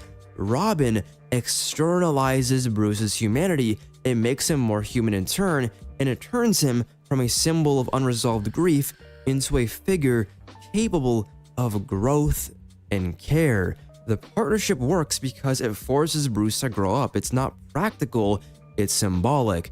It's about mentorship and inheritance in the belief that the next generation doesn't have to carry the same scars in the same way.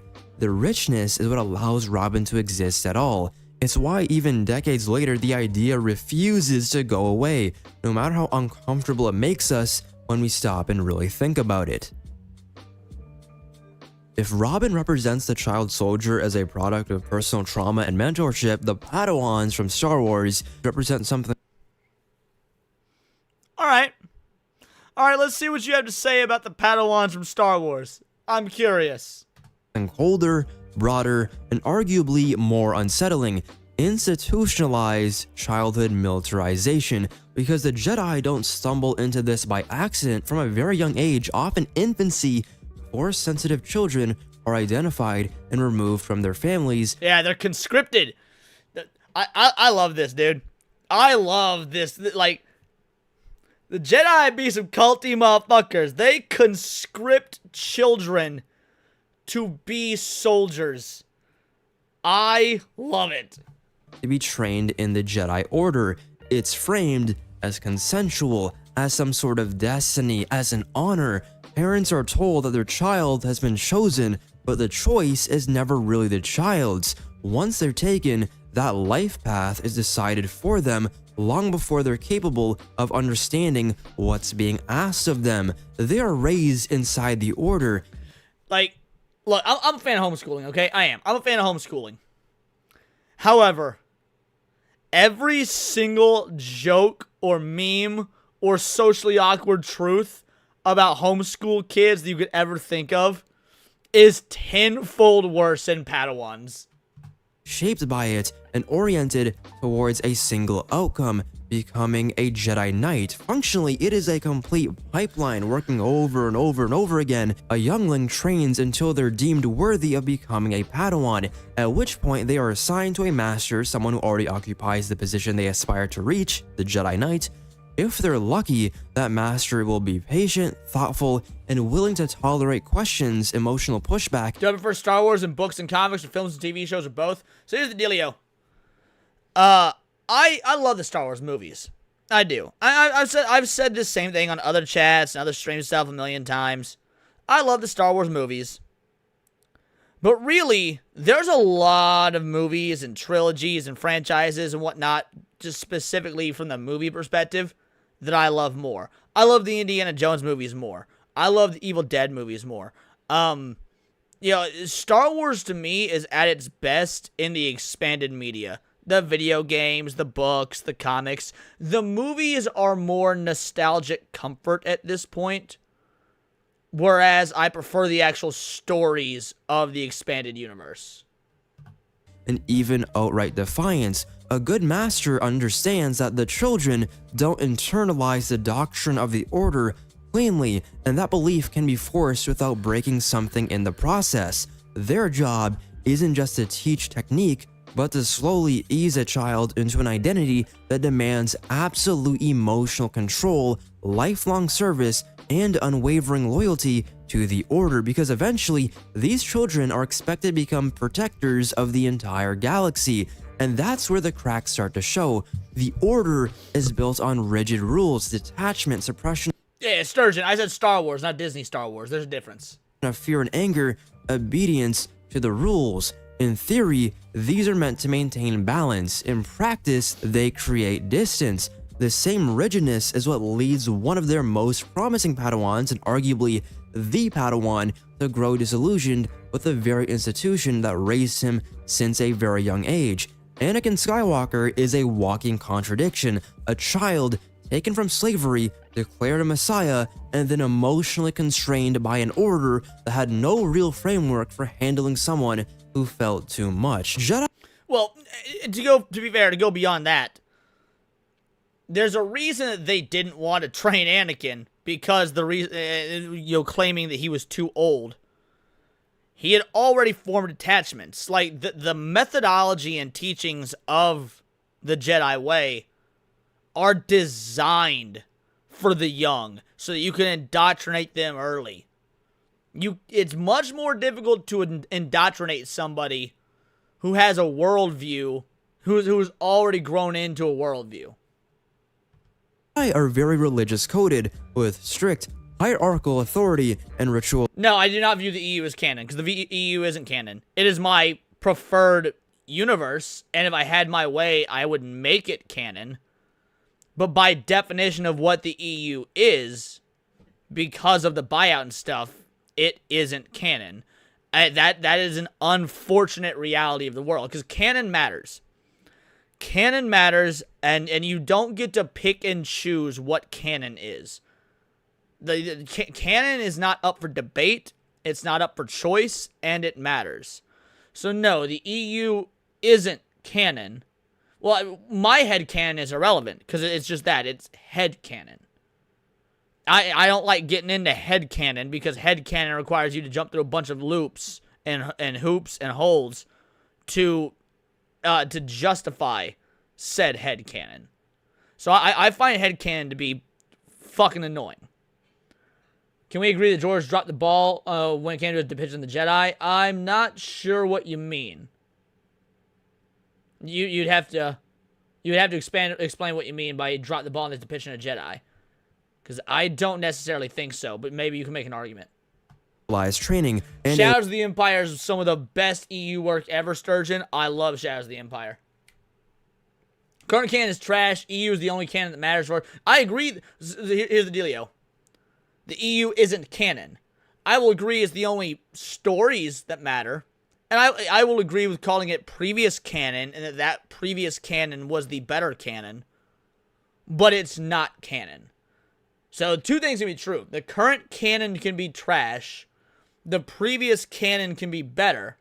But that does not mean that the previous canon is, at this point, canon. Cannoli with a 5-banger. You'll never guess the name of the one and only Italian Jedi is. Oh god, what is it? Oh, wait, Obi-Wan Cannoli. Duh. Obi-Wan Cannoli. Okay. Alright. I'm dumb. The Jedi are a bunch of weird, sexist monks. Luke's order in the EU is way better because he allowed the Jedi to love. I completely agree, Thallow. Completely agree. Episode 1 through 6 era only exists for me, except the Clone Wars 3 anime series. I greatly dislike that one added of unnecessary BS. Yeah, I've got some mixed opinions on the Clone Wars, but other than that, I would agree. Literal, prophecy-centered savior figure. George gave permission to make a lot of shit. That doesn't mean all of it's good. OMG, chat. OMG. He almost... Yeah. Almost. Shut the fuck up. Thanks for the 2 and 5 banger, bitch. Attempting to cultivate. That doesn't make them villains, but it does make them dangerous in ways they rarely acknowledge, especially when those expectations are placed on children who are still forming their sense of self. In times of peace, however, Jedi training feels almost idyllic and controlled, but during the era of the Old Republic and the prequel trilogy... I completely agree, War Wizard.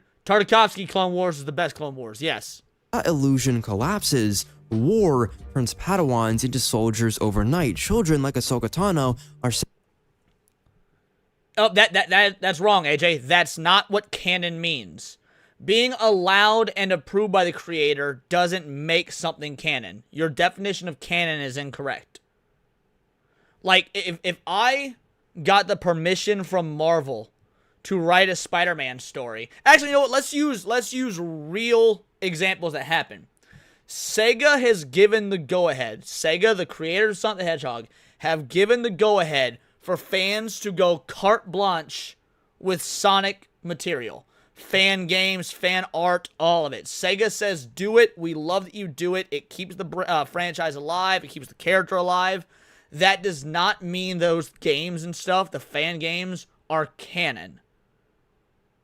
So no, you're wrong. Canon is something that is sanctioned, is recognized, fits into the order, stuff like that. There's definition of canon. So you are categorically wrong. Sonic Team doesn't stamp those as legit. GT and the... No. GT is... Now, you can make the argument that GT and the EU was, not is. One is present tense, one is past tense. So no. Again, you are wrong. Sent directly into active combat zones, leading missions facing Sith, and making life or death decisions long before adulthood. They're not just fighters now, they are... And even then, even then, frankly, GT still is non-canon now that I think about it. Because the canon for Dragon Ball is the manga, not the anime. The anime is non-canon, by the way. Anyone that's anime only for Dragon Ball or whatever, the anime is non-canon. The manga is what the canon is. So since there was no GT anime, GT is not canon to the manga, which is the canon. Creator of Solo Leveling gave the permission of another writer to make a sequel by the name of Solo Leveling Ragnarok, but the original creator is established as not canon. Exactly, Ezra. Ezra nailed it. Exactly.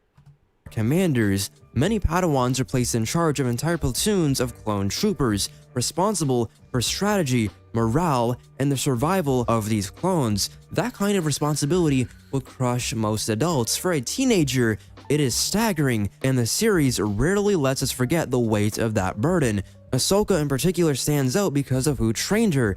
As Anakin Skywalker's Padawan, I'll never forget Dende pulling out the first A-Kit in GT. Oh, we forgot he had healing powers.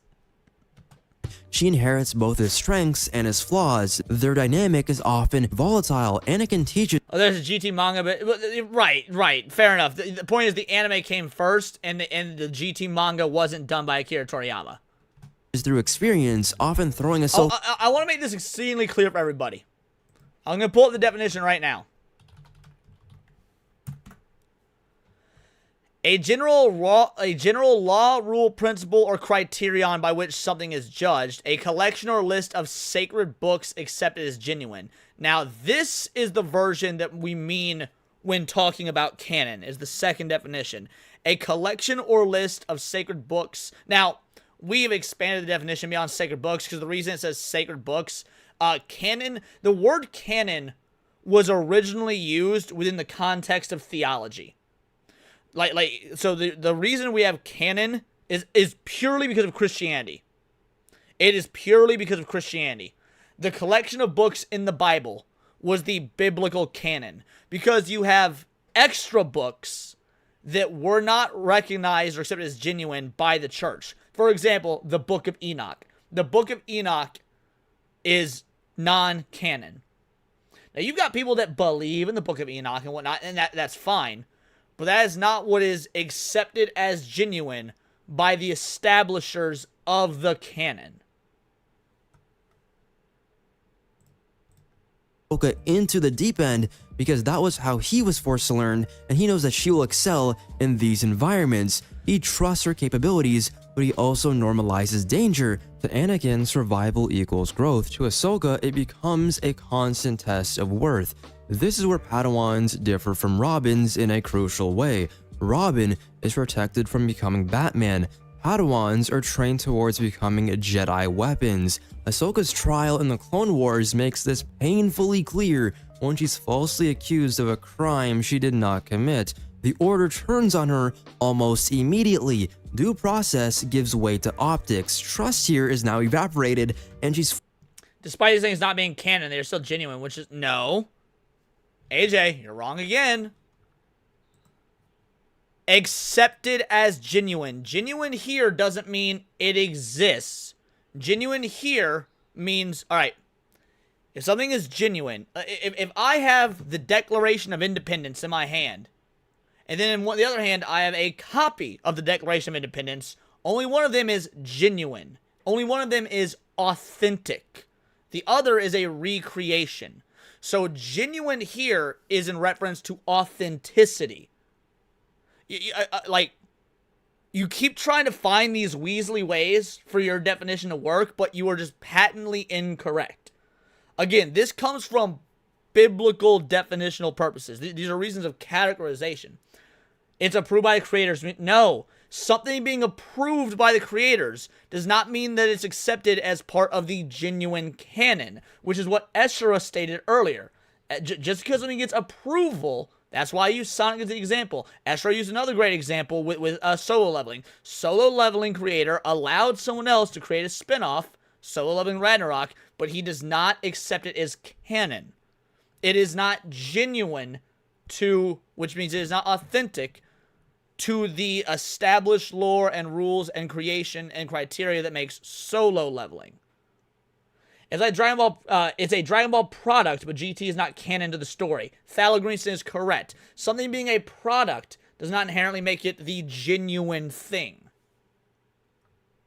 Like, we're talking about the sequence of events. GT is an alternate timeline. It is not the true continuation. Yeah, correct. Exactly. Like, people who don't understand canon all the time argue canon. And again, Dragon Ball the anime isn't canon. Like, Toriyama had no hand in the anime. The only canon for Dragon Ball is the manga. Dragon Ball Z isn't canon. There was no manga called Dragon Ball Z. In Japan, it was just Dragon Ball. It wasn't even two separate stories. In Japan, Dragon Ball is one story. It starts with Kid Goku meeting Bulma and goes all the way until Goku leaves with Oob. In Japan, that is all Dragon Ball. It didn't get the Z rebranding until it came to America. Forced to go on the run, hunted by the same institution that raised her, and when the truth finally comes out, the damage is already done. The apology feels hollow, not because it isn't sincere, but because it comes too late. For a lot of viewers, this moment might hit uncomfortably close to home. It mirrors what it feels like to be a kid who makes a mistake or is blamed. And by the way, just since Star Wars is on here right now, that's why George Lucas was brilliant. George Lucas came up with this thing called the hierarchy of canon. George Lucas was real smart about this. George Lucas said this is the hierarchy of canon. Films, now mind you, this is back in the 90s when the EU started to really blow up. Maybe late 80s, but I'm pretty sure it started in the early 90s. And we'll Google it right now. When did George Lucas come up with the hierarchy of canon?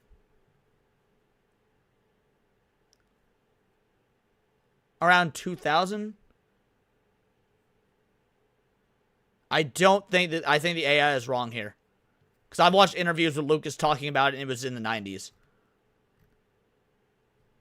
Yeah, I think the AI is wrong here. But regardless of when it was, the point is, so Lucasfilm gets together and they draw out this thing called the hierarchy of canon.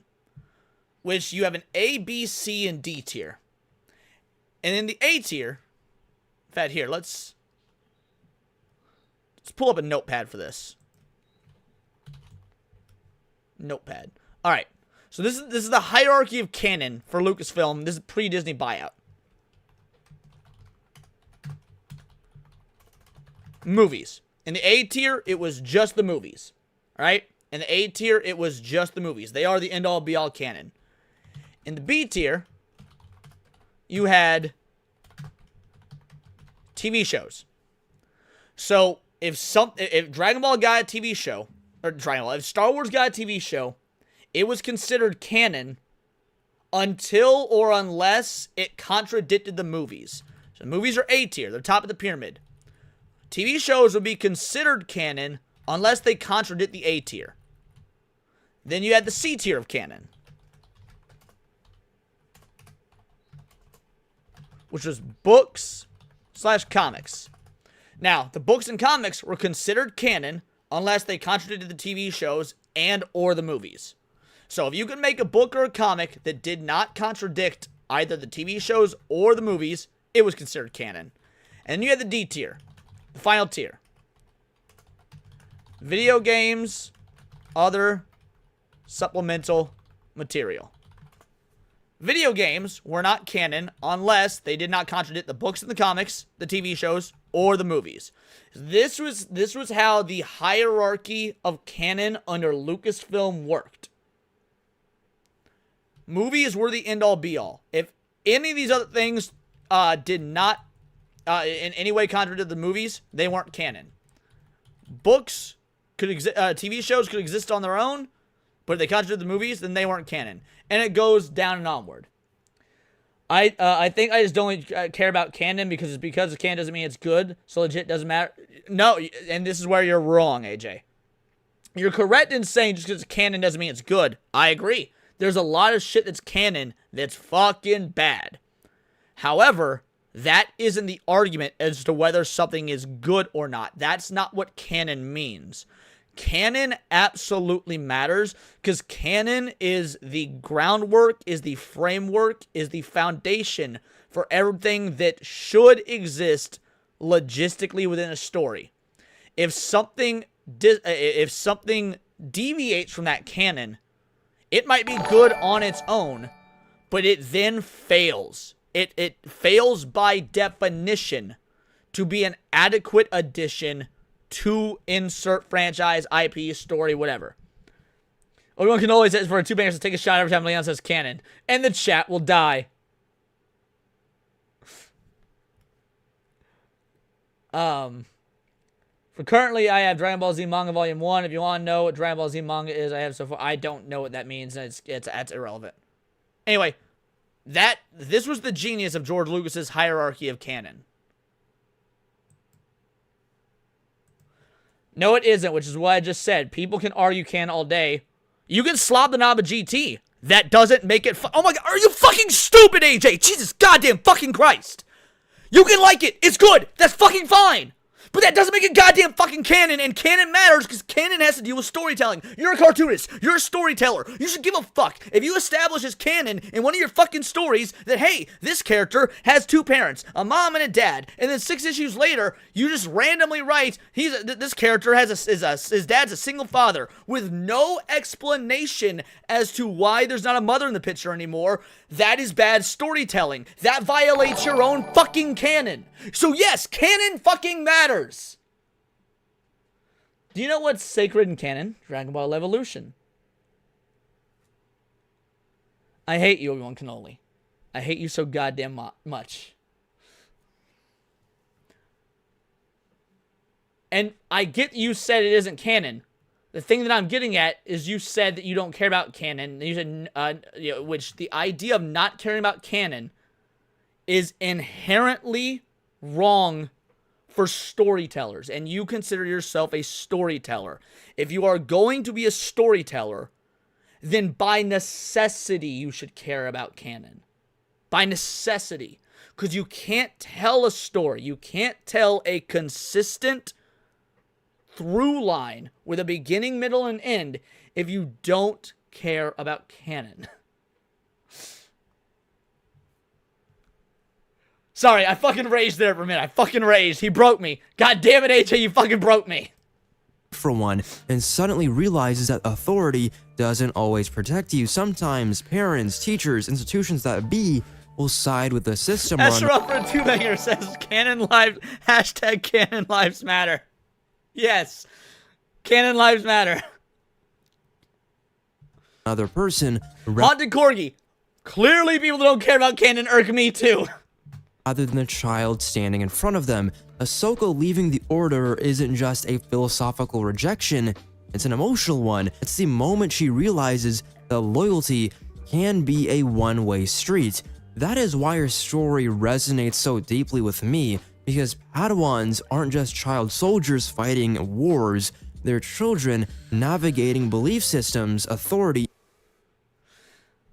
Everything can be technically canon because of the manga for Xenoverse. Zach, I hate you. I fucking hate you.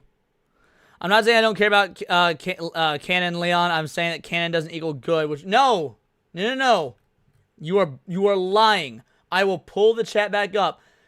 Right here. I think I just don't truly care about canon. You said those, typed those exact words. Like, I'm looking at the chat. I think I just don't truly care about canon.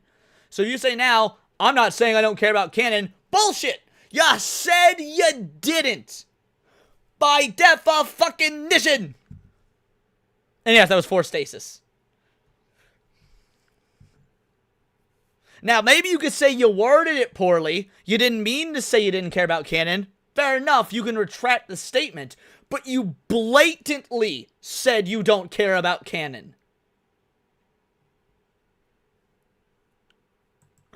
And identity, Ahsoka survives not because the Order saves her, but because she decides to step away from it, choosing autonomy over death. I'm saying it isn't the epitome or end-all, be-all of... But by definition it is, and words have meaning. By your logic, calling a cat a dog is valid because, definitions don't matter. No, cats and dogs aren't the fucking same. So it is the end-all, be-all, and epitome of genuine content because in the definition, the word genuine is used. You can't just change definitions because you don't like thing. That's not how it works. Right, you can say, fuck that canon. I agree. Canon matters, yes. When you're canon Disney Star Wars, fuck that canon. I agree. It sucks, but it is canon. Guys, you might hate it, but Disney Star Wars is canon. It's shitty canon. We don't like it. It's bad. A lot of shows and movies and video games have gone on to have shitty canon, but it is still canon. Destiny. In that sense, Padawans represent a more systemic version of the same fascination we see with Robin. They ask a harder question though, not just whether a child can survive war, but whether those same institutions that claim to protect them are actually prepared to care for them once the fighting starts, not whether the child can act. That's an excellent point, Dax. Dax is a Dragon Ball fan. He fucking loathes the Goku Black Arc. But he acknowledges that it's canon. I mean, because it is. Whether you like it, dislike it, I mean, right. I don't like the first two arcs of Super because they replace the movies and they make them worse. The movies are now no longer canon. Super redid it. The Super version is the canon version. I don't like it, but those are the canon versions. Actually survive the war. What if there was a world where child soldiers were not the exception, but they were the default? Anime, I'm looking at you in particular. Let's go! Child soldiers in anime, I'm all in! Modern shonen storytelling, because being a child soldier here is the starting line. Some of the most iconic... Isn't it the Super Balls probably won't see these comments? Who? I've read every Super so far. What are you talking about? I don't know who you're referring to, because I've read every Super so far. Protagonists in anime history aren't just young, they're like cosmically important. Naruto is born with a nine-tailed fox inside him, completely sealed, a living weapon strong enough to level villages. Deku from My Hero Academia inherits One for All, the direct counterforce to history's greatest villain, and is told immediately the fate of Hero Society will one day rest on his back. Eren Yeager becomes the inheritor of the Founding Titan, a power that collapses time itself and forces him in. Or maybe I'm 8 minutes behind, never mind. God, yeah, Obi-Wan Kenobi, you're 8 minutes behind. Into a future that he can see, but he can't. Have you read Dragon Ball Z manga? If you don't know, look it up. What are you talking about? I don't even know who you're talking to. What is that even? How is reading or not reading the Dragon Ball Z manga relevant? What are you saying? I think he missed the $5 banger and needs to read it again. No, I said it. I said, fuck you.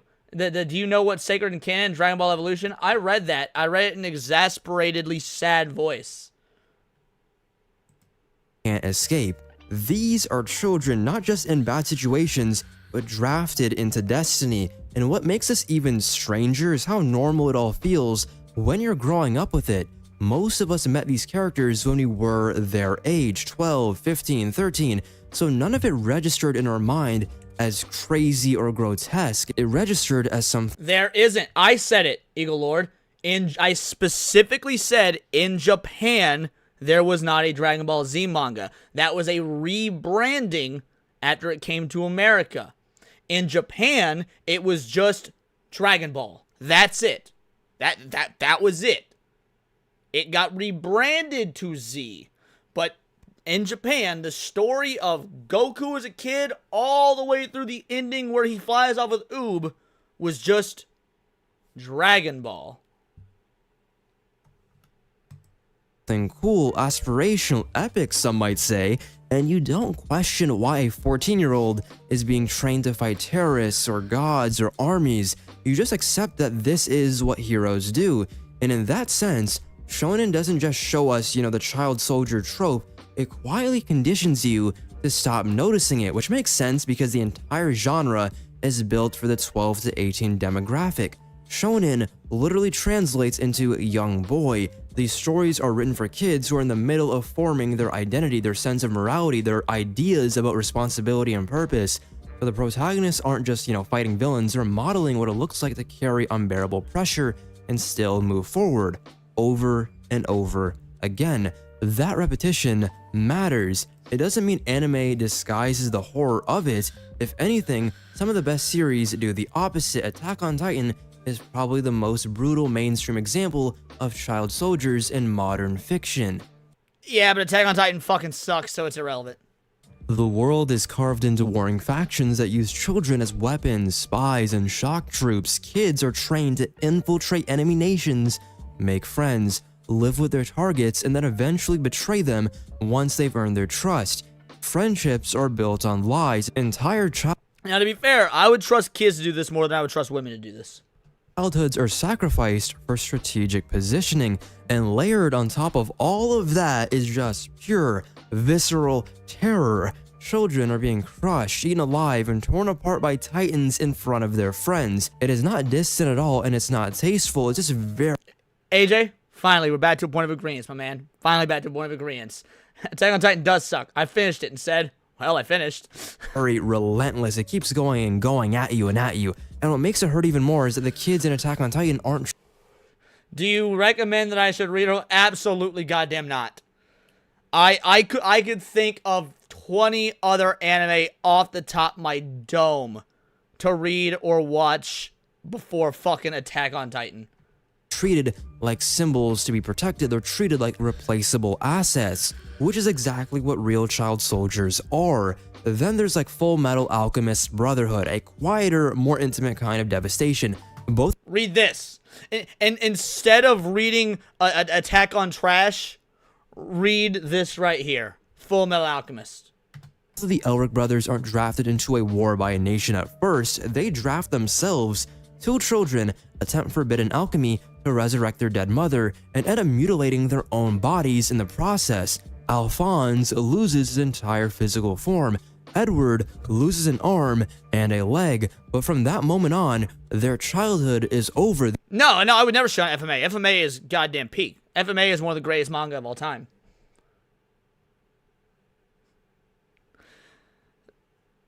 So AJ says Brotherhood is canon, and it's amazing. I care about this canon. For one, I agree with you. I do. But I don't think canon is something that should be selectively cared about. You either, in my opinion, you either care about canon or you don't. You don't just get to pick and choose. They become state alchemists, government weapons in all but name, sent on missions, exposed to genocide, conspiracies, human experimentation, and the slow realization that the system they're serving is deeply rotten. They become soldiers because tragedy left them with no alternative. And then there's Naruto, which for a lot of us is the one that really did the long-term psychological work. Team 7 wasn't just a... Yeah, War Wizard's correct. Technically, the manga is what's canon, not the anime, which is Brotherhood. That is a good correction. Passive characters to me. I grew up with these guys. Naruto, Sasuke, and Sakura are kinda child mercenaries if you think about it. They're trained to assassinate and fight enemy ninjas before they're emotionally equipped to process basic grief. Naruto grows up ostracized, carrying a monster inside him that he doesn't understand. Sasuke is defined entirely by genocide and revenge, and Sakura is forced to emotionally mature faster than she ever should have had in the first place because of both Naruto, Sasuke, and her home environment. They deal with death, betrayal from each other sometimes, impossible expectations. It says, can't wait for Frieren to have a novel ending so FMAB can take the #1 spot again. Here's the dealio. Frieren gonna have to do a lot of work to take the #1 spot from Full Metal Alchemist. It is. Like, I love Frieren. I do. Frieren's great. I mean, it's not fucking FMA. But it's great. I love it. I can't imagine anybody reading or watching FMA or Brotherhood or whatever and saying that Frieren is better. Now, to be fair, Frieren isn't finished. It could do the impossible. It could usurp FMA, but I highly fucking doubt it. I highly fucking doubt it. Yo, shout out! Sevi Raid! Sevi with the heavies raid. Thank you, Sevi. Thank you. I appreciate you, girly. It means the world to me. Truly appreciated. Thank you so much, Sevi Raiders. What is up? I do care about canon, but when a disrespectful motherfucker that doesn't care about legacy, but are legit for reasons they adapt shit doesn't. Again, you can disrespect the canon. You can dislike the canon. That's fine. I'm talking about caring about canon as a concept. Leon's being rage baited with an argument about canon, but since it's February, he's being master baited. Happy Black History Month, monkeys. And time limits on greatness. Sasuke betrays Naruto and leaves the village. Naruto spends years chasing a friend who doesn't want to be saved. They all lose mentors. They all get used by political systems bigger than them. And through all of it, the series quietly tells you this is what growing up looks like, which is insane, at least in my kind of way of looking at it. But it's also kind of effective because buried under, the fights and the power-ups and the transformations is something else: emotional conditioning. These stories subtly prepare kids for adulthood by normalizing responsibility and loss as unavoidable milestones. They don't just say life is hard, they say life will have problems, definitely. Yeah, Sailor Moon would tell me child soldiers, good all in high school, yeah. But you still have to keep going. At the end of Naruto's What journey, up, despite Inzuru? all of his problems, he got to his goal. He became Hokage. You cannot give up. And when you absorb that message at like 12 years old, 13, 14, 15, as I said before, it will stick with you. That's why anime child soldiers hit a bit differently from everyone else, because they are the rule and not the exception. They represent a generation of storytelling where youth plus trauma plus destiny isn't a special case. It's well, again, the reason I would imagine that child soldiers are far more normalized in anime and manga is because they're not bitch made and pussified like we are here in America. Like, in America, we don't make these sorts of stories for kids. I can't think of these sorts of stories. Like, I mean, maybe because there's something gay like Hunger Games or whatever. But it's certainly not the norm. These sorts of stories are the norm in Japan. I can't think of any sort of Western long-running franchise. Ninja Turtles, maybe? But even Ninja Turtles, the comics weren't for kids. The comics weren't for kids. The 87 cartoon, which is what really popularized Ninja Turtles, wasn't, that didn't really follow the child soldier hierarchy. Or not hierarchy, but format. The 03 Turtles kind of did. The 03 Turtles sort of did. It's like, hey, you got Ninja Turtles. I mean, can anyone else think of any sort of like child soldier oriented Western cartoons? You say that, but no major manly stereotypes are associated with Asian men? What are you talking about? A, I don't get what you mean, and B, I also don't get how it's relevant. So A, what do you mean, and B, how is that relevant? Because that's quite confusing. It's the default template for your protagonist, and because we grew up alongside them, a lot of us never really stopped to ask the question why all of our heroes are children, and why all of them are... Yeah, Teen Titans, fair enough. Teen Titans. Yeah, Ben 10 isn't... I wouldn't really call Ben 10 a child soldier story. Maybe it is. I don't know. I didn't see a whole lot of Ben 10. I wasn't a big fan of Ben 10. Ben 10 was a bit after my time when it comes to Cartoon Network, so I couldn't tell you. VR Troopers? I don't know what VR Troopers is. Yeah, I don't know what VR Troopers is. Power Rangers is Japanese, not American. I mean, there's an American adaptation, but Power Rangers is Japanese. Being asked to carry the weight of the world, we just accepted that this is what heroism looks like, which is kind of beneficial for us because... Are they child soldiers in Tron? I don't know. I have to rewatch Tron. I haven't seen Tron in years. I would say all right. We realize that we can do what the people on the screen are doing, not in terms of fighting, but in terms of resolve and doing what's best for us. Doing that and believing this, we don't just fall in love with fictional heroes. We are trained not to flinch at them anymore and to take the aspects that we need, the good aspects. In the beginning, not so much. Once you get past the original Ben 10 show, it's very war heavy. Okay, interesting. Code Lyoko is... Well, I said American. Code Lyoko is French. Yeah, Power Rangers is just Super Sentai with American scenes. Obviously. There's no need to get pedantic about it. Everybody knows what I mean. You said they aren't bitch made, but I'm saying Asian men are associated with manliness or the ideal man because martial arts weapon. Really, okay, give examples. How are Asian men not associated with masculine stereotypes? What masculine stereotypes are there for Western men that aren't present in Asian men? Because I would heavily disagree. The Asian world, the Oriental world specifically, well, really the Asian world in general, is far more patriarchal. Far more patriarchal than the Western world. So you're going to have to work real hard to justify that argument.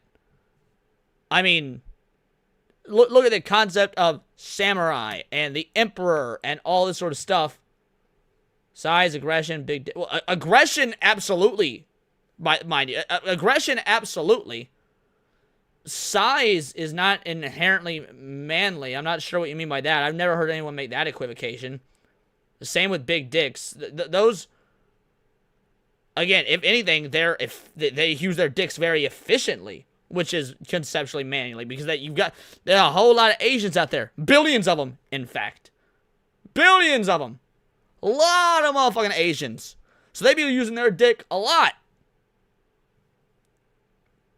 U.S. feminists wish the U.S. Was as patriarchal as Japan. Facts. Little man syndrome is strong over there? Probably. Aspects to become better versions of ourselves. But aggression, I don't know what you mean by aggression, bro. Asians are vicious in war. Far more vicious than we ever were. Read about the rape in Nanking and tell me that Asians don't have a history of being aggressive. Doctor, turn off my pain inhibitors. Like music to my ears, if everything we talked about so far is the romanticized or normalized version of child soldiers, then Raiden from Metal Gear is what happens when the genre stops for... Maybe just my experience, but Asian man is seen... Well, no. When you say your experience, you're referring to... There's a difference in culture. Sure. But that doesn't mean they're like tiny and unconfrontational. They're just subtle in their confrontation. And culturally, they're very confrontational. Culturally, Asians are very confrontational. South Korea, China, and Japan are all very confrontational cultures in their own ways. Pretending, and what makes it a little bit more unsettling is that Raiden himself was designed as a kind of illusion, Kojima didn't create Raiden just to replace Solid Snake, he created him to change how the players saw Solid Snake. The decision came from his desire to develop. Found out what named my Cybermassive and Dark Tide. I couldn't kill it. I couldn't kill it in Unit 736, so I could call it 735 or 737. But that's funny as shit. Also, the Yakuza and Hong Kong triads. Yeah, that's another one. Dialogue green skin. Yeah, the Yakuza and Hong Kong triads. The idea. Yeah, we'll stop with this video for now. We'll argue over Asians for a little bit longer, and then we'll raid into Enzo. Here's the video, just so I can do the proper streamer thing. It only had a couple minutes left anyway. But yeah, the idea that Asians aren't confrontational. I mean, if you want to talk like Asian Americans, maybe. Again, if you want to talk Asian Americans, maybe. But I don't think that's an accurate representation of, you know, the Asian world, because they have a lot of American ethics and morals and values. Cambodian commies was yeah, dude. The Khmer Rouge, baby. I like that with things. I didn't expect a lot of people to, and that's fine. Let's see. Let's go ahead and get our raid started, because we're about to wrap up. Came to the stream late, but why is the ocean bar? Oh, that's that was from Friday's stream. The ocean bar, when the gold bars don't track memberships. Yeah, the gold bars on YouTube don't track memberships. So even though we hit the full 1,000 or whatnot, and that's why I have awesome mods like Dax and Jake and whatnot that keep track of the financial side, so they can manually add in like the donos and whatnot. Triads will kill you for sleeping with a gang member's girl. Sounds about right. Cannon D's nuts. Okay, as long as your ass... Yeah, my ass is still going in the drink. Absolutely, my ass is still going in the drink. Yeah, the reason it's not filled is because it wasn't accounting for memberships and stuff. Okay. Stupinzo is live. It was all Jakey that night. I didn't get home until an hour into your stream. Well, you both did your goddamn jobs, and I appreciate it. Some of the 80s cartoons had child soldiers like Bionic 6. Yeah, but did any of them maintain any sort of cultural relevancy? I mean, if they did, fair enough. I don't know if any of them maintain any sort of cultural relevancy. But alrighty. I got some anime to watch. I got some games to game. So it's time to get on out of here, crew. We're going to raid into Stupinzo. I'm going to let the end credits play out because I've been playing them the last couple nights because I wanted the raid to go through. But you won't be seeing this outro for very long. This outro, I'm getting rid of it. I'm going to be getting a new one. We've had such an influx of new members and stuff. I like to change out the outros every now and again. We got so many new members. I want to make sure all their names are reflected. So this might be, if not the last time, one of the last times y'all see it. But we're out of here. No, great. No, AJ, great that you having you here, dude. Just so you know, I love the arguments. I do. I think it was a great show as well. I love the arguments. So we're raiding into Enzo. I brought Ninja Turtles already, Sturgeon. I want y'all to say Vital Idol Raid in Stupinzo's chat. And until next time, it is all here in the Nerdosphere. And this has been Words of Paradise.